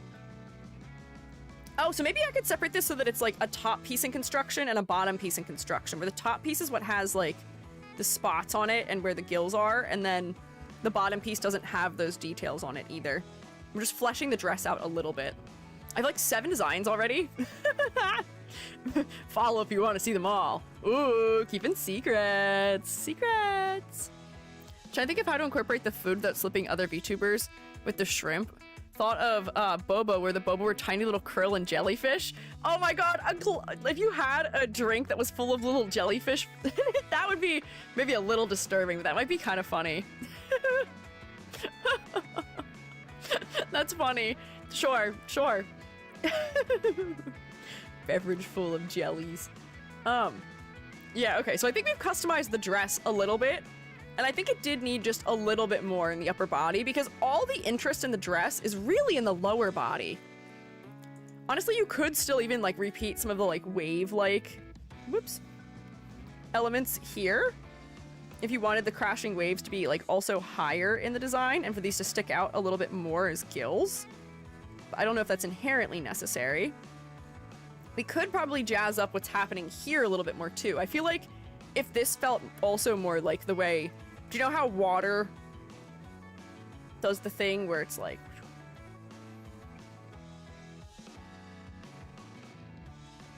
this? If the pattern in here was more water-like, that may be kind of interesting. Spam in YouTube, EG? What? I can't see it. Spam in YouTube? Oh. It auto-modded. I didn't even get to see it. Nightbot got them. They're not, it didn't even show up in the first place. We can just put it off screen. I saw Ryuko saying that. I thought Ryuko was joking because they were talking to people or something. I couldn't even see it. It was already auto-modded out. Whoa. Just type a bunch of things. Whoa, whoa, whoa, whoa, whoa, whoa.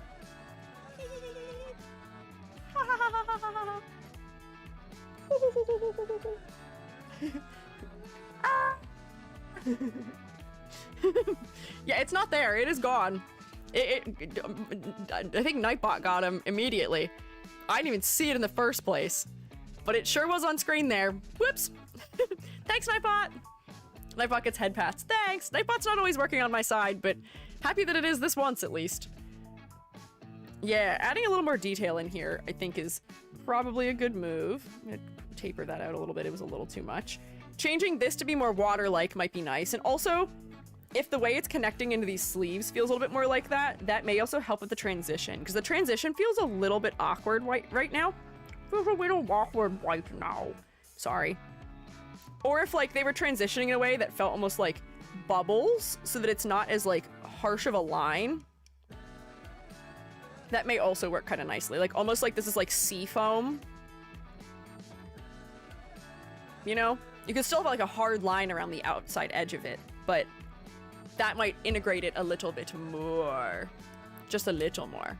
Feels like it was attached last second to the garment. Yeah, it just doesn't fit some of the other sensibilities going on. But if we, like, bubble the edges, now it feels like it's acting like water once again a little more too. Yeah, bubbles would be fun, perhaps.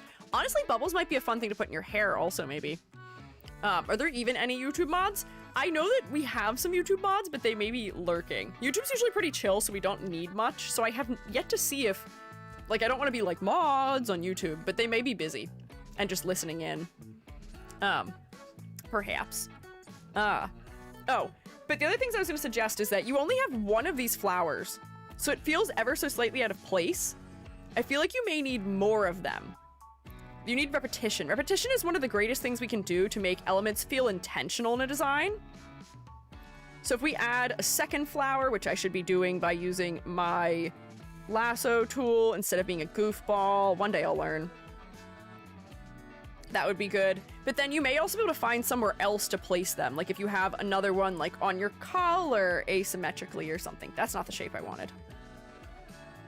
I'm not drawing a full flower. I'm just drawing something that looks kind of like a flower from a distance.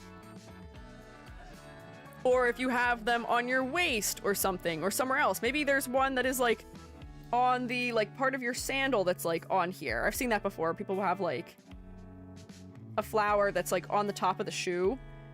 That might be a good place to reuse it. But I think it just needs to be repeated somewhere else for it to feel fully integrated into the design also. Never knew you can paint with the lasso tool. I have a lasso tool called Lasso Fill, which is my best friend. It makes it much easier to do things quickly. So having done that already is integrating it more throughout the rest of the design here. Nano's busy and Reality's Australian, so might only come in towards the end, possibly 4:40 in their time. Reality, I know, lurks more often than I think. I have heard, so don't know. Maybe the dress end too, like flowers floating in the water. Aw, flowers floating in the water would be really cute. That's a good idea. They got trapped in the tide. And then, like, I could put one that's, like, higher up here, or, like, you could have one that, like, sticks out off the side or something. Look at these horrible flower shapes that are barely floral that I'm drawing. I'm just trying to give a suggestion of something. But yeah, repetition, good. There we go. Neat. Not gonna lie, I submitted this design specifically because, to me, she's so perfect. I was really interested in what opinions others would have. Fair. She is really pretty. That valid reason. She is really pretty. And that's one of those things is, regardless of how perfect I ever think things I do are, it is always good to have the reminder that technically nothing is ever perfect. We can love things as much as we want, and if it's perfect to you, that matters more than anything else.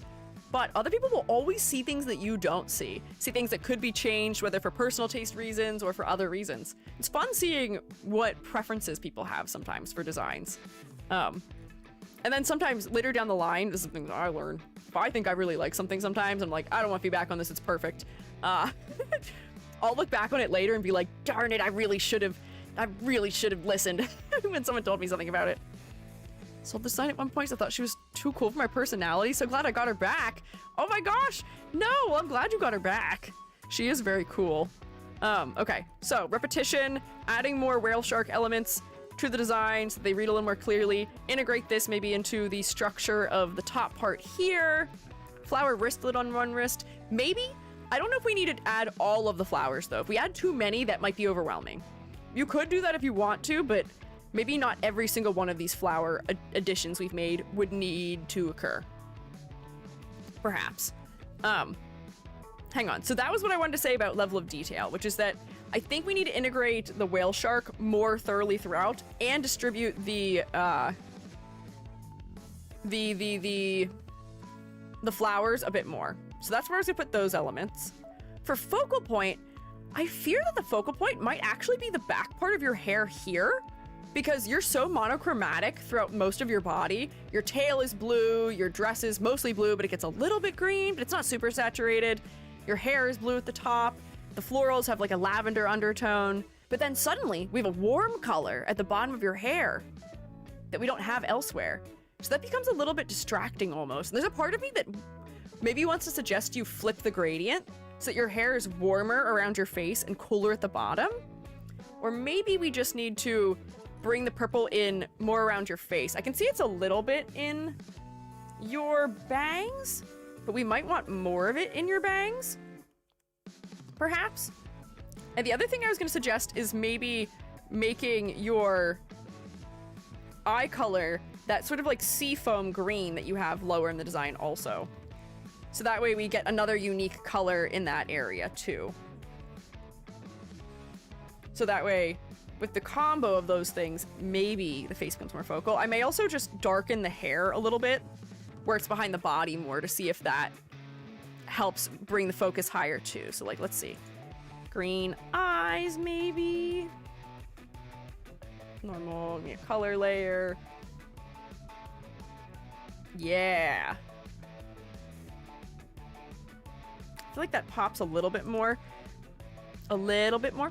Question mark. Edward just donated something? Oh, thank you for 33, Edward. I appreciate it. What did you, were you trying to obtain a very specific funny number? 333 333333333. Thank you, Edward, for your donation. I appreciate it.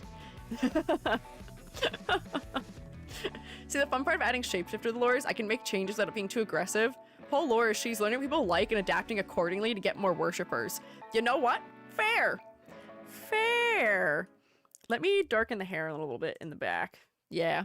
I just barely saw it pop up. See, I don't know why the overlay isn't working. Last year, I swear to God, it made noise. And this year, it has not been making noise, which is annoying because now I can't tell and I can't thank people properly. But I guess I could end stream today by thanking everyone who has donated. Because next week, Monday, we are going to continue doing this, and then we're going to continue on Wednesday, but then we are going to take a little bit of a break for Friday. I'm adding a little more clarity in the shading here, too, while I'm doing this, just to make sure I can see the edges of elements a little better. And I'm going to gradient this out. I'm going to blend it so that it's not as intense. Oh, wait, I can clip this, can I? If I put this on the bottom. Hang on, you're so smart, EG. Bam, look at that. Size of my brain, massive. There we go, okay. Let's make it less intense in the upper part of the design. But I think that's gonna help bring the focus back up to the face a bit if we push that more into purple. A little bit. I still feel like it's surprisingly focal. I feel like there should be a sound alert. I know. Peculiar. Snack time? Oh, snack time's gonna be me going to eat dinner in 15 minutes. I can't ruin my dinner. I ate my lunch really late. Yeah, so, focal point. Not quite the face, but somewhere near the vicinity of the face. For silhouette, the tail, the big hair, the sleeves being semi-transparent, and the asymmetry of the dress are pretty nice. I imagine if we're looking at you head on, the flowers on one side of your head add to silhouette also. But I do think things like adding the little gills around the waist, adding the flower to the top of the toe, and adding the flowers to the train of the dress will help to make you even more unique.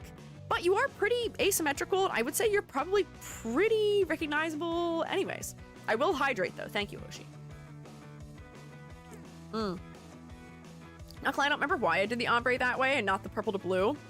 It was under like 3 years ago, so who knows? That's fair. That's fine. If you're not attached to it, you could just totally invert the gradient and have the purple be closer to the face and the blue be further away. And that might also help with the focal point too. But overall, color palette, totally fine. It's an analogous color palette. It's got a lot of harmony. It feels very relaxing and calming, which makes sense for the sea. And we tend to think of whale sharks as being some of like the gentle giants, the friendlier, less scary cousins of sharks. So I think that all works out pretty well for me. There might be a little bit of clarity trouble in the hair, just from the fact that it needed a little more shading. Where was that layer I was doing that on? Oh, here. Just so that we can make out where the edges of some of these locks are against the back of your hair. Like in here, it's okay, but here we might want a little more clarity. But it's not a ton. It's not worth taking a point off over. Very minimal, just one element, essentially. Whales rule. True. I think I was afraid the blue would blend in too much with the dress, probably. As long as it's different enough in value, I think it'd be okay. If it was this exact blue, I don't think it'd be an issue down here, because if I draw this blue down here, this is a color layer. E.g. use a normal layer. If I draw it down here, you can see that that has pretty good contrast. Even like the darker shading colors still have pretty okay contrast against the dress. So it might just be worth playing around with, perhaps. Yeah. But I think that is the bulk of what I have for you here. Do you have any other questions for me, mayhaps? Let me see. 2, 3, 4, 5, 6, 7 out of 10? Appears to be the grade. I think I have aquatic themed on my bingo. I should check that off. But can we get a round of applause for Tyria, please? Ooh, wah, wah, wah, wah, wah, wah, wah, wah. Clapping noises made by straight from E.G.'s mouth. Blue eyes Tyria kind of slays. Kind of slays, right? Kind of slays. Also, maybe my final wonder would be if the eyes would pop more if the eyelashes were darker. The eyelashes are pretty bright right now, so they're not giving me a lot of contrast around the eyes. Meanwhile, darker eyelashes. Oh, yeah, look at those eyes pop now. Feels more elegant, too. Yeah. Edit all my models to have blue eyes. This is a classic E.G. move, changing someone's eye color completely. But thank you for submitting your design to be critiqued. And thank you, Dr. Shooty, for sponsoring this one. Dr. Shooty sponsored almost every design we're going to look at on Monday also. Dr. Shooty came in with a crazy donation, which was incredible. Thank you. Very much appreciated. Now, we have our final one for the evening. We got Riraku times 2. Second Riraku submission to take a look-see at. Here we go. Bam. Gorley, perhaps. Next. Let me drink a little liquid. Won't be the first time I had blue eyes. I've had pre-made models with blue eyes that I couldn't edit. Fair. Sent Riri a book about Katal Hoyuk. Oh, is that the place you were talking about? Is that... that is a very early civilization. Oh, interesting. I'm sure that'll be helpful. Let me drink a little Vornors, and then we will get into this one.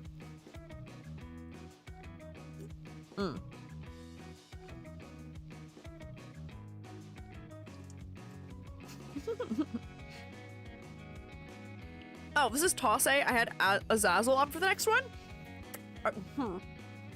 Hang on, I can find it. Let's see. Did you submit them at the same time? I didn't find another one. Hang on, let's see. Let me go backwards. That's someone else. This is... Oh, here's another Riraku submission. Sorry. I grabbed the most recent one. Azazel's probably gonna be faster. Okay. Sure. Oh, Riraku immediately with the TOS violation. On this next one. Warning. TOS violation. But for a webcomic, it doesn't matter. You're not a VTuber. Let's grab this. Where are you? Is this arsenic green? Oh, it is arsenic green. I see the dress. It's arsenic green. I feel like I know this dress anywhere. This is the kills you dress. It doesn't kill you anywhere, but it kills in manufacturing. For the sake of me not dying, I have to go like this. Ah!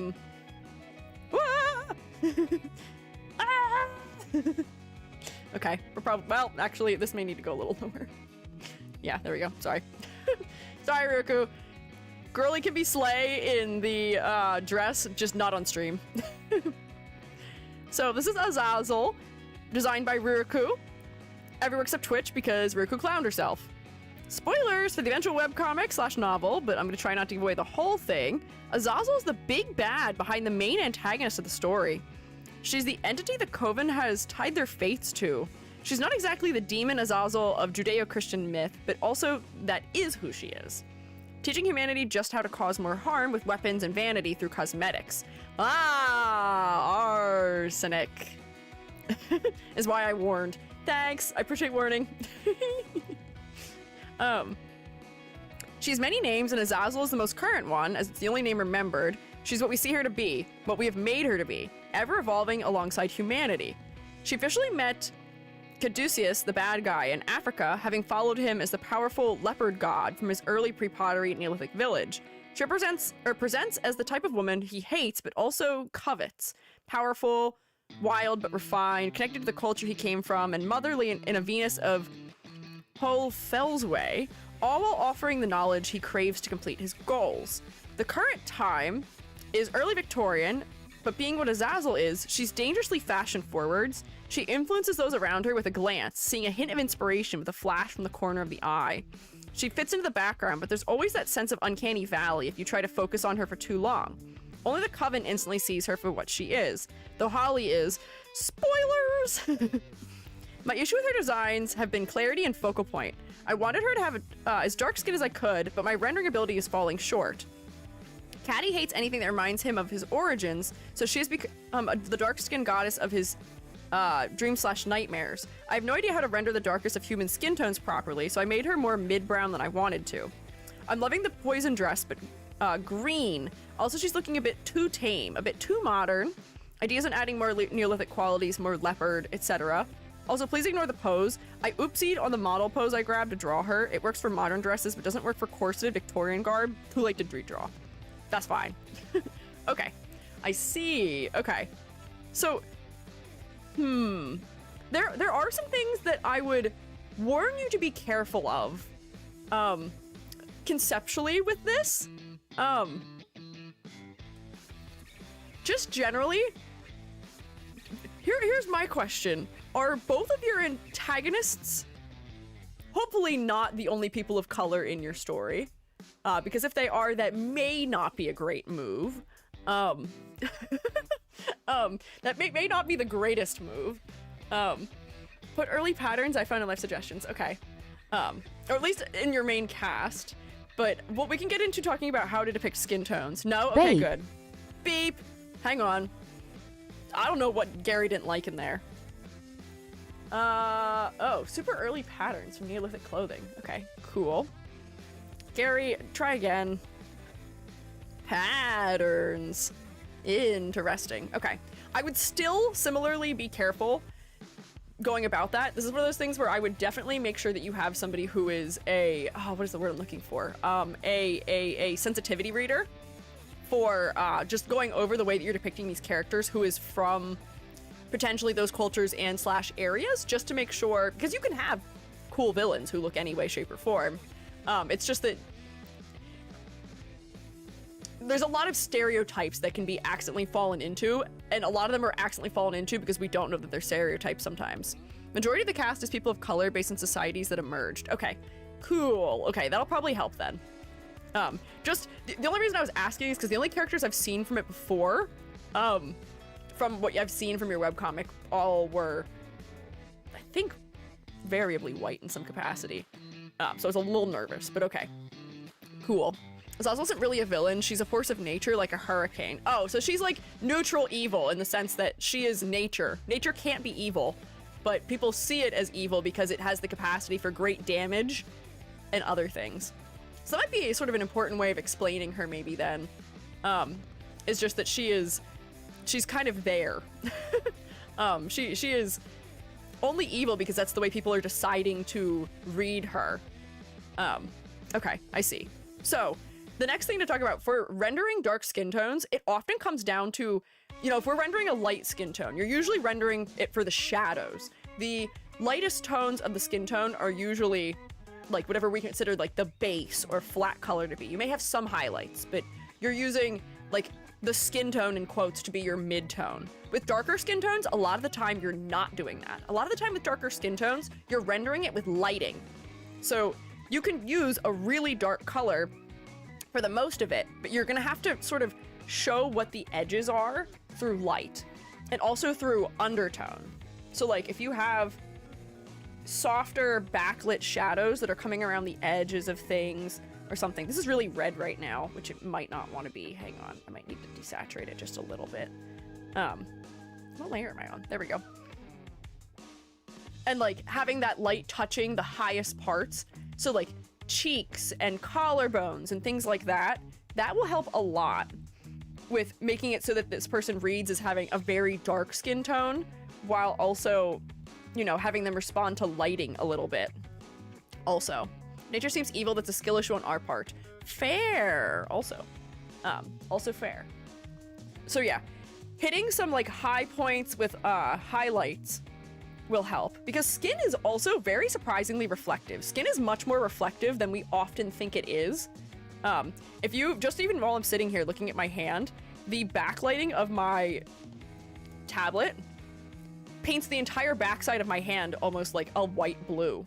So whatever environment she is in is going to significantly affect where the lighting is hitting her. And as long as you don't have that taking over the bulk of what her skin tone is, as long as it's sitting around the edges or sitting, you know, facing whatever that source is, her skin tone will still feel properly dark as a result. Friendly Guy also has some references for rendering dark skin, which I imagine are gonna cover some similar ideas here, yeah. Light room, dark room, yeah.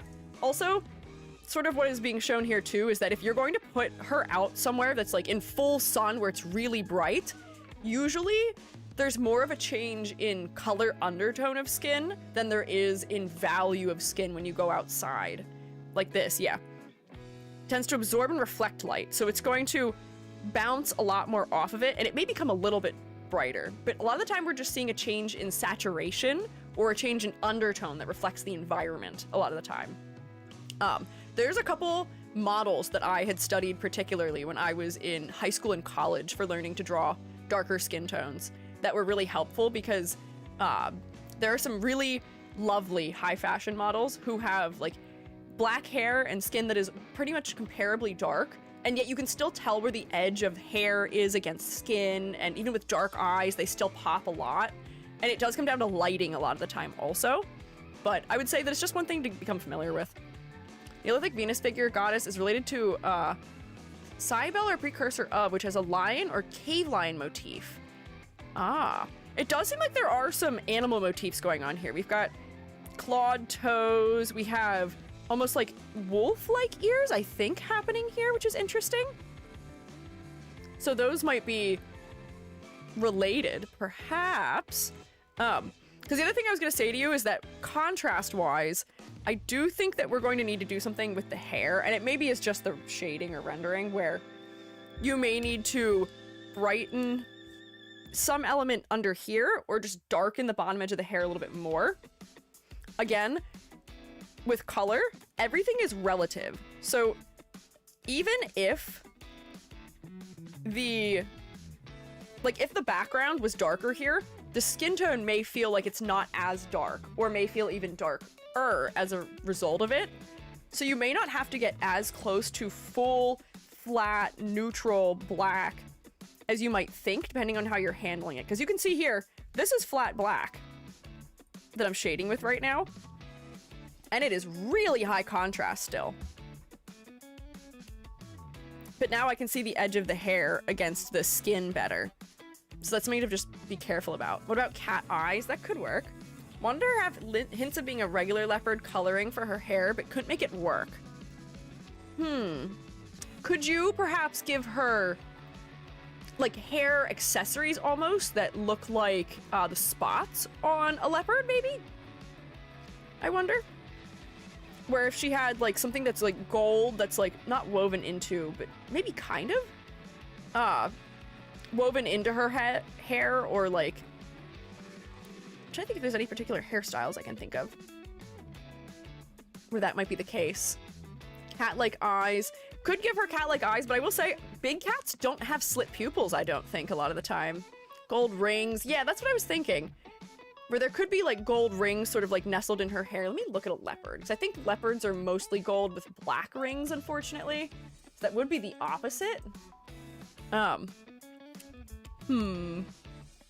Doesn't Arcane have good gold hair pieces? It might. I'm just trying to think of what might be close to a leopard. Let me see. Huh. Interesting. Yeah, leopards are mostly very light with dark spots. I'm trying to think of how you would accomplish that with this. Opposite still points to it. Yeah, the opposite still may be a hint. It might be enough if we had gold rings, especially if they're sitting in the hair in a way. Whoop, hello. Oh. Sitting in the hair in a way where like, we can see like them creating like a full shape almost. I'm not sure how they'd be positioned, so you may have to find a particular reference about like where you would stick them in hair as far as like accessorizing goes, that they would make sense. Because I have a feeling that maybe they wouldn't be handled the way I'm handling them right now sometimes. But that could help. That's brilliant. Thanks. Thanks. Nobby, we will credit with that one though. Not me. Not EG.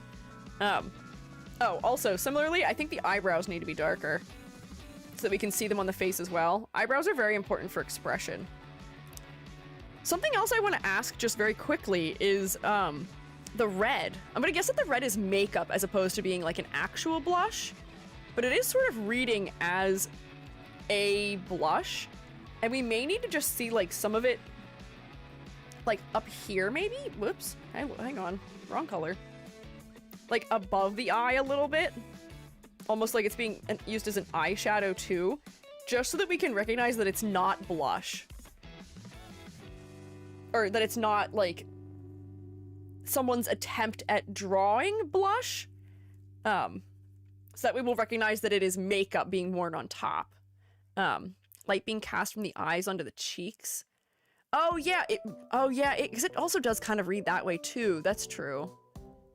Interesting. Yeah, blush. So if we continued above the eye, it may read a little bit more like it's been applied to the face. Tell Riri a fun fact that the Tepes was 9,000 or 8,000 BC during the end of the last ice age. The animals, like big cats, are slightly different. Well, the whole point with this character seems to be that they sort of like update to modernize with people's perceptions of her and times and things like that. So if people are thinking of different leopards that look differently in the 1800s, 1850s, she will probably look more like the ones they're thinking of. Although, how familiar were the Victorians with what leopards look like? Because if they're thinking about weird depictions in books of leopards and they've never seen what a leopard looks like before in their lives, she may be influenced by that so that she fits their understanding of them, which could also be an interesting path to go down. What did people think leopards looked like in the 1850s? Leopard. 1850. Oh, it seems like they may have had a decent understanding of what they looked like. Oh, leopard seals? Nope, don't think so. Not that. I will need that info for the beginning of the comic and drawing her as the leopard, so that is helpful. Yeah, see how they think leopards look in that time period, because that might influence the way you would draw her in general also. The fact that she's so fashion forward and not wearing shoes and showing her whole legs and ankles in the 1850s is kind of crazy. I'm gonna guess that she's probably usually wearing this closed. I'm surprised that at the very least she's not wearing like a petticoat or some sort of supportive garment under it. At least that I could see. So I think of like hoop skirts and stuff like that. I don't know if hoop skirts is what she'd have versus a petticoat, but I feel like I'd at least be able to see that happening in here. And that may have to help to disguise her legs just a little bit, which may lean into the angle of, oh, like when you look at her for too long, you start to realize there's something more wrong with her, where you can't look at her for too long. She's magic, she can break the rules, but I'm saying if you follow the rules, it may actually help support her character more, so that when we get to seeing the legs and the claws, that's a slower read. People won't pick it up quite as quickly, you know? So that's something that is rewarding someone from looking at her longer when they're observing the comic, perhaps. And then, like, it also is just adding some of that, like, natural detail that we'd expect from an outfit like this as well. Perhaps. And the other reason I'm suggesting it is because this really dark area here does end up being kind of distracting focally. I do think that the whole dress is gonna need a little bit of a sweeping gradient situation, just to try and shift the focus back up further towards the head. Hang on, get this in here. Good point, thanks. Let me move this up in the layers. Not gonna be this dark. Disclaimer, as I always disclaim. Just gonna gradient it to try and shift the focus up. Let's see. Probably carry it up to this height and then we'll blur it a bit. Not related to the TEP research, but are people in Victorian era allowed to show that much skin? That's the other thing I was sort of getting at with this, is that she may appear to be quite the outlier if she is showing this much skin. But I imagine she'd have it, like, closed. Riku's saying that really only the Coven sees her. Although if they're hanging out during those times, they may also feel similarly about seeing so much skin from her. But yeah, this is helping her head to be a little bit more focal already. You may just want to darken a couple of the elements too in her clothing for clarity's sake. Where, like, this part gets to be a little bit of a darker shade of green. This gets to be a little bit of a darker shade of green. So that way we can see the layering of her garments a little bit more. I know that it might not actually be separate objects, but it just might read a little bit more clearly if they appear that way. She's a goddess spirit demon with perceptual powers. Dramatic panel where she kicks out her leg and the claws appear to be cool. Yeah. Medieval drawings of lions are a treat. Oh, medieval drawings of anything are a treat. Renaissance drawings of hippos where they have armor? Crazy. Crazy. Okay. So. Making the head more focal. Because right now you do have some things that should be helping to make the head focal. I think one of the things that... like, it's kind of not helping, unfortunately, despite the fact that it is reinforcing inhuman elements, is the red inside of the eyes being the same color as the blush. I almost feel like a sicklier green to match the greens elsewhere might work better for the sclera, just that there's a little bit more contrast, and it'll still feel, like, devilish. It'll still feel like she is, goddess, spirit, demon, something in that, like, realm. And then we're gonna get a little more contrast into that area, too. So now I can see her eyes against her face a little bit better from a distance. And they could even maybe be even lighter. They could be more like lime, almost. Let me... color. Can we get an add glow, perhaps? I'm just gonna... Nope, not like that. New layer. Add glow, and just paint a little bit of this in to a brighter color, maybe. And then this will also clarify the fact that her eyes aren't glowing the red that we're seeing. There we go. Oh, do you see now? Do you see how her eyes pop now? It's so uncanny, and I do like how it leans away from instantly looking evil. Yeah, this doesn't look quite as immediately evil. So this might be a better neutral for her. What type of creature is she? She is a goddess slash spirit slash demon who is sort of a personification of nature. She's kind of Azazel from Judeo-Christian myth, but kind of not. Somewhat. Yes. So yeah, I think that might be a better way of handling the eyes for focal point reasons. I feel like the flowers in her hat would be something that might be nice to repeat somewhere, just because they're only in one spot. The ribbons do at least come back. You got a ribbon here and a ribbon on the back of her head.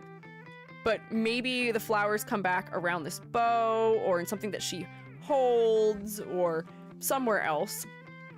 It might be nice just for repetition's sake. But I do think that her silhouette will be recognizable. Her haircut is definitely going to help with the fact that it's so blunt. And its edges, her hat being nice and round, her ribbon in the back is defining some of it. The flowers add a little asymmetry. Honestly, this era's dresses just work pretty well for silhouette in general to make them interesting. And especially if she is somebody who's high ranking, if she has the most sort of extravagant silhouette and the most extravagant outfit in some way, or at least the most fashion forward, that'll work well in her benefit also. Flower necklace, maybe. I don't know how big like brooches and like not like the choker style brooches, but like, oh, what are they called? Like cameos? Is this the right time period for cameos? The little like like pendants or brooches that had little faces in them, because that could be a good place to put the leopard also. Almost like it's like her face that it was made after, but that's where the leopard is, and that could be a pin somewhere. Or like one of those types of like brooches. Jewelry is huge, very geometric and cameos. Okay, I feel like a cameo would be a really good place to put your leopard imagery in. And why is she not wearing jewelry if jewelry was so big in that era, if she's so fashion forward? I feel like those might be good details to have, because if she is somebody who is high ranking within that coven, having something that decorates her a little bit more would sort of reflect that. Jewelry and the access to it is definitely reflective of status. So, yeah. Leopard cameo? Yeah, leopard cameo. Leopard cameo. You'd have to make it big enough that we could see what it is, or maybe it's just like an accessory that you reveal to your viewer through a close-up at some point, but I think that would be worthwhile to include. Let's see, what other edits do I have here? So I can start putting some of the critiques in, which is that you were aware of the fact that there's some clarity issues coming from the color. It's mostly just have to push your values a little bit more. Push darker the front of her bangs near her face, and push darker some of the lower elements, so that way we can shift the focus back up here. We can add some slightly darker areas so we can see the construction of the clothing a little bit better. And if we add sort of edge highlights to the skin, or just like reflective areas to the skin, that'll help to define its volume a little bit better. Yeah. Okay. And then silhouette. You do have some asymmetry. You've got a lot of exaggeration in the dress especially. The hair, I think, works well for silhouette. You've got a little bit of asymmetry in it. Honestly, adding the petticoat, or at least the hoop skirt underneath, might be kind of fun depending on what angle you catch her at for silhouette reasons. Her feet being bare and having claws is also an interesting moment for silhouette too. I'm not too worried about silhouette for her. For the context she is in, she's very grounded, so we don't need her to be too over the top. Complexity versus clarity. I think I want some of the jewelry. I think we need some of the jewelry. I think we need a couple more of the hints at that leopard angle, perhaps. Focal point. I think her legs were originally very focal before I had made my edits, because there's all this bright color framing them and they're so much darker. Although the eyes were still kind of competing, there's just a lot of low contrast elements happening around the face that were making them not compete as much as they could have. Constant motifs. Give me more leopard, perhaps. But giving her an arsenic green dress, I think, is great for representing sort of the unintentional, like, not evil, but like the unintentional, less than superb angles of nature, where nature doesn't seek to hurt us. The people who made those dresses weren't intending to hurt anyone either. But it is just sort of the side effect of it being a neutral entity that is not in control of the way people interact with it. So she won't be harmed by having worn it. The people who made it may be harmed. But I do think it makes sense for her conceptually to have that. And I hope that people who are reading Victorian fiction will know what that is if they see it. Because I think that for most like artists, we see green and we see 1800s and we're like, what might that be? So that's also, I think, the color they use to paint a lot of maps too, isn't it? It's the green on some Victorian era maps, at least too. Man. Mercury. Or arsenic, not mercury. Man, arsenic is so cool. It creates nice pigments. So many of our pigments are so incredibly, terribly poisonous. It's disturbing. But actually, I think that might be most of what I have to say. Showmates, do you guys have any other suggestions? If it's green and it's old, it's radioactive or poison. True! Radium girls! Yeah, I think that is the bulk of what I had to suggest here. Comments are, Riri, this is cool. Sure. What do we have here? 1, 2, 3, 4, 5, 6.5 out of 10? Yeah. I think so. I would agree. I would second Riri, this is cool. I forgot what number I said. 1, 2, 3, 4, 5, 6.5. Yes. Can we get a round of applause for Riku for the second time today? And also, can we please say thank you to Dr. Shooty for sponsoring Riku for this one? Thank you, Dr. Shooty. Oh, ad break right at the end here. I was gonna say, this may about do it for me for today. I'm glad we managed to critique all of them that I had for today. I went over a little bit, but it's not by as much as I thought I might. And I didn't rush. I feel like I gave this a normal amount of time for everybody, more or less. This still got like a half an hour because I started 10 minutes before 6. Yeah. But yay! Go work, Shroommates! Let's do a little housekeeping before I end things off here, just a little bit.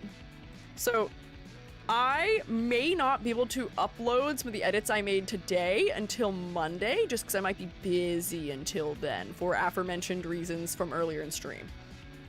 So you might have to see.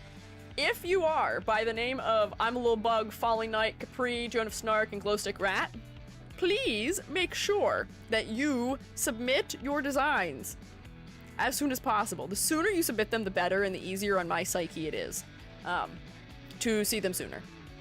Because then I can do the prep for them faster and not have to scramble before stream on Monday to do them.